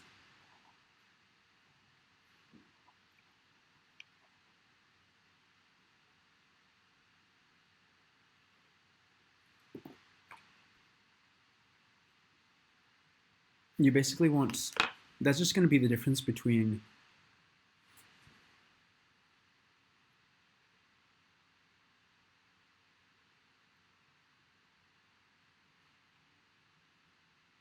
the total amount and then the amount if the last one. So one way I would do this is, so, well, first try and see any edge cases. So if not S, return 0 or -1. Now, I would probably try and do this by take difference between length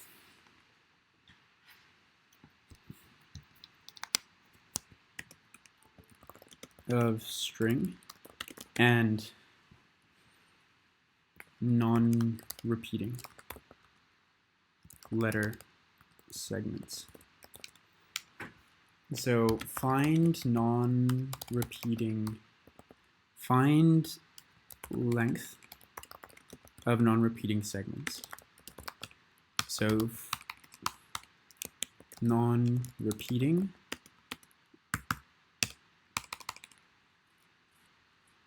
equals this, and then for C in S, last car.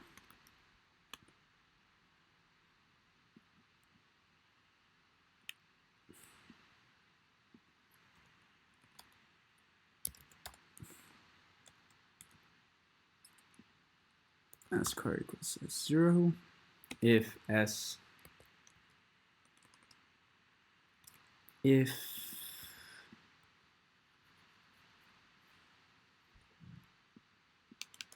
another one, if length S equals 1, return 0.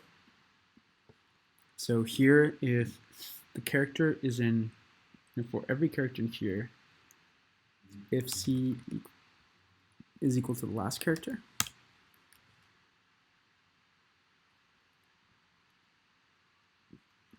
if it's not equal to the last character, then you want to append it.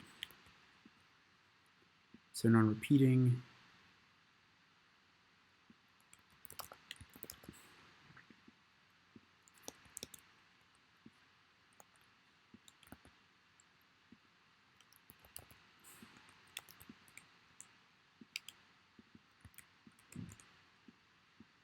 Non-repeating string plus equals C.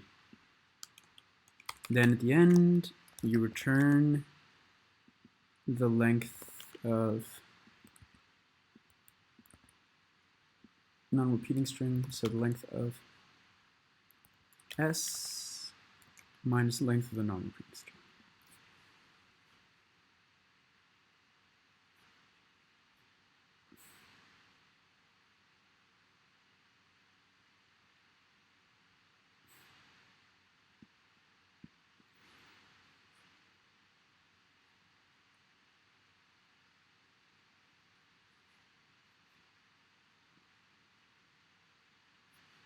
Oh. At the end, you have to do last car equals C.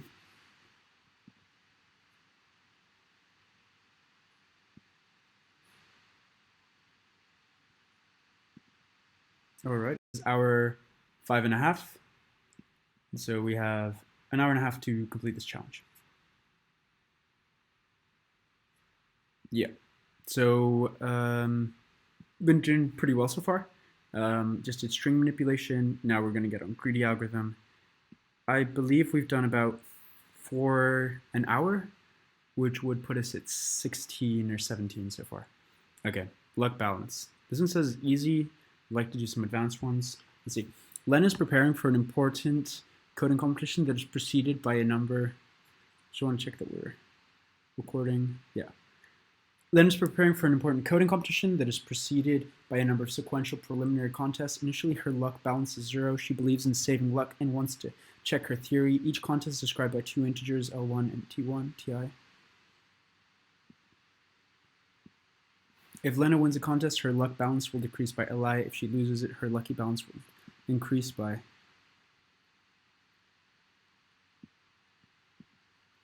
Ti denotes the contest importance rating is equal to 1 if the contest is important and 0 if it's unimportant. If Lena loses no more than K important competitions, what's the maximum amount of luck she can have after competing? For example, K's value may be negative. If Lena has no more than K important con, what's the maximum amount of luck she can have after competing in all preliminary contests? This value may be negative. For example, K equals 2 and luck, and this is the importance. If Lena loses all contests, her will be 5 plus 1 plus 4 equals 10. So her luck will be, since she's allowed to lose 2 important contests, and there are only 2 important contests. Oh, right, so it's only 1 or 0. She can lose all her 3 contests maximize it. If K equals 1, she has to win at least one of the 2 important contests. She would Choose to win the lowest value important contest worth 1. Your final luck will be 5 plus 4 minus 1.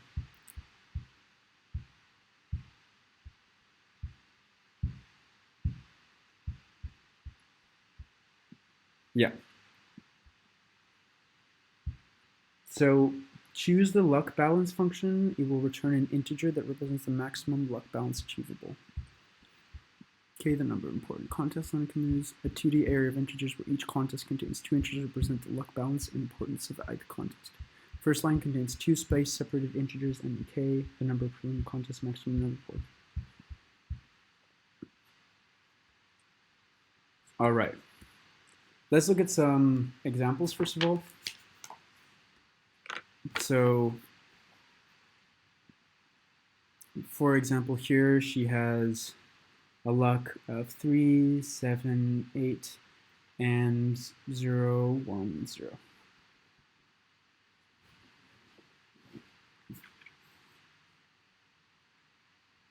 So she's trying to maximize her luck, I think. Learners prefer important content by number of sequential preliminary contests. She believes in saving luck, wants to each contest spread by 2 balances.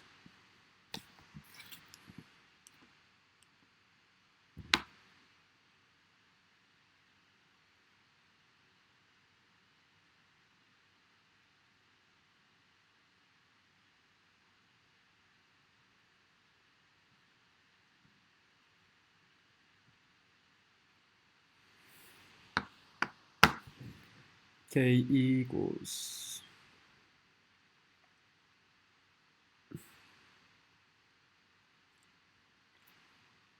Okay, so let's just, I just want to clarify whether she has to win any of these. Denotes the importance it's equal to 1. What's important? Yeah, she's trying to maximize luck, competing preliminary contests. So let's just do some base cases real quick to clarify the assumptions. So if not contests,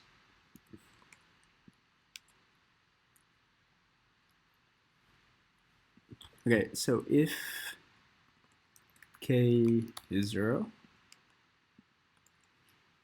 then return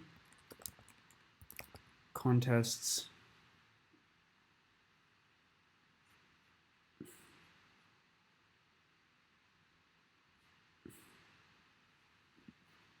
sum of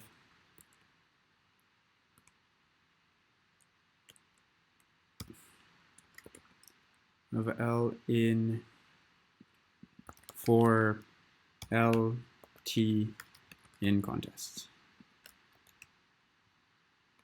I think that's what k equals 0. I'm just going to print out real quick contest to see really what it is.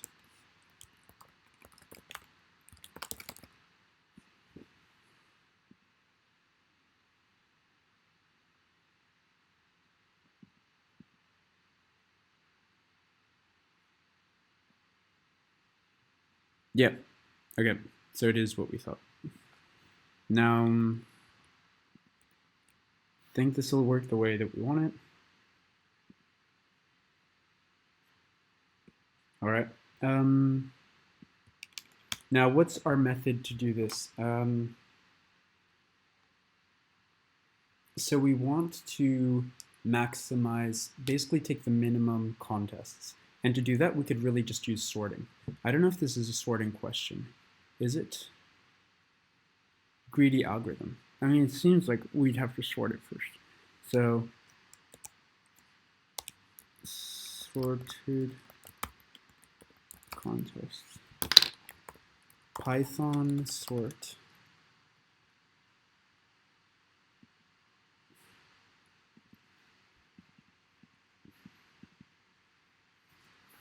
So really, we'd want to sort the important ones.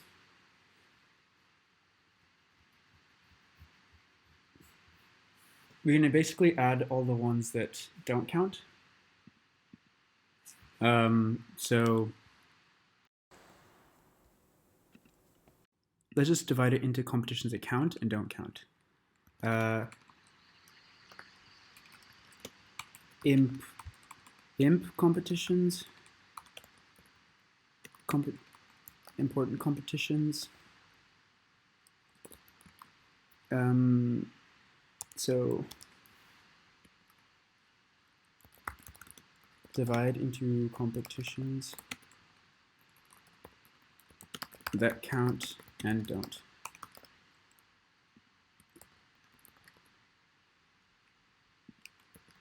So non-important competitions is some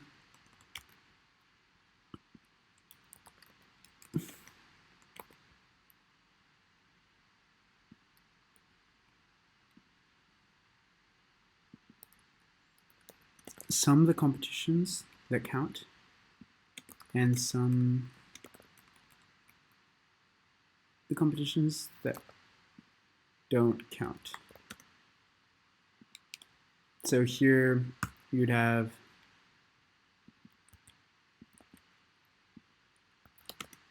for LT in contests if T equals 0. Then here sort competitions that count and remove the first K. And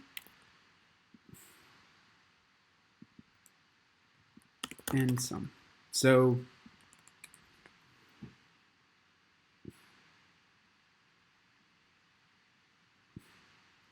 important competitions is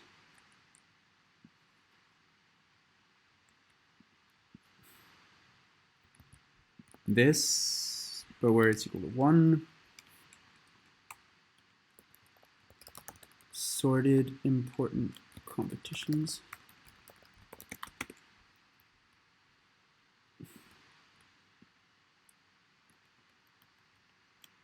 Sort these.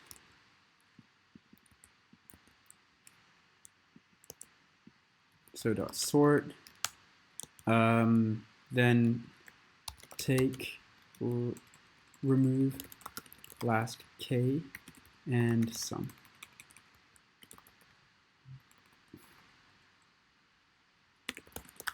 And sum together with non-important competition sums. So return the sum of non-important function plus the sum of important competitions K onwards. Let's see if this works. Wrong answer, 23, expected 29.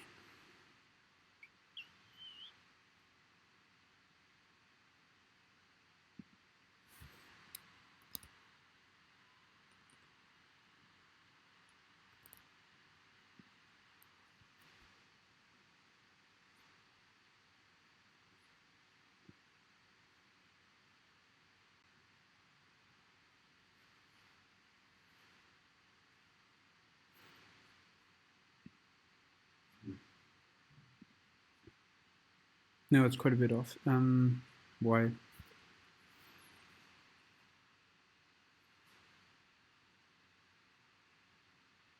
You basically wanted to remove the unlucky ones.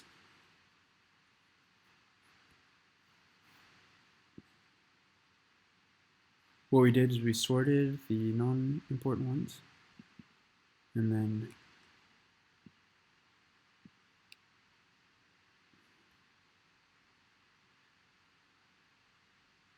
sum of L if it's not important.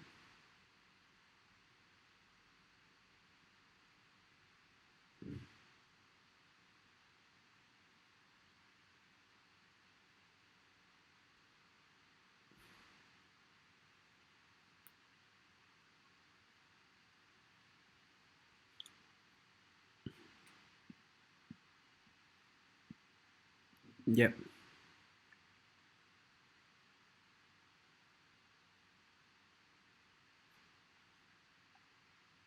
Oh, she can't lose more than... So I think it's minus K.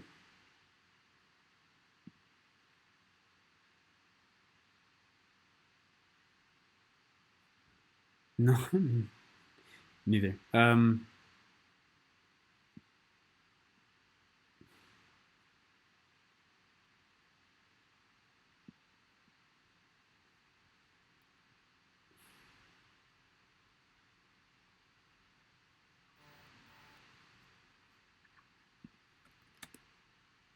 Minus some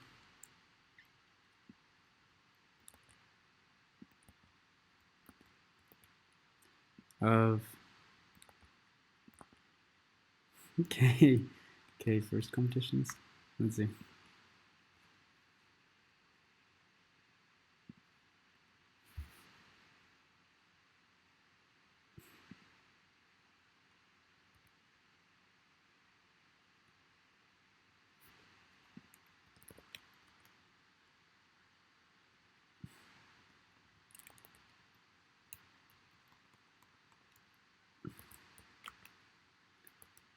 Length of important competitions minus K.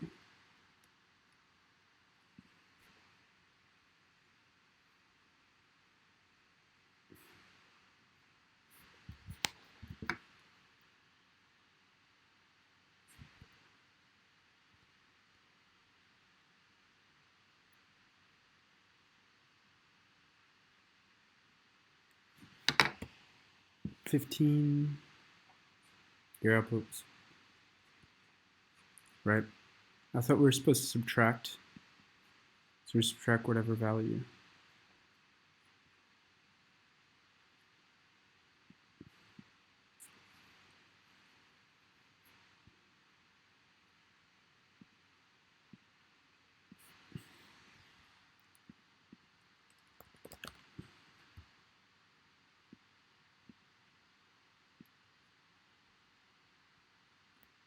Is Python slicing inclusive?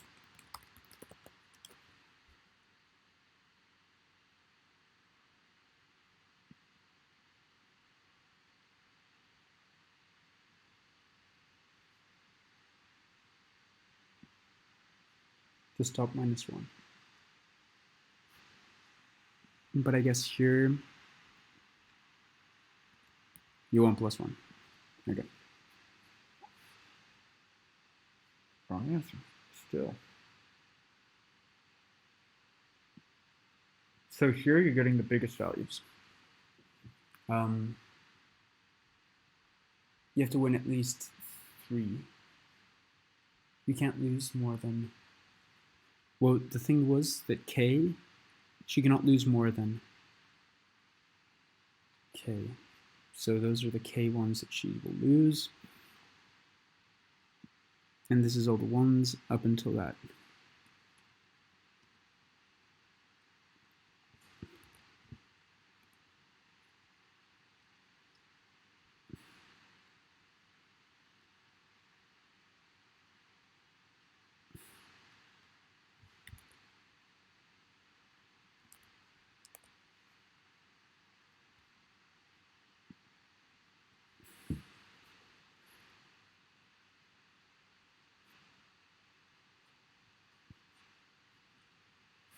Okay, let's break this example down. Just write it down. So she has 5 is important, 2 is important, 1 is important, 8 is important, 10 is not, 5 is not. And she has to win, she can't lose more than 3 important ones. So you'd want to lose this one, and this one would be a total of 8. And so here you would get 8 plus 10 plus 5 minus 8, which is 18, 23 minus 8 is 15. Expected output 29. Oh, she can't lose more than...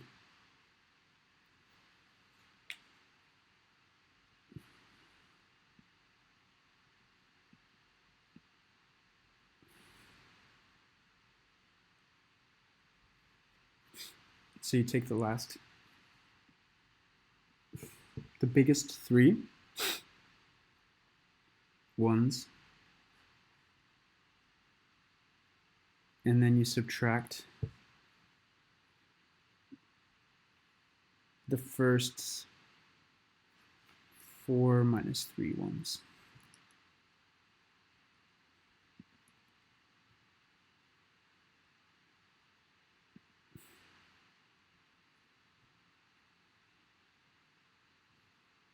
Let's just print what each of this thing is to make sure it's running correctly. Okay, debug output. Getting 15.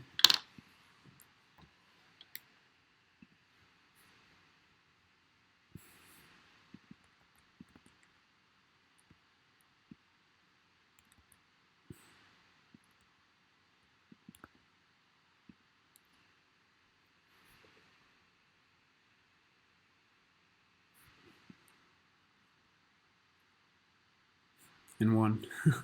What?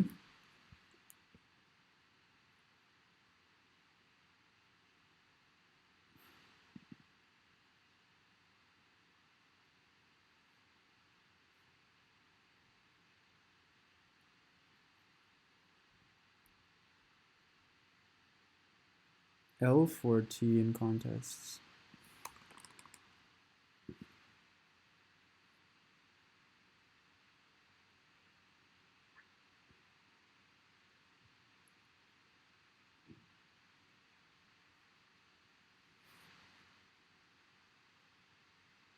One, 2, 5, 8. Yes. And so if we take the last K,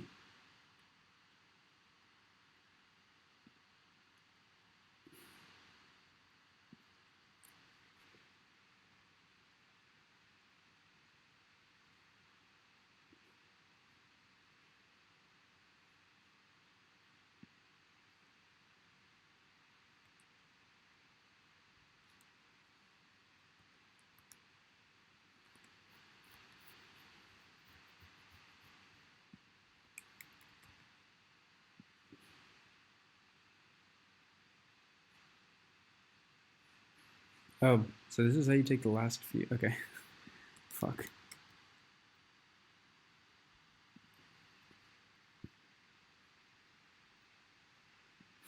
Gosh. That was such a dumb mistake. Wrong answer. What we get the wrong answer on? They're all important.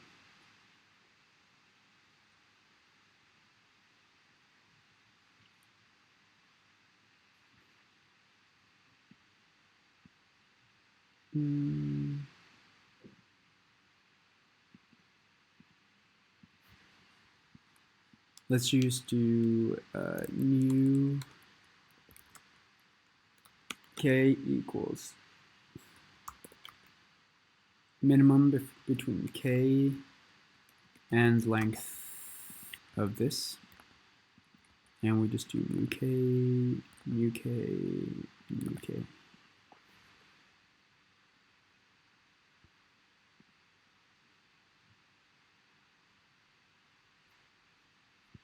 One and a 13/5.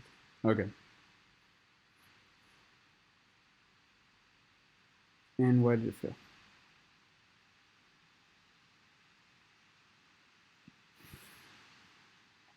Doesn't say why.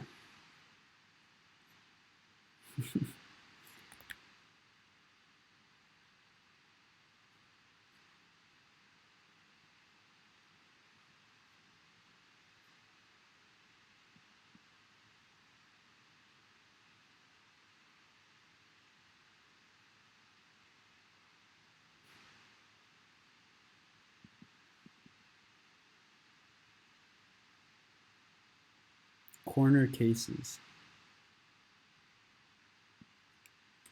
Another corner case might be if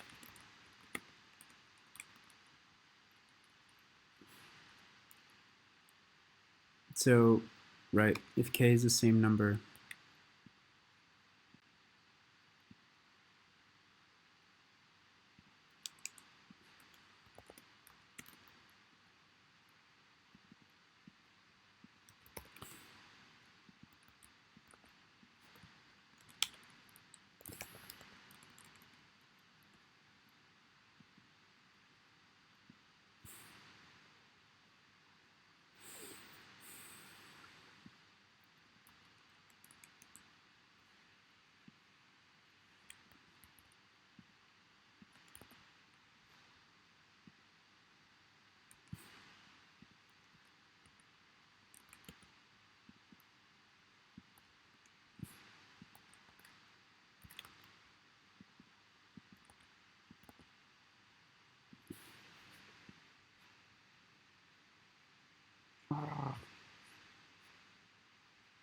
Okay, this is being annoying.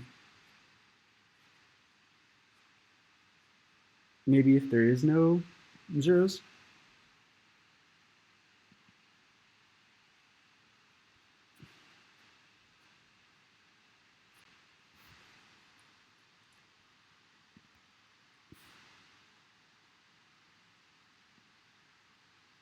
Minus some important conditions.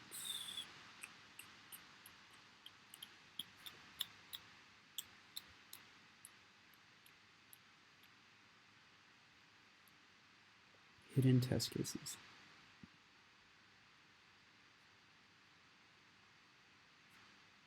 Okay, we have one test case that didn't pass. Let's just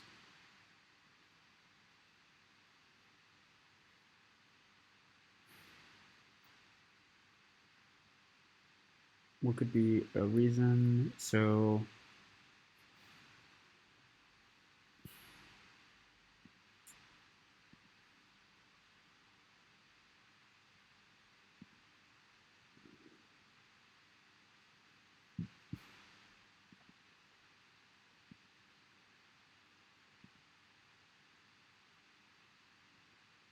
no need to sort, right? If k is the same as the length of the important competitions.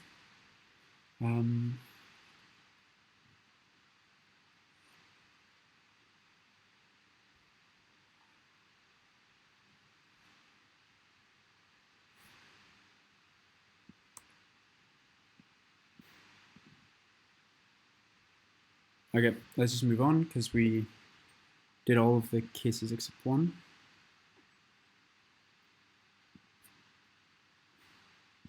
Boom. We're on our 5th hour almost. Okay, that was greedy algorithm. Now we're doing search.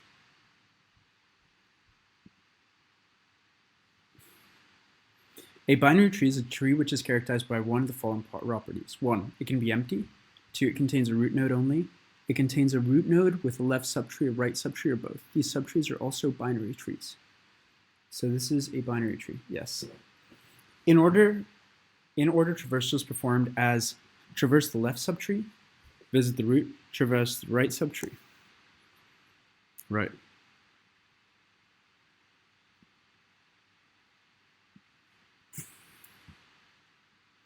For this, in-order traversal starts from the left child of the root node and keeps exploring the left subtree until you reach a leaf. When you reach a leaf, back up to its parent, check for a right child, and visit if there is one. If there's not a child, you've explored its left and right subtrees fully. If there is a child, traverse its left subtree, then its right subtree in the same manner. Do this until you have traversed the entire tree. You will only store the values of a node as you visit. One of the following is true. It is the first node you visited, the first time visited. It is a leaf, should only be visited once. All of its subtrees have explored, should only visit once while it's true. It is the root of the tree, the first time visited. Swapping subtrees of a node means that initially if initially a node has left subtree L and right subtree R, then after swapping, the left subtree will be R and the right subtree L. For example, in the following tree, we swap children of node 1.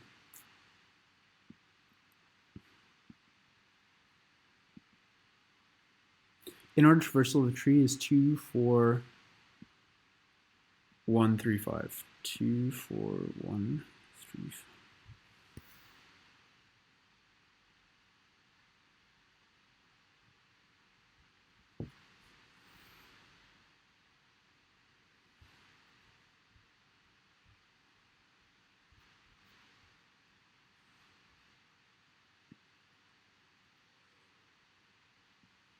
We define depth of a node as follows. The root node is at depth 1. If the depth of the parent node is d, then the depth of the current node will be d plus 1. We need to swap the subtrees of all nodes at each depth, where h is that. In other words, if h is a multiple of k, swap the left and right subtrees of that level. You're given a tree of nodes n, where nodes are indexed from 1 to n, and it is rooted at 1, you have to perform t swap operations on it, and after each swap operation, print the in-order traversal of the current state of the tree. Complete the swap nodes function in the editor below. It should return a two-dimensional array where each element is an array of integers representing the node indices of an in-order traversal after a swap operation. Swap has the parameters, indexes, and an array of integers representing index values of each node I, beginning with node 1. The first element is the root. Queries an array of integers, each representing a k value. The first line contains n, number of nodes in the tree. Each of the next lines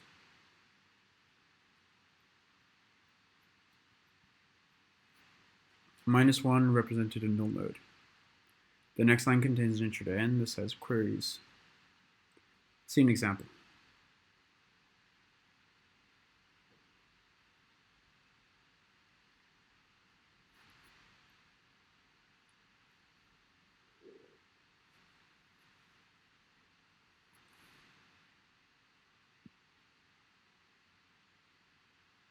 So you're given 2 and 3.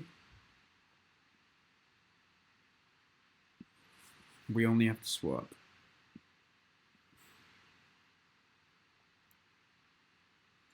-1 means we're known.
So you make this the right instead, and then you flip this.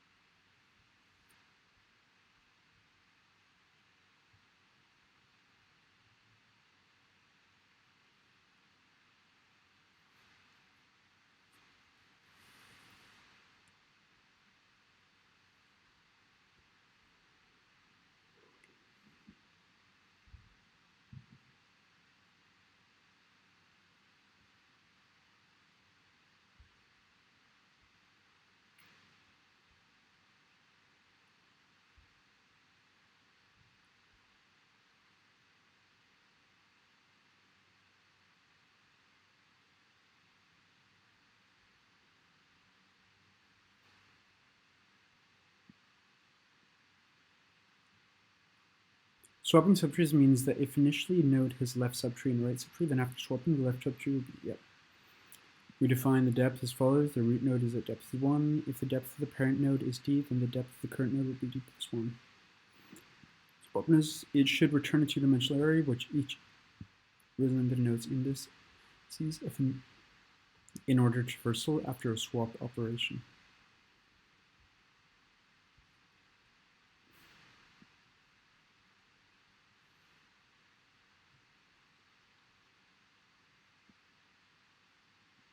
Each representing a k value.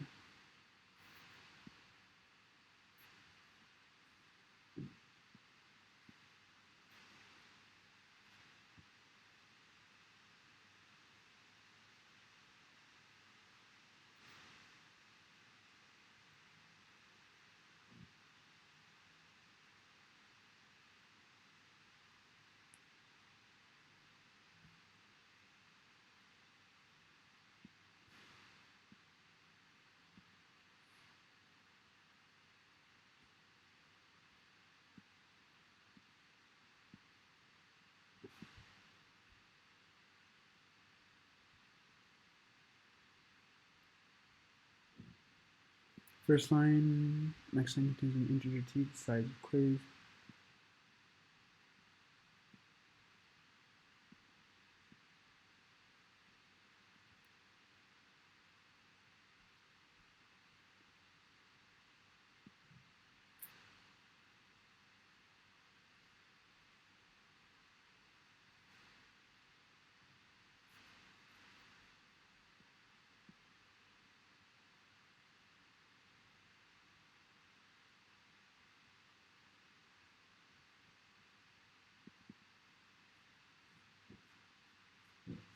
But in our function, yeah, we just have indexes and queries.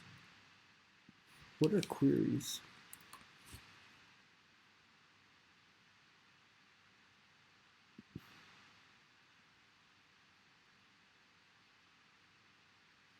At 2 and then level 4. Right. So I'm not sure what this value is.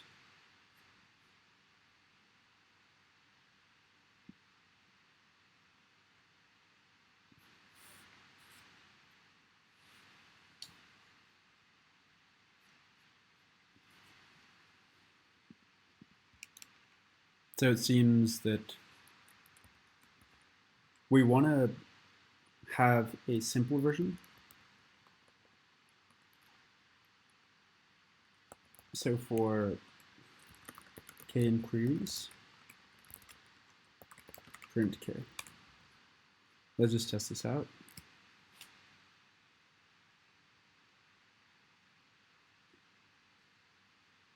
One, one, one, and one. Correct.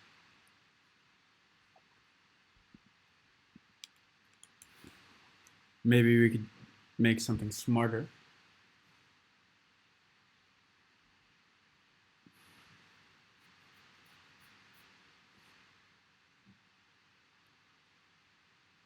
Because if you rotate something twice, it goes back to where it was before, I believe. Let's see the example here. So here,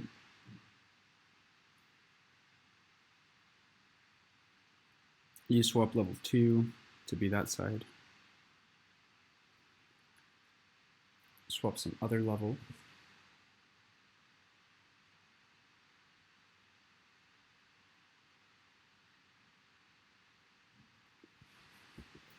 Let's try this out. So if you have 1, 2, 3, 4, 5, 6. If you swap 2 and 1,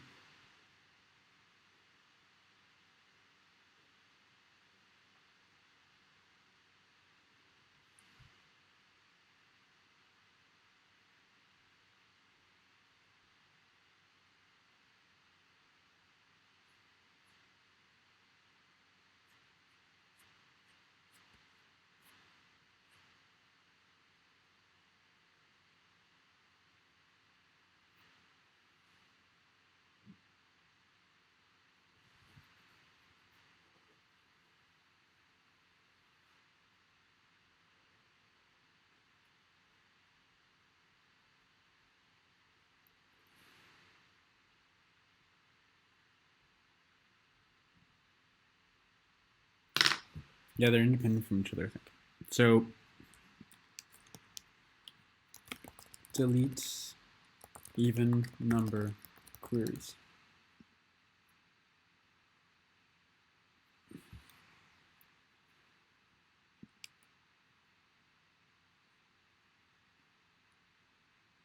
Maybe instead you would make a set. No, because set would just, there's 2 and make it 1.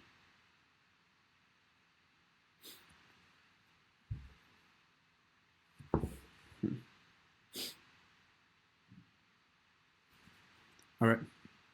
So for k in queries,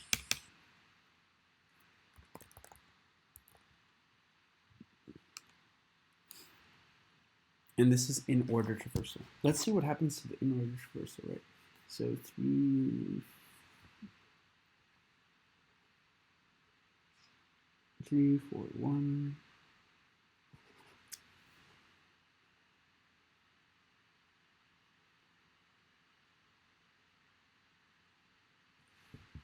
think it was in order traversal, right?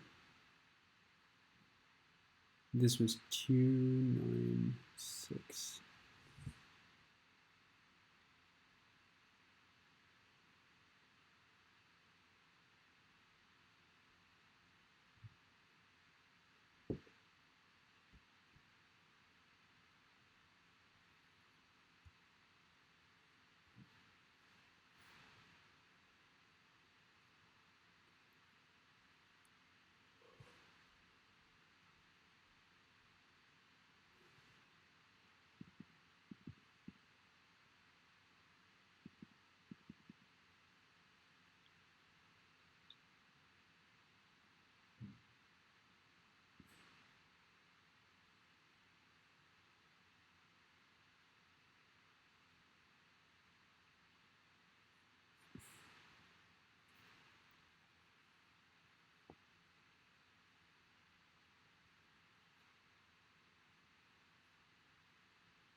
Hey guys, this is the last hour, hour 6 of the 6-hour hacker rank challenge. Sorry, I'm so tired. I'm slurring my words right now.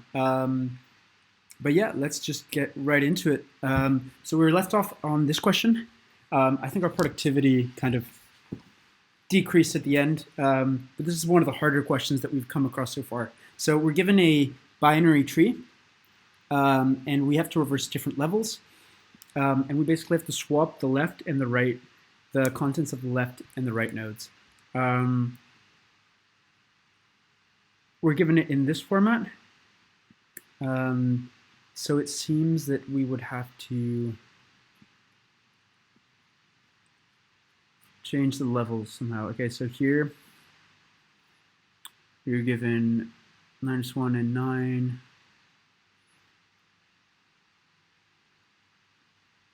I think it tells you the, I think the height is equal for both. Is that true?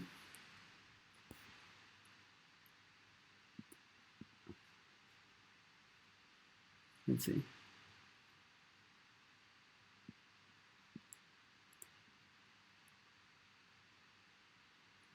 We're going to start from the left and then... Okay, let's just go through some example use cases. So for this one here, we got given that there's 3 nodes. So there's the 1 and 2 is left and 3 is there. And we got told that it has -1 on both sides. So nothing. And we want to reverse it on the first node twice. So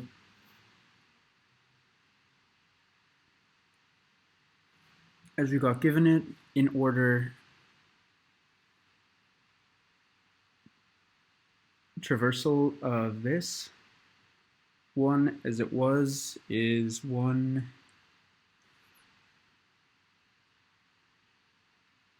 is 2 1 3.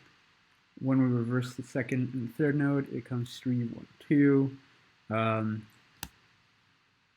reverse again, it comes 2 1 3. Okay, that was the first example. The next one, if we here, this is the next one, yes. So we get given 5 nodes, and so it's at the top you have 1, then you have 2 and 3 coming out, -1 and 4, -1 and 5, and then -1 and -1 here.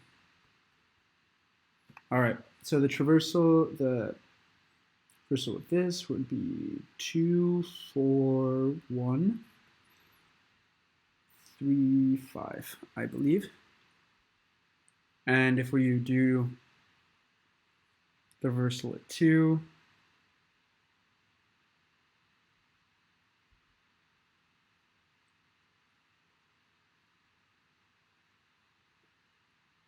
you get 4, 2, 1, 5, 3. Right, so you're reversing everything on that second level.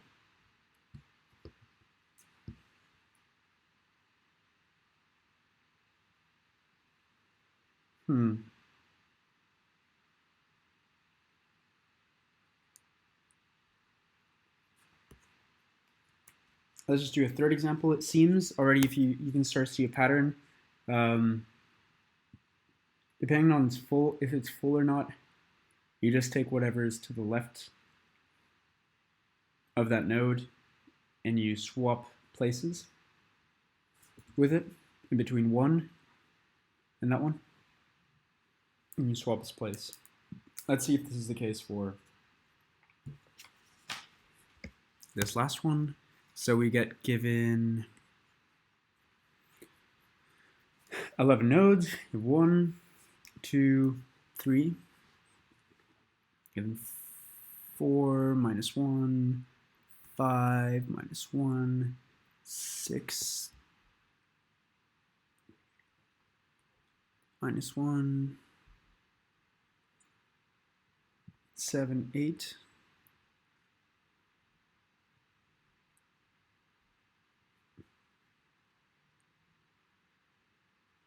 Minus 1, 9. Minus 1, minus 1, minus 1, minus 1. No? No, minus 1, minus 1. 10, 11, then minus 1, minus 1. Minus 1, minus 1, minus 1, minus 1. All right. So it seems like the traversal of this is 2. So for this one is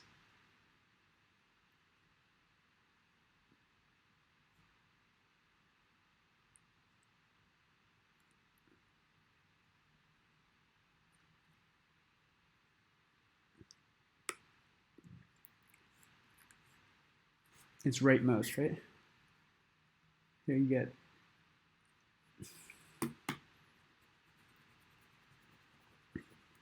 leftmost element 6, 9, 4, 2, 1, 3,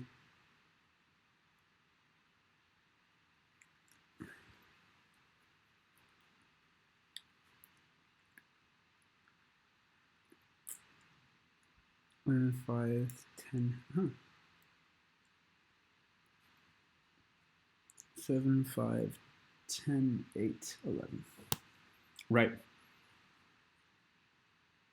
And so it seems when you swap the second layer, so if you have 2, 4,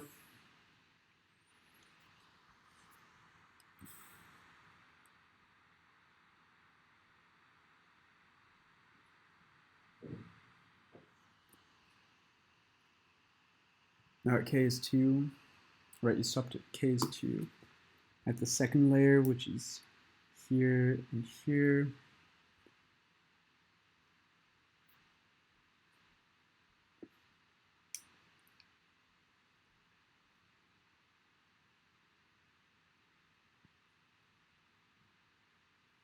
yeah, you start with 9, 6 or 6, 9.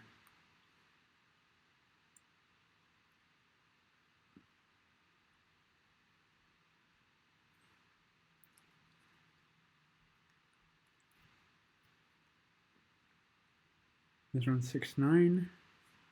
Then you swap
It's a bit confusing. I'm just going to look real quick on the discussion because I'm not fully understanding the swap part.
Okay. Let's read the question a bit more to get a better answer. Boundary change initially the node. Yeah.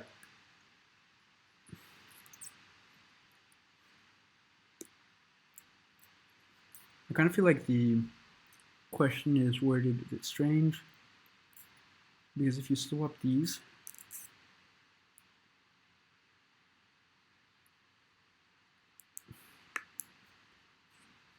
okay, just to answer the question here seems a bit strange.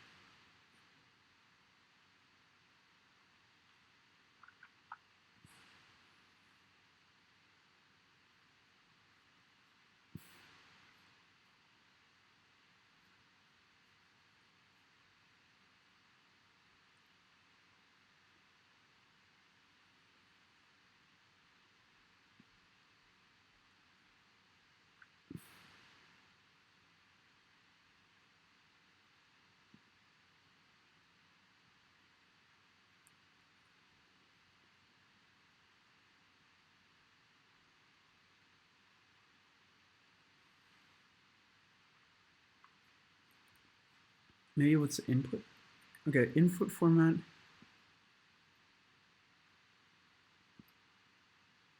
The size of queries, right?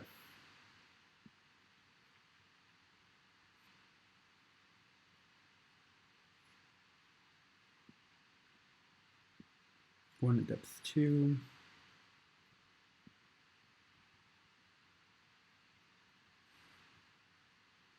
Two queries at 2 and 4. So are they cumulative?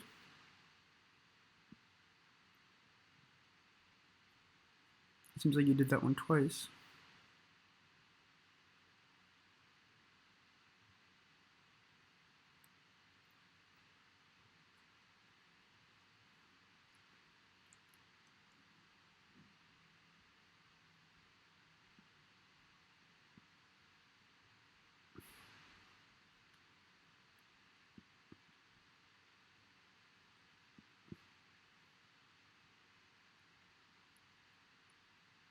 Being value k.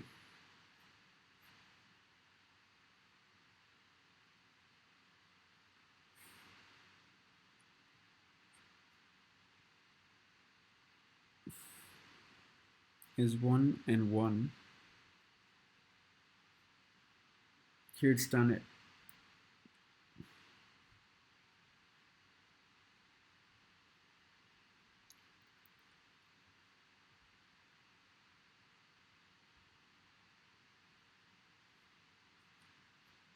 This question is just quite unclear. I'm just going to go to the next one in that same one. I can't believe what it was. Was it search? Yes, it was search. Let's do the next one. You get given an array of integers and target value. Determine the number of pairs of array elements that have a different. We'll be given an array of integers and a target value. Determine the number of pairs of array elements that have a difference equal to a target value. Okay, I think this is quite easy, actually. I think we have to return the number of pairs. So here, difference of 2 is 5 and 3, 4 and 2, and 3 and 1. You would make, so maybe if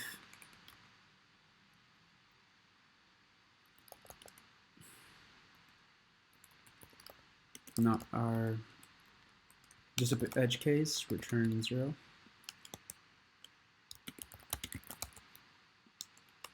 And then if not, you loop through an array, you take the complement equals absolute value in Python.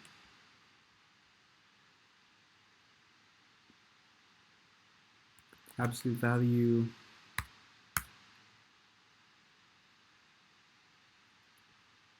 k minus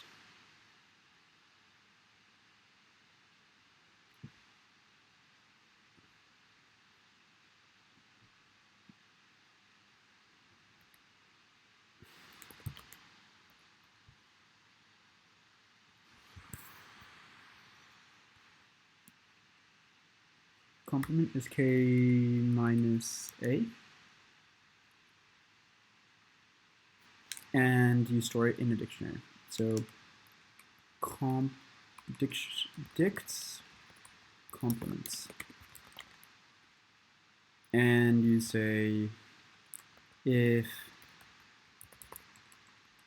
complement in this return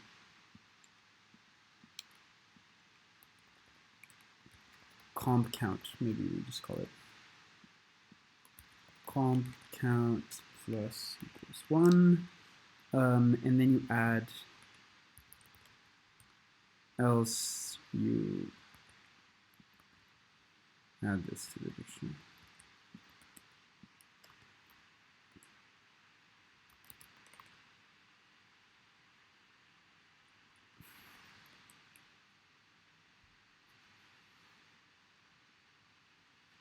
Is there unique values? Each will be unique, so you can just make a set.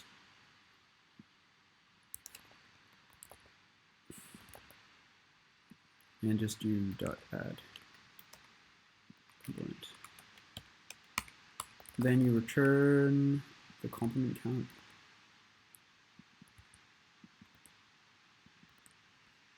And let's see if this works. All of them failed, okay. Let's see what's up.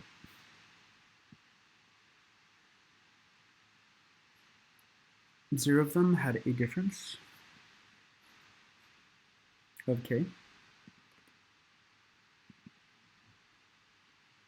Oh, you have to add a if not. Excuse me. Okay, still failing.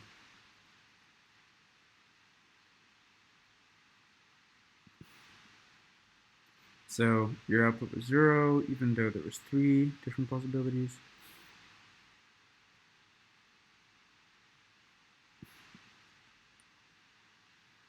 Complement is k minus a. If complement is in the set of complements, then add 1, else set of complements, add a.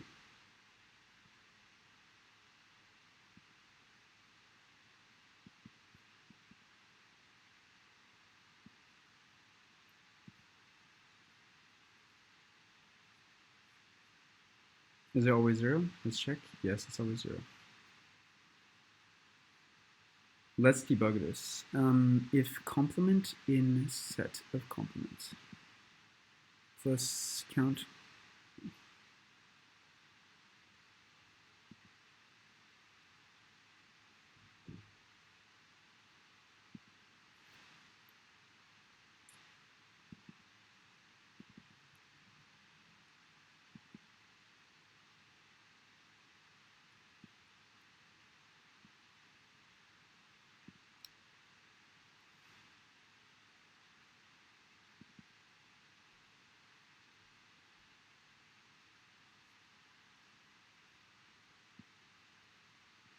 So here the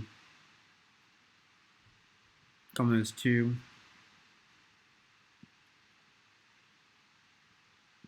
Oh, the difference between both is that much.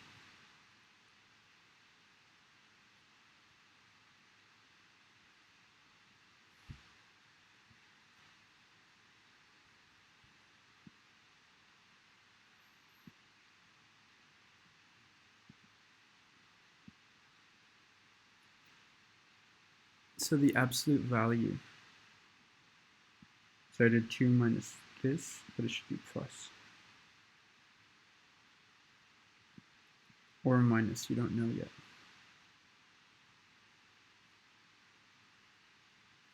Maybe you can store both.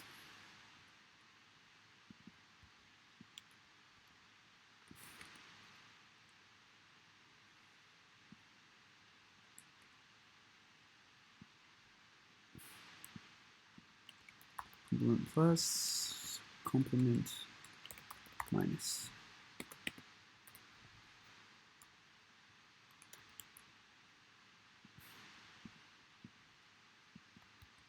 If complement plus in this or complement minus in this,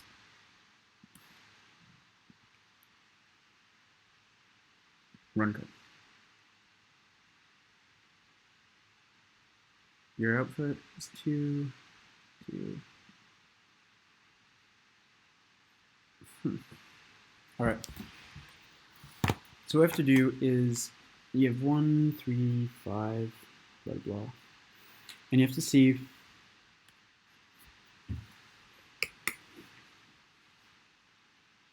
if there's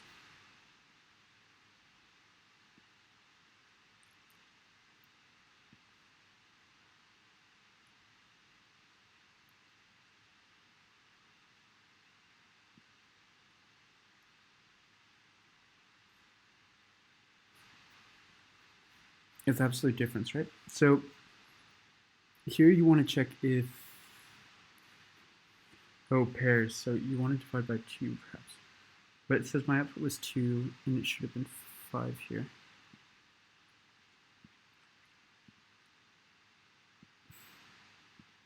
Because here you can have a difference of,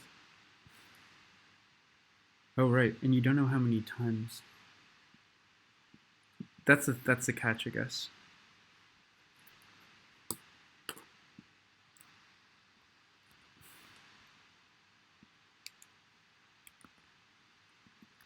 If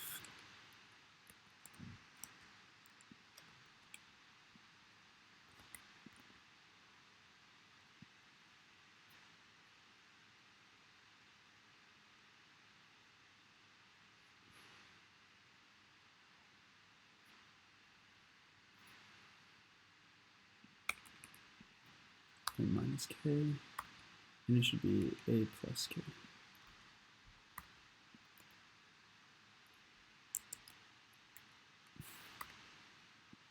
Okay, let's try and run this one.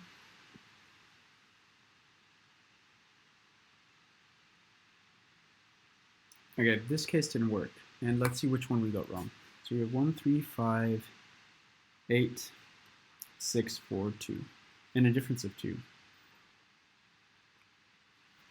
We have 1 that wasn't counted. So if you have a difference of 2 here, you can get 3. So you can have 1 and 3. You can have 3 and 5. You can have 6 and 4. You can have 4 and 2. You can have 8 and 6.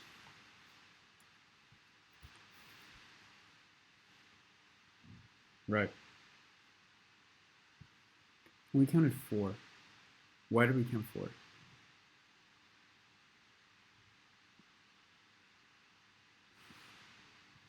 Well, because the complements of the first one haven't been recorded yet. So maybe you have to do this in the beginning. And then divide by 2. That's probably it. Okay.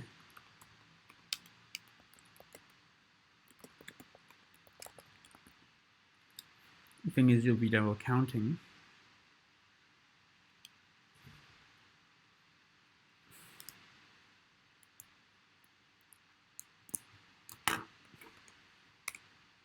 Let's see if we'd be double counting. Yes, we would.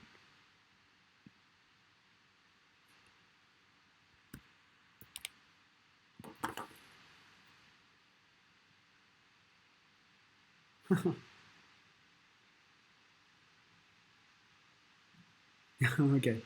I think it's that for integer division.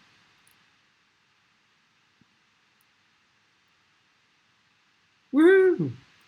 All right, this easy problem, medium problem. No, let's say it's easy. Okay, that was, I believe, search. Okay, let's do dynamic programming. Boom, boom, boom. Abbreviation. You can perform the following operations on the string A. Capitalize 0 or more of A's lowercase letters. 0 or more of A's lowercase letters, okay. And delete all remaining lowercase letters in A. Given two strings A and B, determine if it's possible to make A equal to B as described. If so, print yes on a new line, otherwise print no. For example, given A, B, C, D, E, and A, B, D, E, in A, we can convert B and delete C.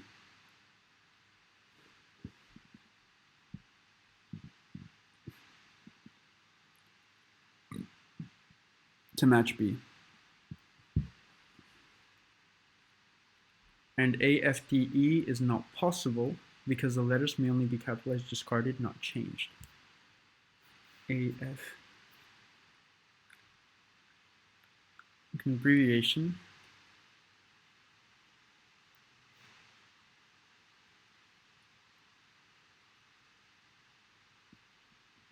The first line contains a single integer.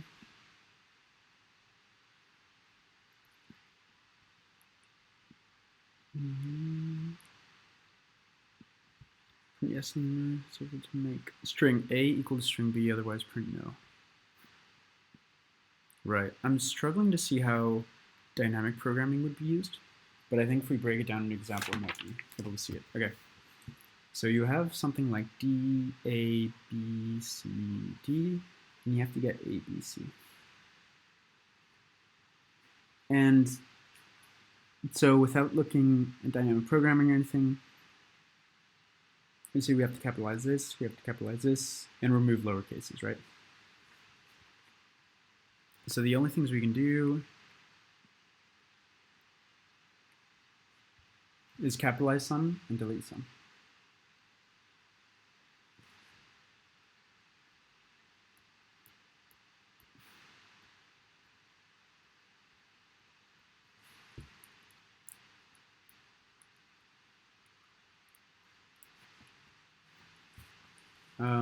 So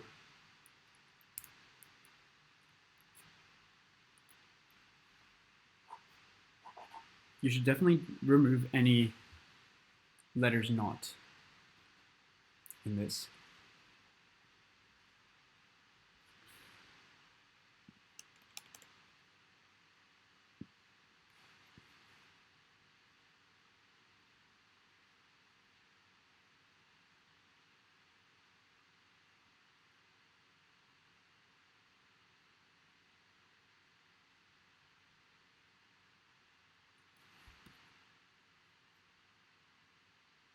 And is B always in all caps? Let's see.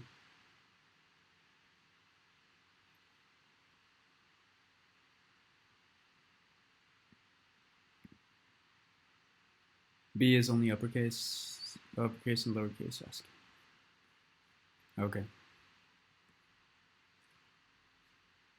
So first we want to search if uppercase A, if a set of uppercase A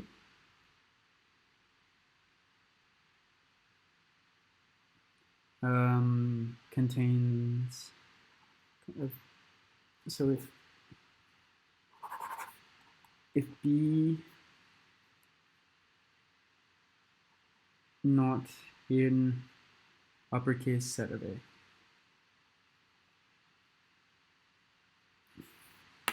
Let's do some edge cases. So let's do uppercase A equals C to uppercase Python upper. How's it used though?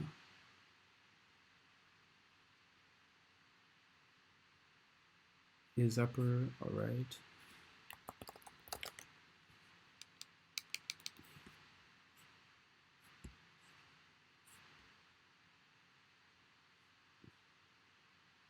Right, is it dot upper?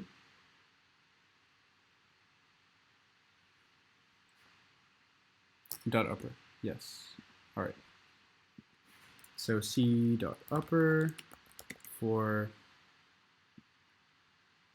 or I believe you can just do uppercase A equals A dot upper. Print A, let's see that. Print uppercase A.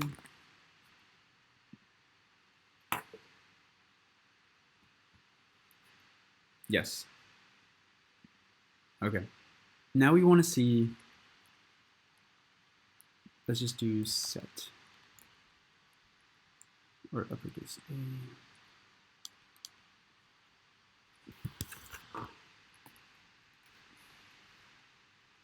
And we can't do lowercase.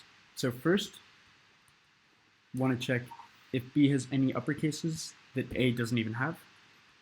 2, check if A has uppercases that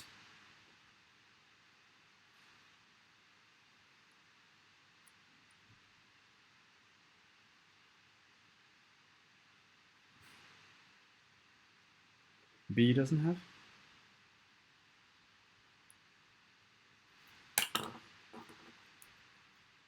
And then 3, and that's it. So check if B has uppercases that has letters, non-cases,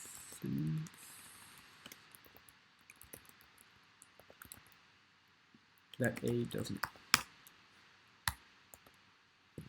If set, if B, but you have to, right, you would need to take care of the counts. And also order matters as well. So you wouldn't be able to.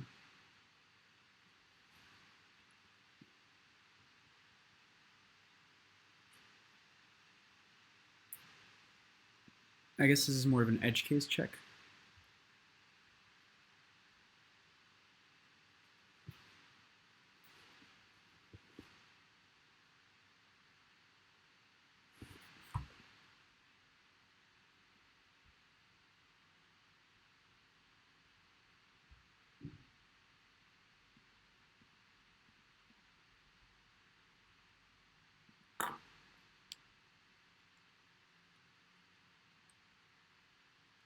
I guess, so first remove any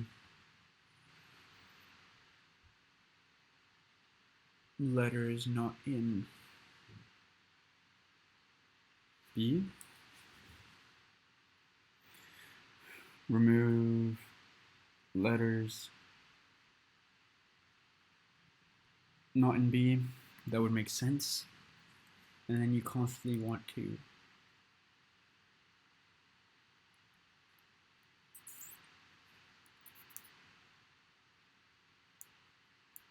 dynamic programming should be able to do it in one pass. So let's see how you would approach something like D, A, B, C, D.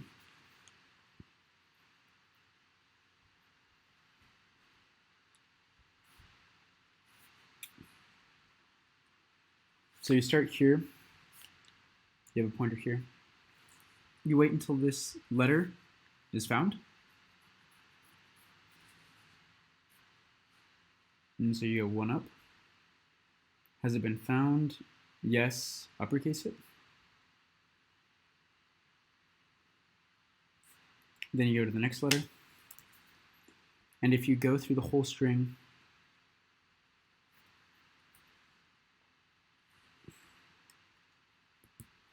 okay, so edge cases. If B, length of B is larger than length of A, then you can already forget about it. Return no. Or they wanted to print, right?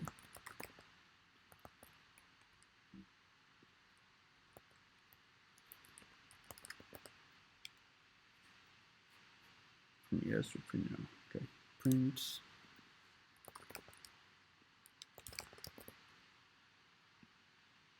And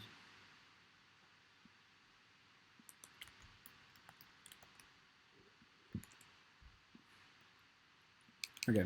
Next, 1 pass. We implement algo. So 4.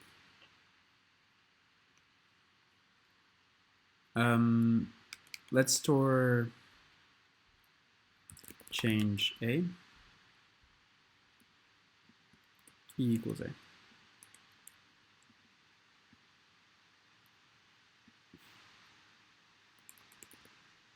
Abbreviated A equals A. So for A in abbreviated A,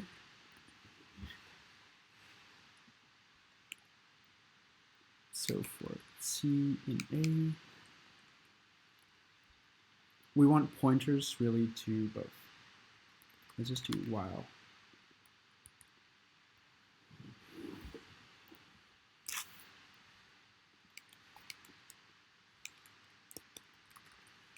Pointer A equals 0, pointer B equals 0, while pointer A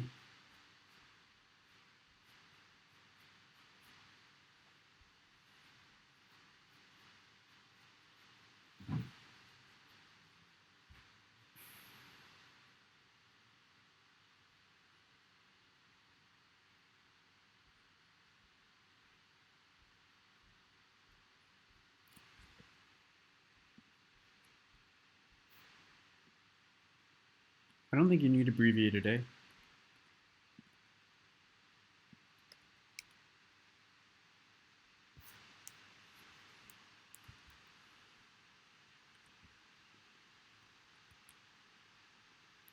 So while pointer A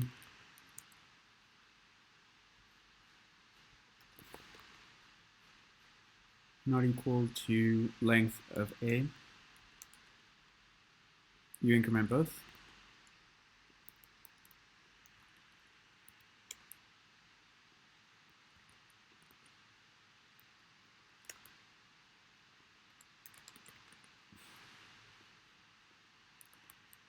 Increment both by 1.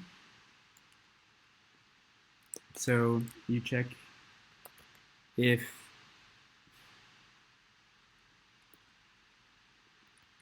A pointer A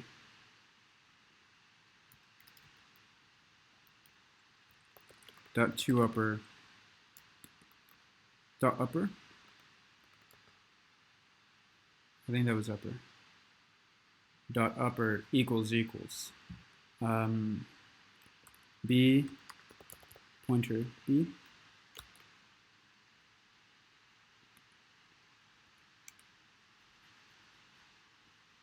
then you increment pointer B.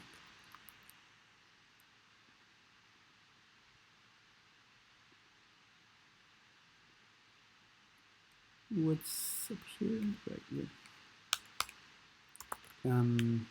You increment pointer A every time, but only sometimes pointer B. Now, if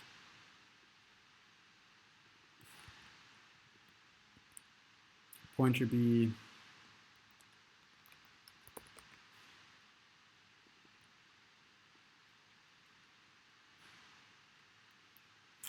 equals length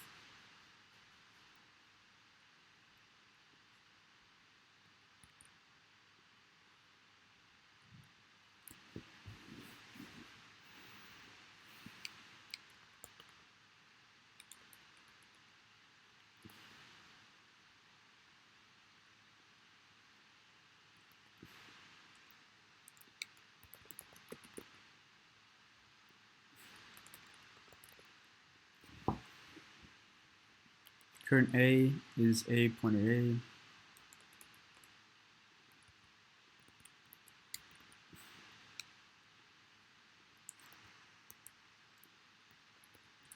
Is upper Python.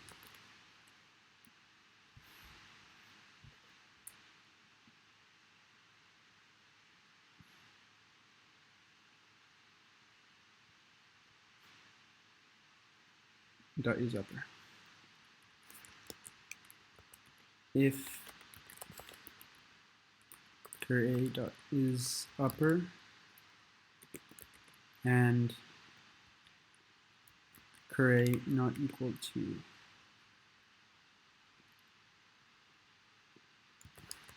Kirby. Kirby, it's pretty cool. Okay. Then print no and return. And if it never gets to it,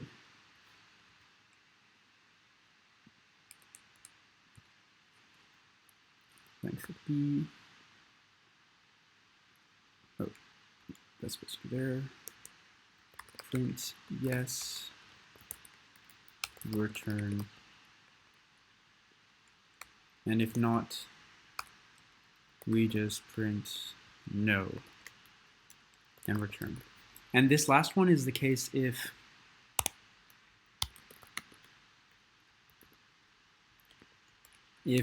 B has letters that A doesn't. One pass algo on longest, basically. On A. So OA, could we say it's OA time? Yes, we could say it's OA.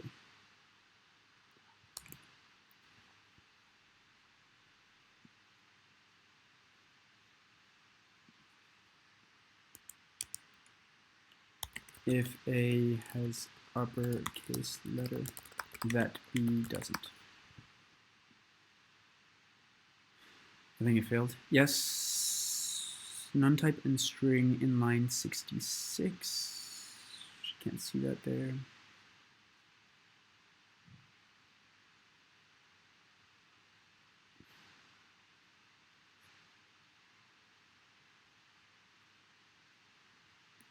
Okay, I think they meant just return.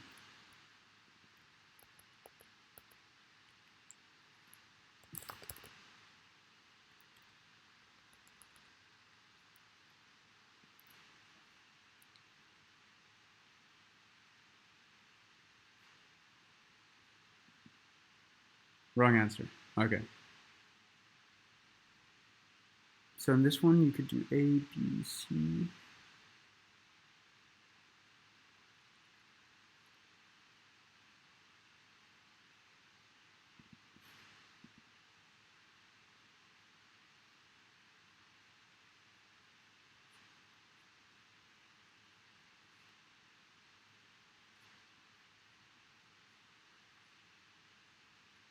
I said no.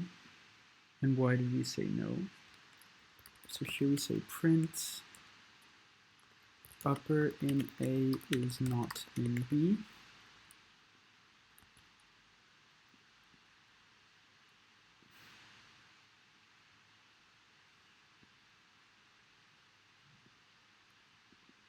If the upper, then B plus 1, length B minus 1.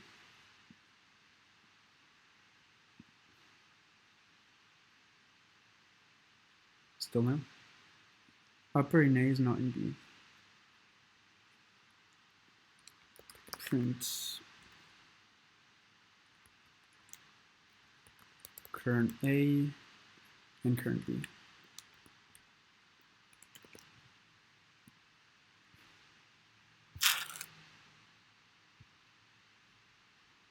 D and A.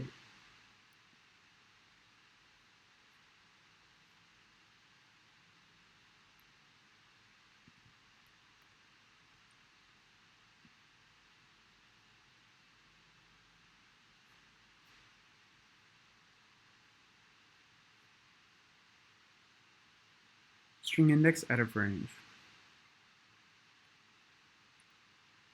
In line 23.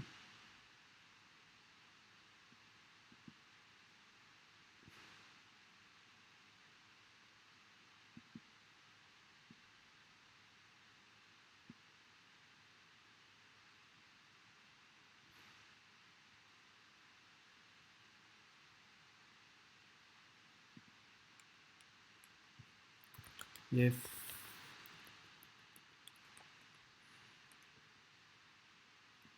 again, point of view.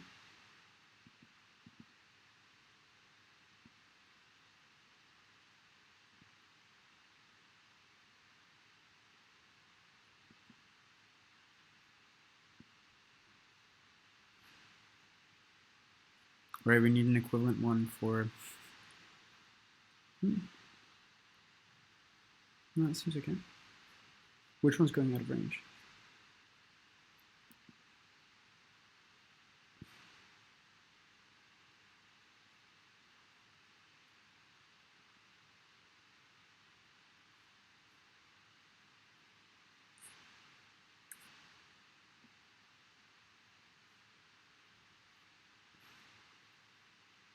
P-I-K lit.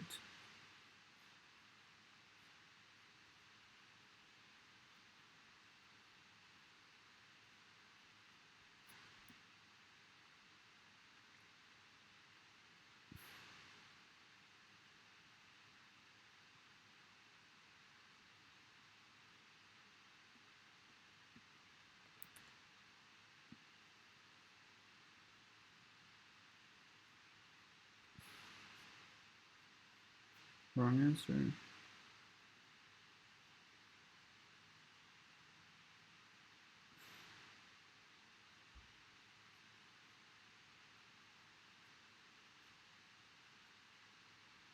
D and J.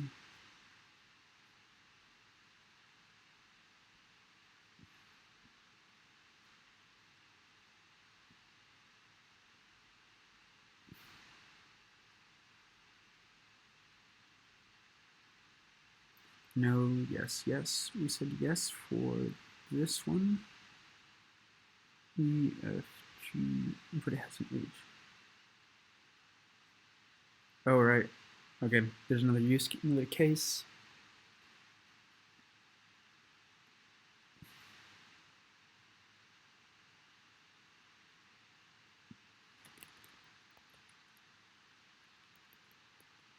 Right.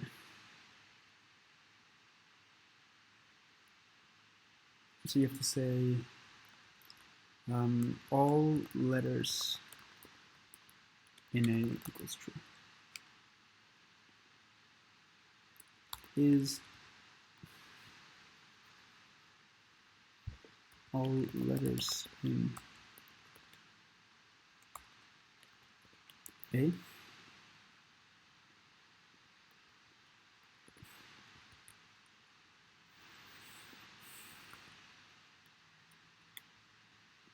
equals false, and then we just flip it here, and here we say if turn yes.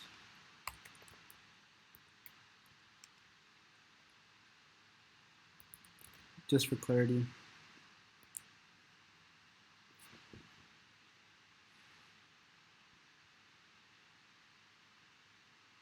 None of them. Okay.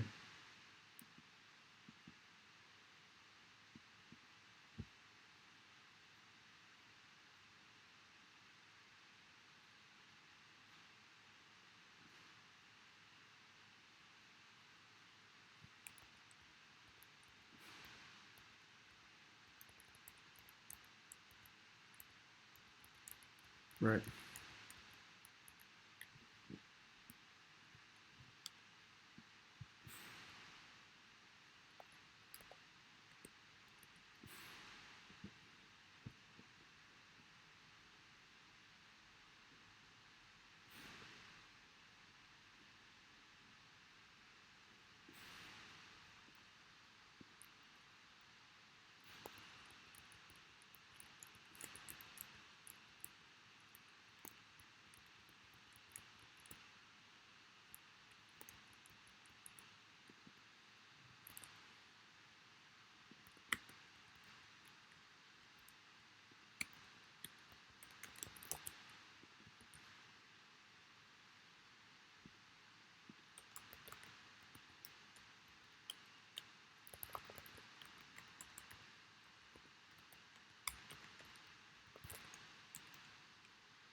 remove all that. Okay, let's just do a really easy one.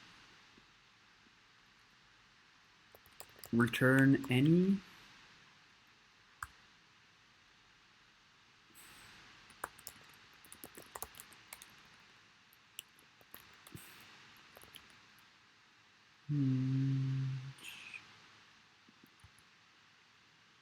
Pointer of A to length of A.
That is not defined.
Okay, we have to print this on a case to case.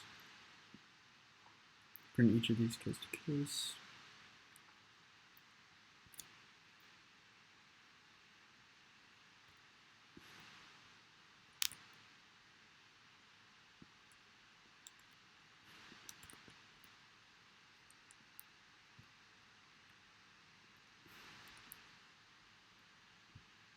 No uppers in front.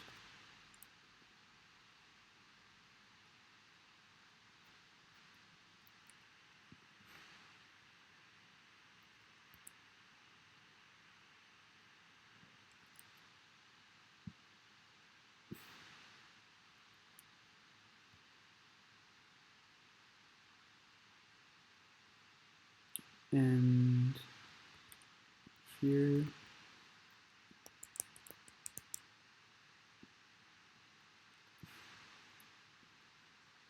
B length complete.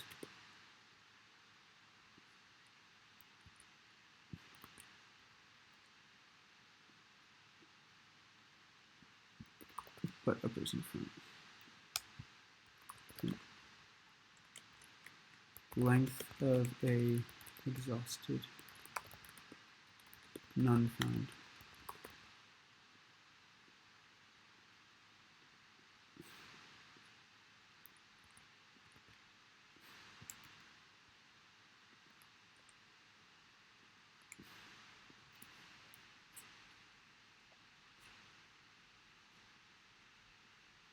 Now it works.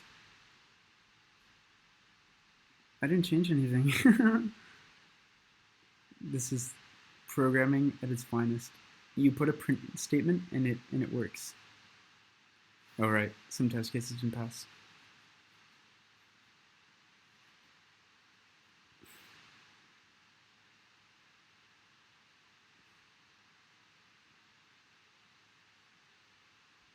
9 out of 16 cases stressed. Okay. Wrong answer. Unlock.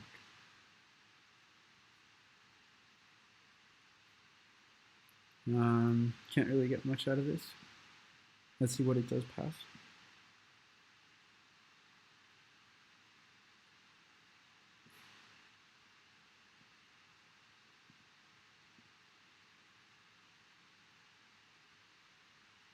Quite complicated strings as well. This one, it says it has the wrong answer.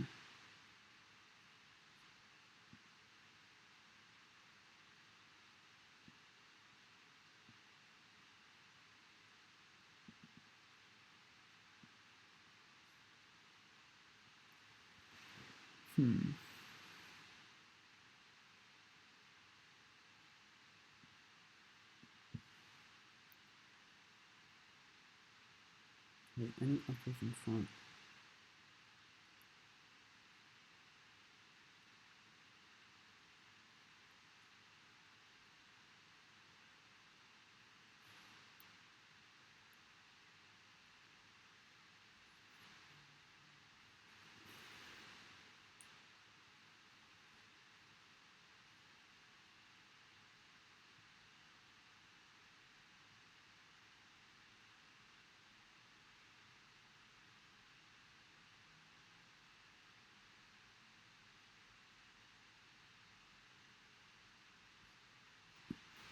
I guess there's also cases where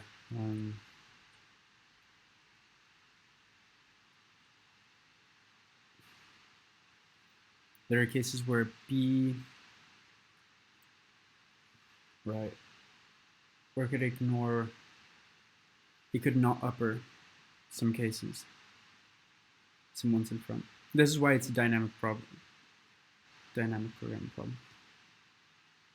Okay, I'm very close to my 1 hour.